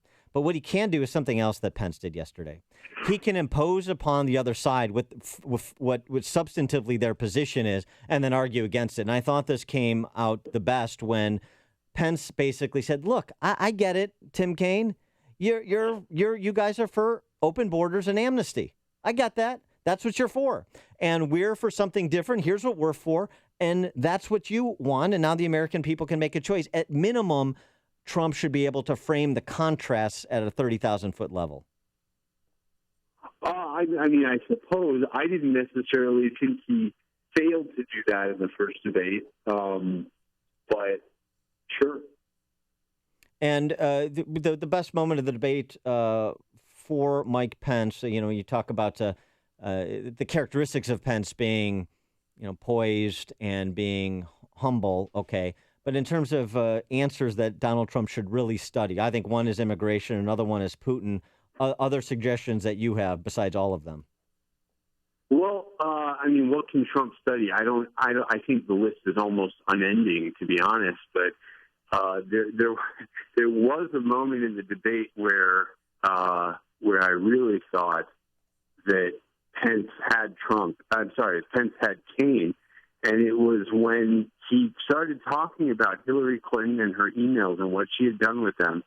And Kane's response was essentially, well, look, she beat the rap, and they decided not to prosecute her. Right. Which, the way he said it just made me laugh. He didn't say she beat the rap, but that was what came right to my mind. Well, look, she beat the rap, so you can't, you don't get to decide on this. And I just thought that was a horrible, the way he answered it was just horrible and, didn't reflect well on her. All right. He is David Freddoso, opinion editor for the Washington Examiner, WashingtonExaminer.com. David, thanks for joining us. Appreciate it.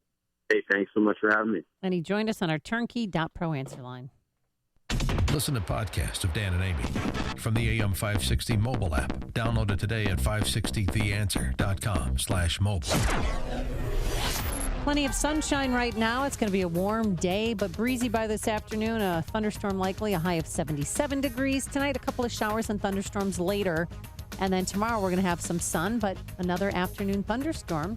Very warm and a high near 80 degrees. Let's get the travel times. How's the inbound Kennedy? Because we care about it so much this time of the day. That's right, Amy. Good morning. Here's where your delays start, right around Sayre. It is an hour from O'Hare to downtown, 40 minutes from Montrose, 30 on the Express. The Ohio Feeder's jammed. Outbound 35 minutes downtown to O'Hare. The Edens, 27 minutes Lake Cook to Montrose. Outbound 35. The Eisenhower is an hour and 25 minutes from Thorndale to downtown. Outbound, looking at about 45 minutes. The Stevenson, an hour and 5 minutes, 355 to Lakeshore Drive, outbound 38 minutes. The Ryan, 32 minutes, 95 to downtown. Delays on the Tri-State are southbound Oakton to the O'Hare Oasis after a crash. Northbound 87th to 31st and Roosevelt to North Avenue. Eastbound Adams Tollway, slow busy to Lee. Northbound Veterans Memorial, stop and go from Boughton to the Reagan Tollway. The Army Trail toll to 290. That's traffic on AM 560, The Answer. Hey, experience the Joffrey Ballet's critically acclaimed Romeo and Juliet October 13th through the 23rd at the Auditorium Theater. The Chicago Sun-Times has called it a masterpiece on every level. So visit joffrey.org to purchase tickets. And listen up, AM 560 The Answer is giving away 5 pairs of tickets through the mobile app. So download or visit our app today to register for your chance to win. On AM 560 The Answer, we talk about the important issues that affect your world. Things like the economy, education, and foreign policy. There's always so much going on in the news that we don't always have the time to focus in and talk about the big ideas behind the important issues. Enter Upstream Ideas online at upstream-ideas.com. Upstream Ideas, in partnership with the Illinois Policy Institute, provides the kind of information that informs the policy discussions happening here on AM 560. At Upstream Ideas, you'll broaden the debate, move beyond partisan assumptions, and challenge accepted beliefs. Upstream Ideas goes against the current and thinks upstream. Go online now at upstream-ideas.com. That's upstream-ideas.com. You'll be armed with new information and fresh perspectives to help encourage you to make the state of Illinois and the United States of America a bit freer, a bit more just, and a bit more civilized. Upstream-ideas.com. Hi, I'm Mary Beth. I had a failed root canal and it was causing me pain. Dr. Naruzzi took care of my tooth and I got my implant, and then I had another after that fail and he did that one as well. Places they'll tell you just, get the implant the day you get your tooth extracted. We'll do it all in one day. And he believes you do it all the right way, and he knows what he's doing, and he has an eye for detail that other dentists or periodontists do not have. There's no surprises because it's scary as it is, but he made it really, really comfortable. They're very accommodating to people that cannot afford to have it done. I would recommend Dr. Neruzzi to anybody, and I have given Dr. Neruzzi referrals, and I would refer him to anybody that's missing teeth. This is Dr. Neruzzi. I personally guarantee your happiness with your implants. Go to implantsforme.com.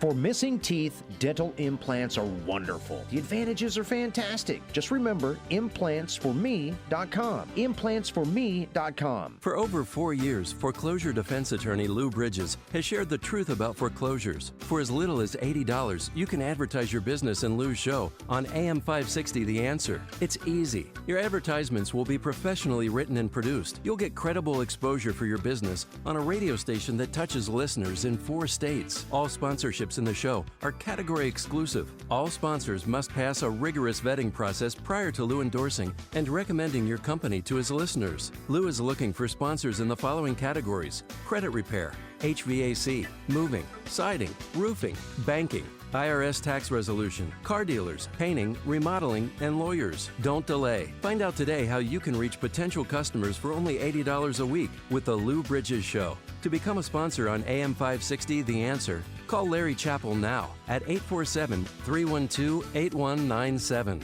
That's 847-312-8197. AM 560, The Answer.